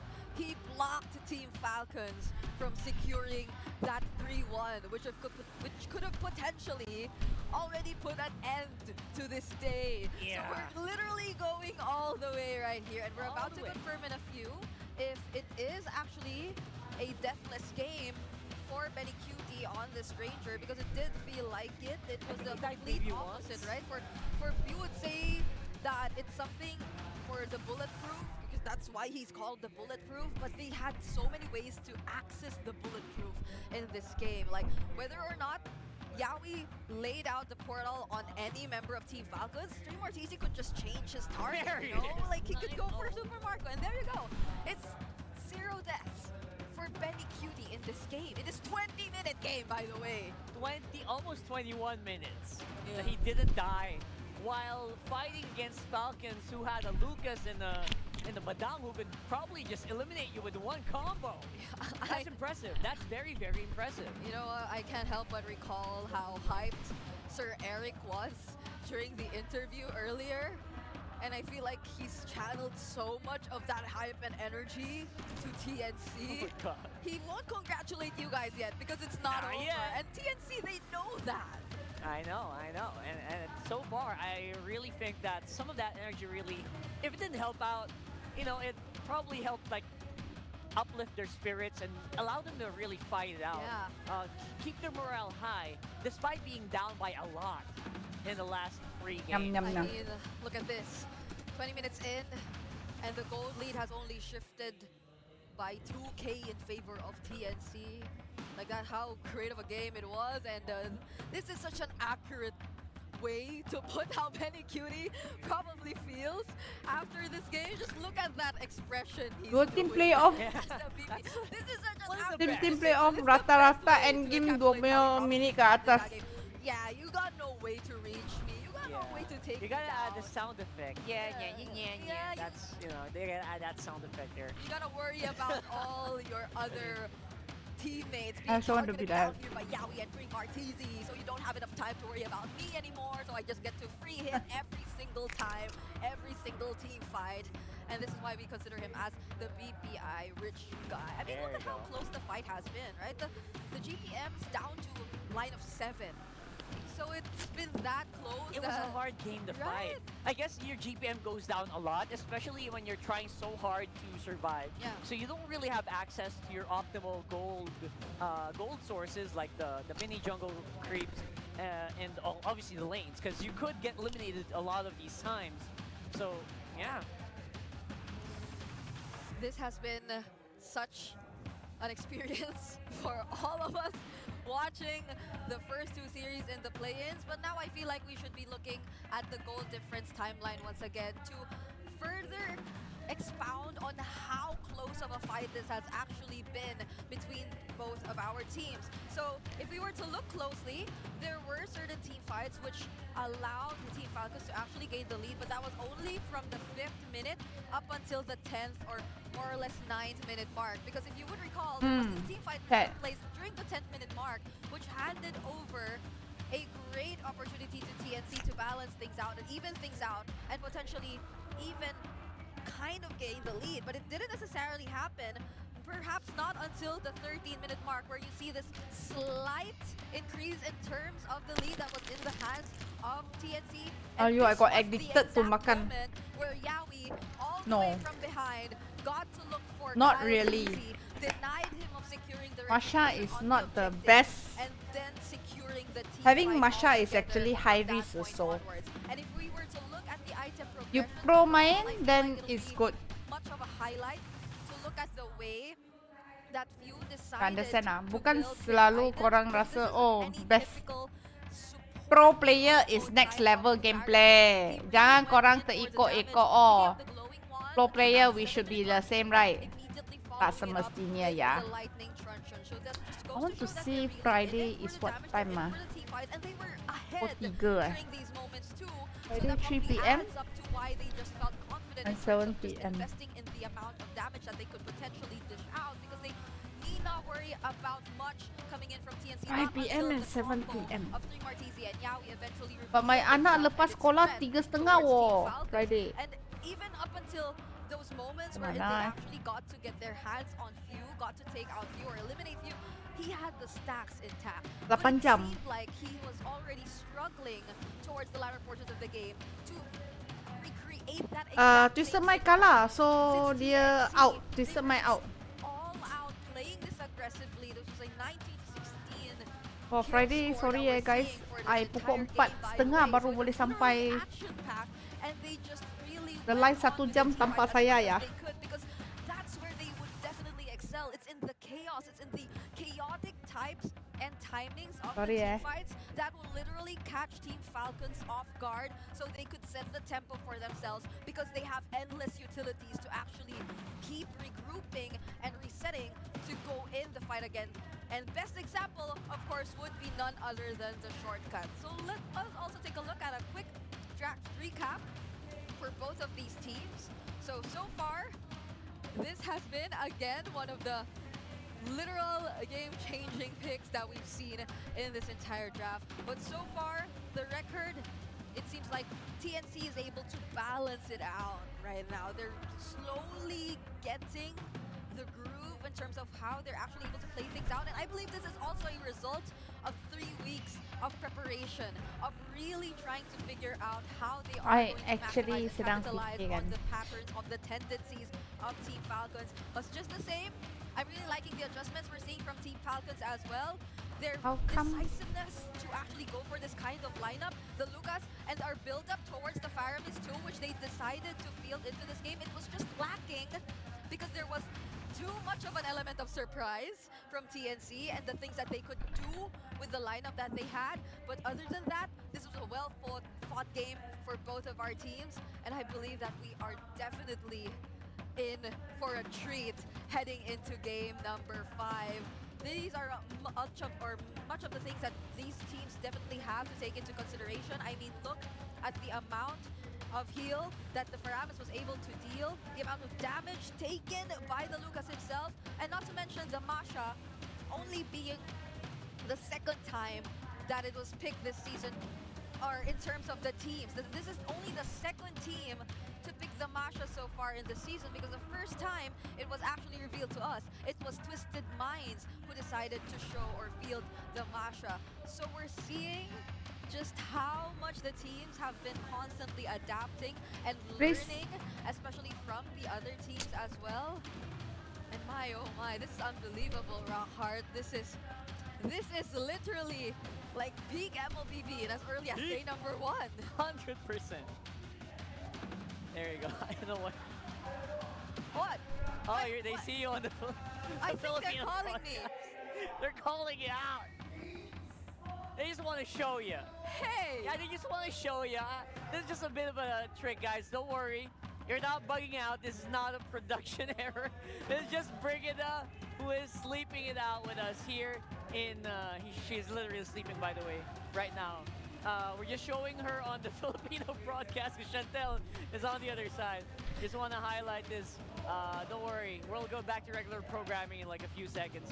But yeah, that's essentially the reason why. So, you know, it is what it is. And we are going back into regularly scheduled programming. Wait a minute. Oh my Just so that you guys know. Just so that you guys know, okay? So, yeah. I had to teleport. Nice teleportation techniques, just like thank you for the shortcuts. Yeah. The shortcuts. And unlike the shortcut here, you know, you arrived in one piece. Shortcuts on the other side, you know, they kind of arrive in pieces, but you know. Honestly, that shortcut, that must have been a nightmare for Team Falcon. You know, like that last sequence, literally, you thought you had it in the back, but then suddenly, no, you don't. Okay. I know. Okay, there are just so many. Bukan saja dia mengantuk, saya pun sudah That is mengantuk. one emotion. Obviously, there's also different emotions going on around the arena. The Phoenix Army, obviously, they're very, very awake now. They were like kind of just, their heads were down. They're very silent. They were like that. And now they're like, everyone's standing up. Hello. How to bad P eh? On the other side, the Sorry Falcons eh. are a little bit more worried now. I don't really And know. I would say that I should put it we here, as right? Caspers feel like we just got so much more to watch. More MLBB is always great. More MLBB.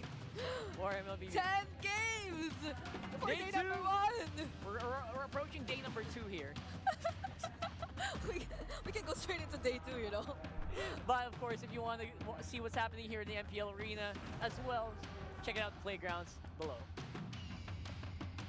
Hey everybody, Jamie here. It is an exciting day here. We are at the MPL Philippines Season 15 playoffs, and while the matches are happening on our main champions arena, We are here on the ground floor because we have lots to show you. As you can see, may ganap din dito sa ground floor, and it is the MPL Playgrounds. What is the MPL Playgrounds? Well, we have somebody who's going to give us a tour in a bit, but let me show you our illustration here. We've got the event map. We also have our MPL Playground schedule happening, so you know what you can enjoy from days 1 through 5. And of course, the matches we have all been waiting for. You have the playoffs match schedule listed here as well. You can check that out. And over here, what happens after the playoffs? We've got the Philippines Road to Esports World Cup. You can check that out all here at the entrance of the MPL Playgrounds. Now, alam ko sinabi ko ang daming ganap, so I think I Kenapa need ambil assistance auntie ini here. ya? Pa-assist naman, Xiao. So boring ya this Hi auntie. Miss Jamie and welcome dito sa ating MPL Playgrounds. Alam kong excited ka na pero bago tayo pumasok, puntahan muna natin yung Hi Subash. of the food mula sa Nor. Get this for free even before you enter the MPL Playgrounds. You can go around the booths here at the MPL Playgrounds, complete it. Once you complete it, you actually drop it over here. Shinobi, Battle Pass, Mechanics. Okay, collect all 13 stamps, fill in your details, complete the community survey, and my winner to guys. So make sure to complete your passports if you enjoy the activities here at the MPL Playgrounds. And again, dito yung registration area where you can get this. And you register, of course, based on your tickets, guest, Superfan, Legend, and Mythic. Now, this is the Smart Booth. And dito sa Smart Booth, Xiao, anong nangyayari? Alam kong may mga games tayo. Yes, meron tayong mga games like etong Ninja Arcade na kailangan mo lang makascore Oh, ng there's a, what is that? 1-1 eh. para magkaroon ng prize. Alright, so ipakita natin to. It's very easy. You hit on play, and as Xiao mentioned, you've got 30 seconds to hit 10,000. Yes. Meron din tayo dito. Ano tong game dito sa kabila, Xiao? Shuriken tos ata to. Pero it is, I think I called Rasangan Challenge for the Smart Booth. And all you need to do is hit 5 orbs, and then you can win. Ayo, please stop talking so much lah. Start the game lah. So long today. Looks like MPL skin. Yeah, I feel that it's an MPL skin, Subash. Get your smart eSIM today for only I'm talking non-stop eh. I don't know what should I do though actually. Connectivity on any device. No SIM swapping. Hi Ben. Available now at Smart ML, yes, this is ML. MPL Philippines. Store. Thank you for showing me the Smart Booth. We have one more to explore kasi alam ko mahilig ka sa games, Xiao. Yes, indeed. Alright, so ano yung nangyayari dito sa kabila? Please. Time zone. Totally. Kabilang siya ng Smart Booth and this is the time zone booth, Miss Jamie. Meron siyang Pong and ito naman, I'm not really sure, it's like a photo booth. Yeah. For the time zone. So, kung interested ka mag-play later on, para siyang retro game, parang sa bricks lang, pero Live. your opponent dito sa ating Pong game. If you're in for fun, remember to visit Time Zone. Pumunta na sa Time Zone Greenbelt at gamitin ang inyong mga vouchers and get your favorite players' signed jerseys and photo cards as well. Ipakita natin ang mga signed photo cards. Tingnan nyo yan, guys. Ito yung pwede nyo makuha. So just make sure. Yes, Ben, this is ML. Huh? No need sleep, girl. Their time is same as us. 11. Guys, a big thank you, Xiao. The MPL Playgrounds, by the way, is for free. Yes, for free, but first come, first serve basis. So agahan nyo, pumunta na kayo. It's really dependent on the capacity. Ano pang hinihintay nyo? Come, let's hang out and enjoy here at the MPL Playgrounds. Tara na, Xiao. Maglaro na tayo. Let's explore the playgrounds. Yes! Bye! Fast to start the game, please. That is the MPL Playground from the Champions Arena. That's happening downstairs. And again, admission is free. Plus, apparently, there's a lot of freebies and a lot of food. Yeah, I just found out we had more booth. I did not know that. Maybe I should have gone before we started. Maybe we'd get some hot, cup of noodles or something. That would be really great, considering Especially that the now. temperature here in the panel is It's like 15 degrees, 10 degrees Celsius. I don't even know if it's negative. Hopefully not. Falcon Love 1 TNC. Last game ready. Hope the last game will be better. It's really cold. It's really cold here. Like you don't see it, we're literally shivering. Anyway, we are getting into Yeah. They don't see it, right? So we are getting into the draft here for game number The 5, ladies and gents. It is the 5. absolute last game of this entire day. We cannot Okay, go any well, further. so draft That's pick. physically impossible at this point. It is, but for some reason, the Subash, teams where are just you? making it FB or happen, YT? you know? If they have enough willpower, you know what? Technically, anything is possible. Yeah. But maybe they can add another game if they really want to. So, Hi, Ben. yeah, on this one, Thank we're going you. to this with Renmar Santa Cruz. What's up, homie? Other than Ben, who was in the have been saying non-stop, YT? I hope I win the lottery because I saw there's 2 person there. TNC5 has become way too real. I mean, the series is not over just yet, but the fact that they were able to take Oh, I saw Falcons to their Subash. limit, if this is the Now. limit of their season, what a start for TNC Pro Team. The sky's the limit. If they take it even further and continue on to the next round, crazy. It's been an my amazing God. day for the first day of the playoffs. Just goes to show how important the Immortal Cup is for everyone. Happy to be here. Sorry, I'm just really sappy right now. I've seen some amazing MLBB, and everyone knows I get emotional when I see amazing MLBB. No, because imagine Amazing. if Kalea, they're- that's my right? prediction. Imagine if they're the ones to clip the wings of the Falcons. That would be something. That would be something. That's gonna be something, and they're the ones to soar. But yeah, is it gonna be the Kalea? There is the Kalea indeed for first pick. Yeah. Now if you're TNC, Just go up. Badang, Harith, Yeah, or if it's you a want to go for Badang. old comfort, just pick up the 1-1. oh, by the way, I think the Badang so far has had a record of 3-4 today, considering that the last game lost. Yeah. It was Flapteasy on the Badang, so... So again, it's a bit of a mix between XP Badang and Rome Badang, right? Yeah. So far Rome Badang has been the winningest, but it also has lost a lot as well. So there we go. There we go. If we're talking about comfort, 100% comfort, and I have a feeling there's gonna be a Zaida Baksha. Yeah. I just have a feeling. Okay, yeah, they have the option to go for that. I mean, they do already have a solid front, and you know that they're going to be building around the 1-1 here. So the Zask might actually come back yet again for Lancy. While for Falcons, you're going to want Burst. Yeah. Carry is the pick that they should not be too focused on. If Falcons is thinking about carry, nah, shake that off. You're going to have to go for something else here. Yeah, honestly, I feel like they can opt to go for all those burst type of mages, those magic damage mages. Since, Harith.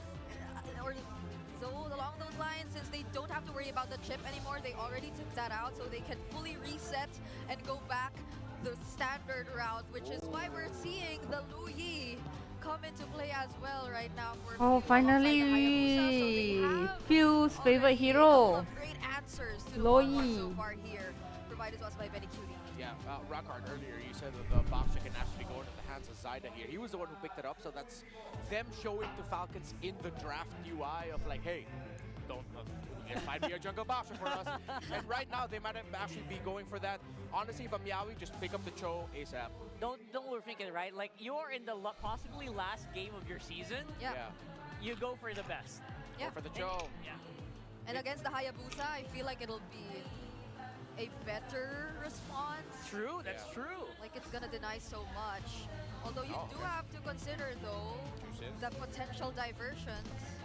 The Cho is one of the heroes who can actually scout the brushes really well and still find a way away. Yeah, it's still possible to pick it up maybe 4th and 5th. There's just so many pros to taking it that I don't think they're gonna not take it at this point. Yeah. They go for the Zushin though.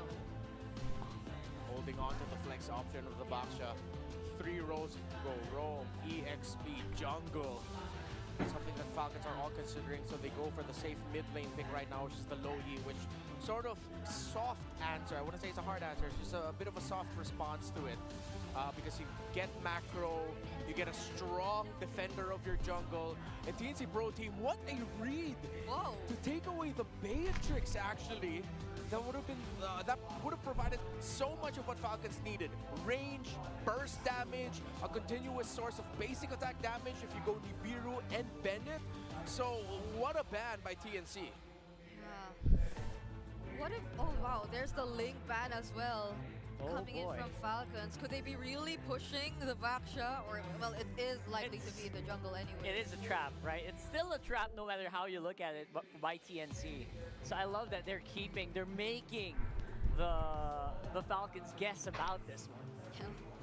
What if the, well, it's too cold here, you know? What if the export actually does come out? Yeah, what if export, come on, help us out a little bit here, brother.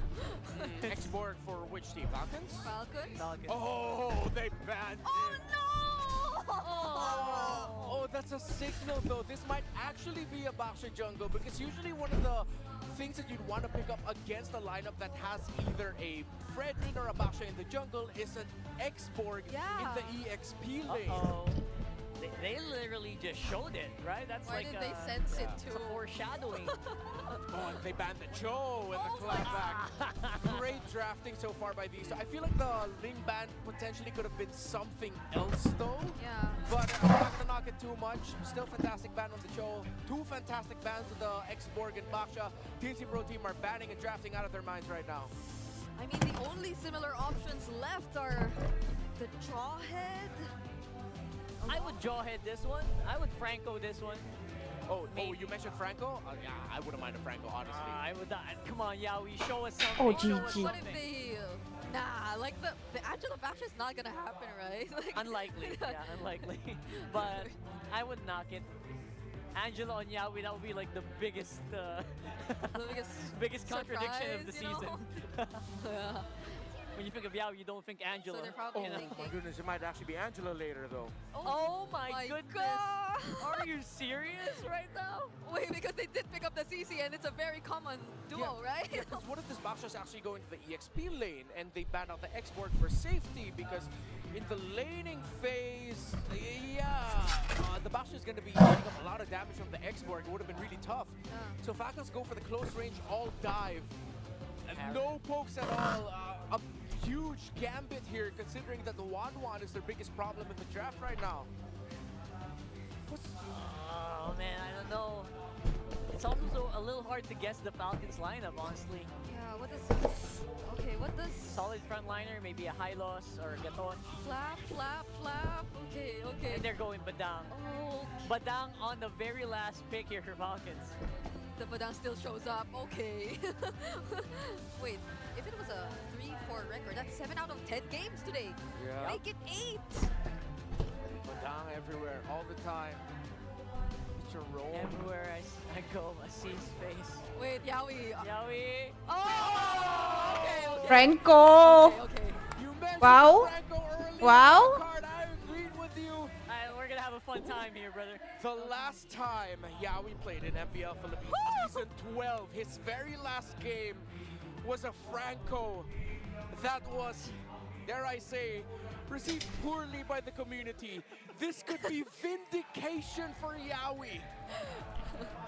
And vindication, Something's not. it may be just here at the Champions Arena and just here where There we go. Hello, Jimmy. are definitely gonna be ending it for Season 15. We've been through so much, but just the same, these teams have been through a lot. And they definitely want to get past this do or die match. Whoever wins this is going up against Team Liquid Philippines tomorrow, but for now, this is what they have to go through. Ladies Who and is gentlemen, Menu? casters. MU, is it? It's all down to this, the last and Ronald final tengok game menu of the kalah. day one of the playoffs here at the Oh. Mpl Philippines Season 15. Ronald tengok We're dia in kalah. the Champions Arena, and it's me, Naisu, Ingon, and Redmar, and we're here to Monyet bring pun you boleh the ah. last Dia memang game monyet between ah. these two birds trying to fly high into the next stage. It's the Falcons and TNC. Happy Pro Wednesday team. to you, Joshua. Thank Yeah, a little you. fun fact there about Yaoi's Franco here. Are we thinking, Ingon, that this is the game changer? Is this the redemption arc for that Franco for Yaoi? Second time using the Franco for a decisive game for Yaoi. And I think if Yaoi channels his inner S12, S11, he can pull this off against a team like Falcon. Literally Rafa. pull this off. Crowd control, He's gonna of course, pull is off the based right on crowd target, control. the right Falcon. hook. But I think he's Atau banking on 2-3, that 3 crowd suppress. control We already beh. saw it earlier this season. Ingan with a reminder, thank you. Showed it up against Aurora earlier this season. Did not fare well. Jangan kasih Haya Started off good dapat in the Fama. early, but Then crumbled it's a very good game. quickly against a hyper-aggressive, dive-focused lineup. That is what Falcons has. So, again, that's the story for Yaoi on this Franco. Vindication, redemption. Yeah. And with Zaida being a utility jungler, you can actually see later on that Yaoi can opt to go for a fleeting time as his second or third item, considering that they have a frontliner in Zaida. Yep, jumping in mid lane. Hook. Hawk. Oh, last hit! Fortunately, was able to walk away with a slither of his health left, but if that aggression continues on for the Phoenix Army, oh, TNC in 5 could be a real thing, Renmar. Yeah, and it's a Baksha in the jungle up against a Hayabusa who will not be contesting objectives early on. Yaoi already reading the invade, sees the Hayabusa, but will not be able to stop Kaltizi from stealing away the orange buff. Zaida gets the turtle without a problem. Will he get an invade of his own? What are they chatting in the WhatsApp group? He's still gonna stay there though. Uh-oh. Lancey jumps in with a Crimson Beacon plus Nice. Lantern Flare, and the first blood drawn onto the Master. The aggression of the Phoenix Army, clearly momentum is on their side. I'm actually surprised Ogwin put himself in that position knowing that he had burned the flicker and that he didn't have it. Yeah, you know, you can jump around maybe and whatnot, you're a Kalea, but still, you know, he gets taken out and that information was there. So, I don't know, TNC really kind of locked in the early game. And I gotta give it up to Zaida, man. Zaida, I know we're looking at Yaoi's stats here for the Franco like we were talking about, but I am impressed with Zaida Onyx because he pun is one of the struggle junglers ya tadi that now, 3-2. the Ya. back-to-back utility junglers, first the Fredrin, now going with the Baksha, and he can play the Assassins just as well. So great to see Zaida step into that role and make this happen in the series. Yeah, that's the MDL Season 2 Finals MVP and regular season MVP for you. Yeah, we already used a flicker to try and get that hook there onto Super Marco in lane. Zaida goes in. Oh, nice hook! And the bloody hunt. They're going to kill Owen once again. Zalman Force already popped by Super Marco. He's trying to escape, but Lancey on the chase onto Few. Flapty's in the picture this time. Can they turn things around? No overcommit from TNC. All right. Trade favorable for TNC Pro Team. It does look like it. They still have the aggression on the map, the tempo. Zaida still alive. Yeah, Falcons are going to have to weather a crazy storm here, and Super Marco has to play the game of his life. He is the main condition. Other than that, heroics from Flap and Few, the two legends in their squad, two-time world champions, brought then Bren Esports, then AP Bren, then Falcons AP Bren to so many new heights. Now can they bring Falcons out of a turbulent situation? It's going to be up to them. Both of these teams being in the family of birds don't like turbulence, you know? Oh, yeah. Either or is going to have to deal with that. And you're still looking at relatively a very easy game, or even game-ish, I should say, between the two. The second turtle is up. And honestly, this one's going to be anyone's for the taking. It's Falcons that starts to blitz. They know he's at the buff. Uh-oh. Oh, nice one. So Kyle Teasy was able to steal away the turtle, but Zaida answers back with a kill onto Owen once again. 3 Martisi trying to soak up the damage. Will be able to walk away scot-free. No casualties for TNC, but still Kyle Teasy gets a turtle. Yeah, Ogwen's going to be in the receiving end of a lot of deaths in this game. Not going to be a lot of escape options for him. Once he goes in, he's going to be bitten, and TNC Pro Team will not hesitate to take the Kalea out of the picture right away. Now they're going to be focusing on the tower up top, defended well by Falcons, while Kaltizi opened up the map in the bottom lane, taking down that tower, but Kaltizi now in the red against 3mar and Zaida. We try to kill, cast it right on time. Will he be able to escape? There's a shadow, so he will escape the potential gag from TNC. Yeah, there's a whole lot. Like, this game is definitely a game 5 because everything is happening everywhere. It feels that way, and it's really both teams just kind of utilizing the compositions that they have, the utility that, for example, the Louis E brings for Falcons, and over on the other side, not just playing around the hook, which we usually see when a Franco is there, but playing around the fact that Zaida can be very mobile himself, he can scout things out himself, and the big question for me is we don't see the CC pop up that often anymore, but it's still a really good pick, especially with this kind of lineup. I'm guessing for Falcons, they really got to be careful on how they go with those fights. If they dodge the hook all day, that's great. But if a CC paired with the Jushin jump into your team and force that fight, and then Benny Cutie's allowed to pop off again with the crossbow of Tang, I feel like that's going to be pretty scary for them to deal with. Conceal play there for Falcon to make sure Super Mario has enough space to try and deal damage to this turret, though, as Benny Cutie just taking his time, trying to be as disciplined as possible. Diversion going to be forced out Kalah onto ke? the middle lane to clear out the Aku rasa mereka takkan kalah dong. Just visiting down. This is the thing, though. You know, we've seen this time and time again with the heroes like the Chip, like that Louis Yi, that bring those options to go and play on a macro level. Last turtle of the game is going to be up, and it's Falcons that just makes the line for it. They're going to go ahead and start it up. Kyle TZ making his way, has these buffs, but just the same. TNC, I think, wants to go ahead and just contest this one. They don't want to give this up for free. Everyone is going to be around this last and third turtle. Oh, nice hook there.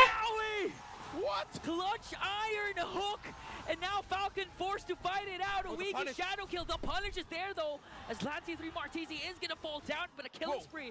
Whoa! And another one from Yowie! The redemption! 2 hooks! What the fuck? First it was Marco, now it was Few. Heroics from Few and Flap to turn that initial pick Yowie! Hell-bent. Hell-bent? I mean, what? Yeah, let's get a replay at those hooks, hopefully.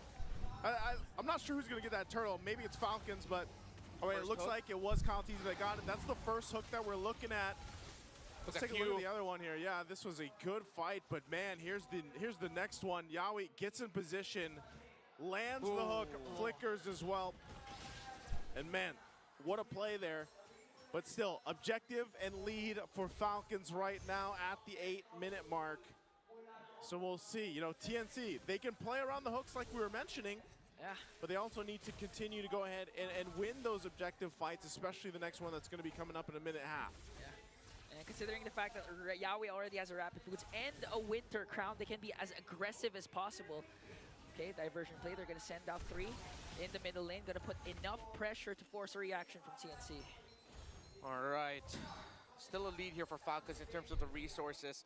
Teams are getting the counters, the pickoffs, but Falcons are getting the wins in terms of the gold, the pushes, the towers, the kills at the right time.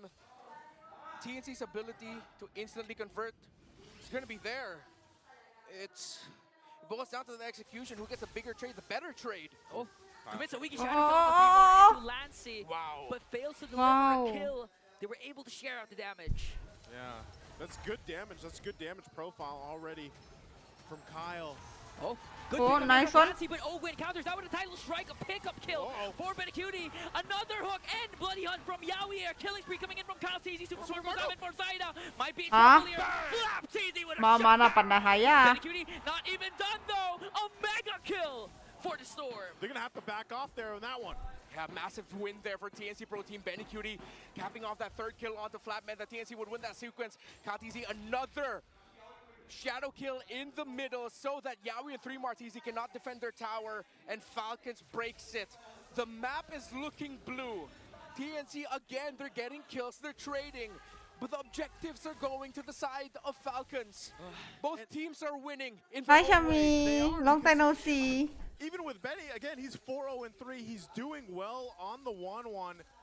And we know, yeah, they're losing those skirmishes in the mid lane like that, but if it comes down to it, this objective take, this Lord, if Benny's able to get the airtime he needs, if they're able to go ahead and deal with that pressure that's coming from Falcons, TNC can easily still win this objective fight. But it all comes down to what they do with the Franco, for example, with Lancy on this Jushin.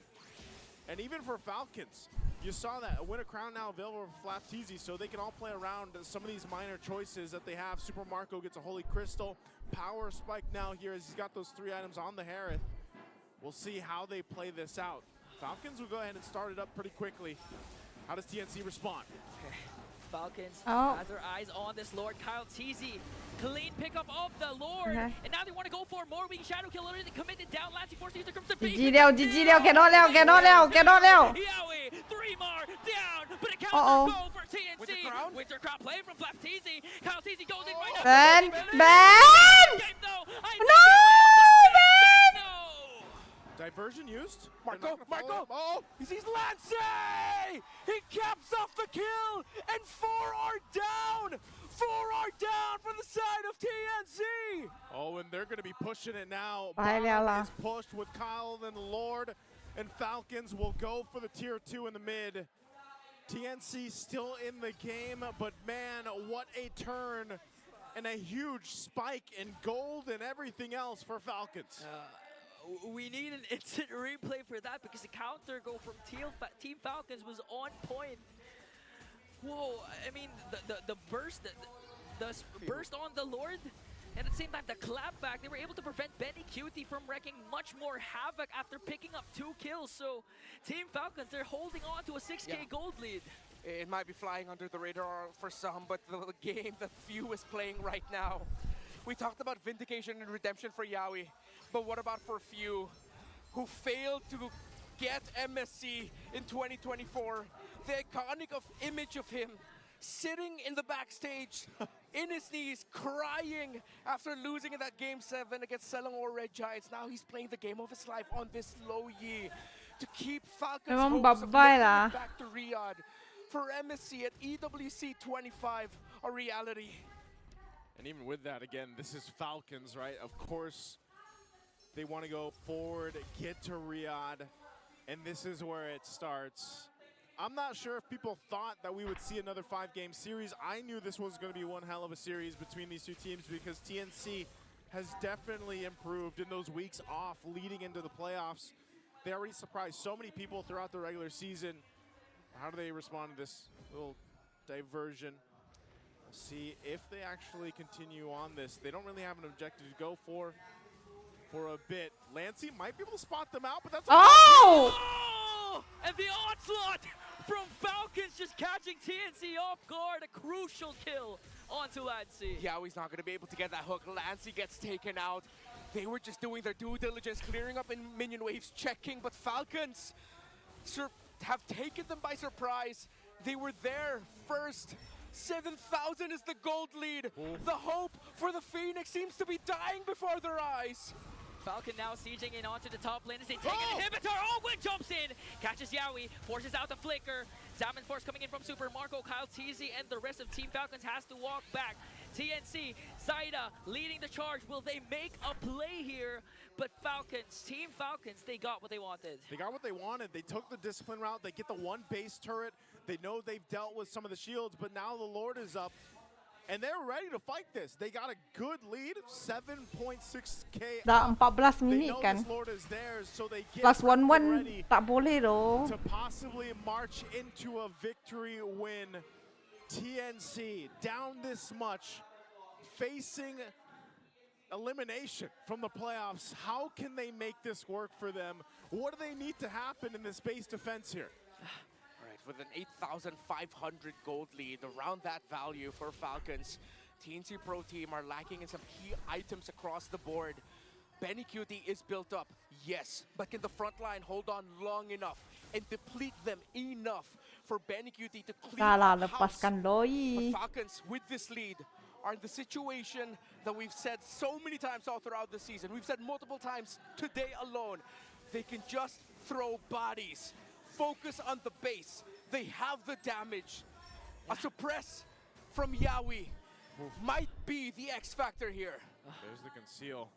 They want that turret. They know the Lord is up top. Yawi catches Flap TNC, but there was a Winter Crown. Ogun jumps in as well. TNC trying to work on the Lord as Falcons working on the mid lane. The last inhibitor turret, Kyle TNC jumps in just to zone out TNC, and TNC will survive for now. Okay, another wave pushing in the mid lane. They might want to get this turret, but still a good defense for TNC. They successfully stay in the game. And maybe that hook was enough to get that Winter Crown out and then live to fight another day. So Falcons, despite being massively ahead right now, TNC buys some more time. All right, looking at the items here. Lead for TNC CC. Massive deficit here for Zaida in terms of the gold, but at this point, he's just another tank.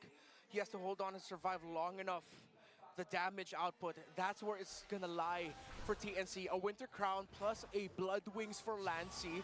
Very utility. Life. the damage might be lacking, might not be enough to set up Benny Cutie for success, who, however, is already full built, even up to a Malefic gun. Out of the map, Oh! catching TNC off guard. Ogwen jumps in, catches Yaoi. Benny Cutie though, able to free hit. Lancy with a Crimson Beacon. They're gonna bring down Yaoi. Next man is Zaida. Kyle Teasy picks up one more. They're trying to go for Lancy. 3-man down for TNC. Oh, is this it? Is this the moment for Falcons to cap it off here, to clip the wings of the Phoenix? Benny Cutie Bye-bye. eliminated. Bye-bye. And the hope for redemption lives on for Team Falcons. And the Battle of the Skies is concluded as Falcons will win in Game 5 against TNC Pro Team.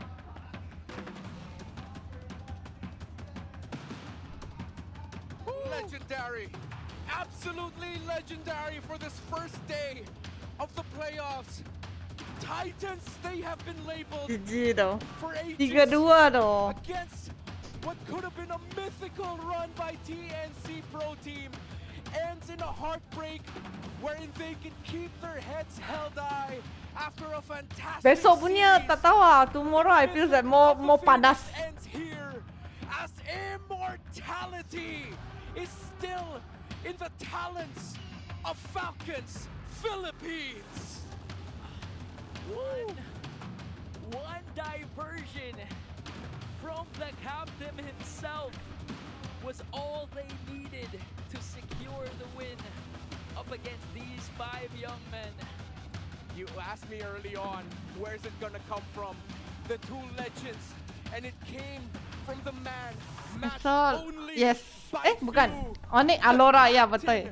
With a diversion to Lagi end satu the ya run. lah. The magical run Ah. Amazing series, an amazing day, and that's going to be at front desk. Nice to ing on a red bar. We're going to throw it over on stage to hear from TNC.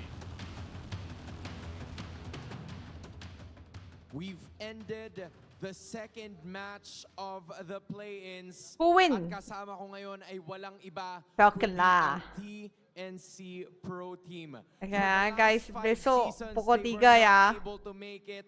At Aku kitang-kita naman aku ang nak suporta off sudah ng no. Phoenix Army 9 jam because live you sudah guys. have I really made need it to this end. far. Yawi, I know that there have been a lot of people supporting you right from the start, lalo na nung nagpunta ka, kayong lahat sa TNC Pro Team. Anong masasabi mo sa Phoenix Army?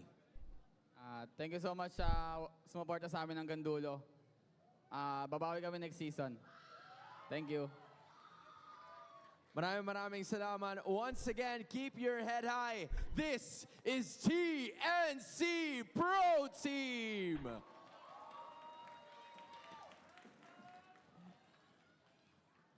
A valiant effort from the Phoenix Army, but unfortunately, Jamie, their journey ends here. And with that series, our victors, Team Falcons! Poco sponsor them. Guys, I see the smiles from ear to ear. Congratulations! Wow, what a series. You know what? A song Pagod of na ba love, kayo? Casey first. Okay pa. Napagod ba kayo? Okay pa. Pagod. Pagod. Pero congratulations. Guys, you won. Flap Easy. Unang-una may mic ka na. Ikaw natatanungin ko, no? Anong nangyari sa Game 1? And dahil ba doon lumabas yung gigil nyo na manalo in the succeeding games? Flap? Sa tingin ko po, sa amin na po rin talaga yung game 1 na naliparan lang kami ni Benny, naka-maniac. Kaya doon kami nabawian. Okay, pero bumawi naman kayo, guys. Look at where you are now. Hans. Alam mo, parang gigil ka nga kanina pagkatapos Na-feel ko yun. Hindi ko alam kung nakita nila, pero nakita ko kasi. Pero baka hindi naman nakita. I think, ano yun? Naging lang po ako, emotional nung last game kasi nasa isip ko, muntikan na kami. Muntikan na kayo. And again, that was a really tough series na naipanalo nyo. With that being said, nabanggit mo sa akin way back nung nandun kayo sa holding area or waiting area that this is a team that you really wanted to, continue to pursue a lot of achievements. What is it with this team now compared to your first week? na nagbago sa team nyo over time to get you to this point in the playoffs? Sa tingin ko po yung nagbago sa amin parang mas lalo kaming ginanahan kasi parang mas nag-connect kami sa isa't isa. Kasi ilang years na rin kaming magkakasama through ups and downs Kaya yun yung nagbago sa amin na parang lahat kami connected na sa isa't isa. Alam mo, kitang-kita yon, Hans. Kitang-kita na talagang motivated sila as a team. You're right, Flap. Now, I want to talk to Kyle TZ naman. Bukas, ang makakalaban nyo ay Team Liquid Philippines. Clash of the Titans na naman ito, Kyle. So, paano nyo masisigurado na makakabawi kayo sa Team Liquid Philippines? Anong gagawin nyo? Siguro po itutuloy lang po namin kung ano po yung napag-practicean namin para manalo po kami bukas. Kung good luck po sa amin bukas. So pagpatuloy lang. Okay, so may mensahe Yeah, ka from? ba sa Team Liquid Philippines? Lalo't na Why I didn't see the message one Sorry brother. I'm from Malaysia. For him? Good luck sa idol ko dyan. Nagkatapat ulit tayo. Lagi tayo magkatapat. Okay, lagi kayo magkatapat, Carl. Or actually, Kyle kontra kay Carl. Tinan mo, nagpapaghalo ko na kayo. Now, I wanna go to Few this time. Few, this is an opportunity for Team Falcons to go to MSC once more. Itong roster na ito, how important is it for you to make it into MSC and for you to redeem yourselves as representatives of the Philippines? Para sa amin, sobrang importante din talaga nung as a team tsaka individual na rin. Kasi goal din talaga namin makakuha ng MSC na trophy tsaka yung prize pool din malaki. That is the goal, not only for Few, not only for the rest of Team Falcons, but I guess for everyone. They share that same thought. Gaya ni Kyle TZ, makakaharap mo ang dati mong kakampi na si Carl TZ, and I feel like this is a team na nakasama nyo rin sa Riyadh way back then. Ano masasabi mo naman kay Carl? Masasabi ko kay Carl, good luck sa atin. Sana tayong dalawa ulit yung mag-represent sa atin. And with that being said, we will now leave it to you guys. Once again, your winners, Team Falcons! Okay lah guys. You heard the interview already, right? Kita mau end live boleh kah? Can we end the live now? And with that win, you may now take I want to end the live and sleep already. It's 12 o'clock already. 9 hours stream already, guys. Thank you. Thank you. I see you guys again tomorrow, 3 p.m. Yeah, guys. Sorry ya guys. Good night ya guys. I love you ya. Bye bye. Take care. Thank you. Terima kasih. Bye bye. Tower panel. You know what? For some reason,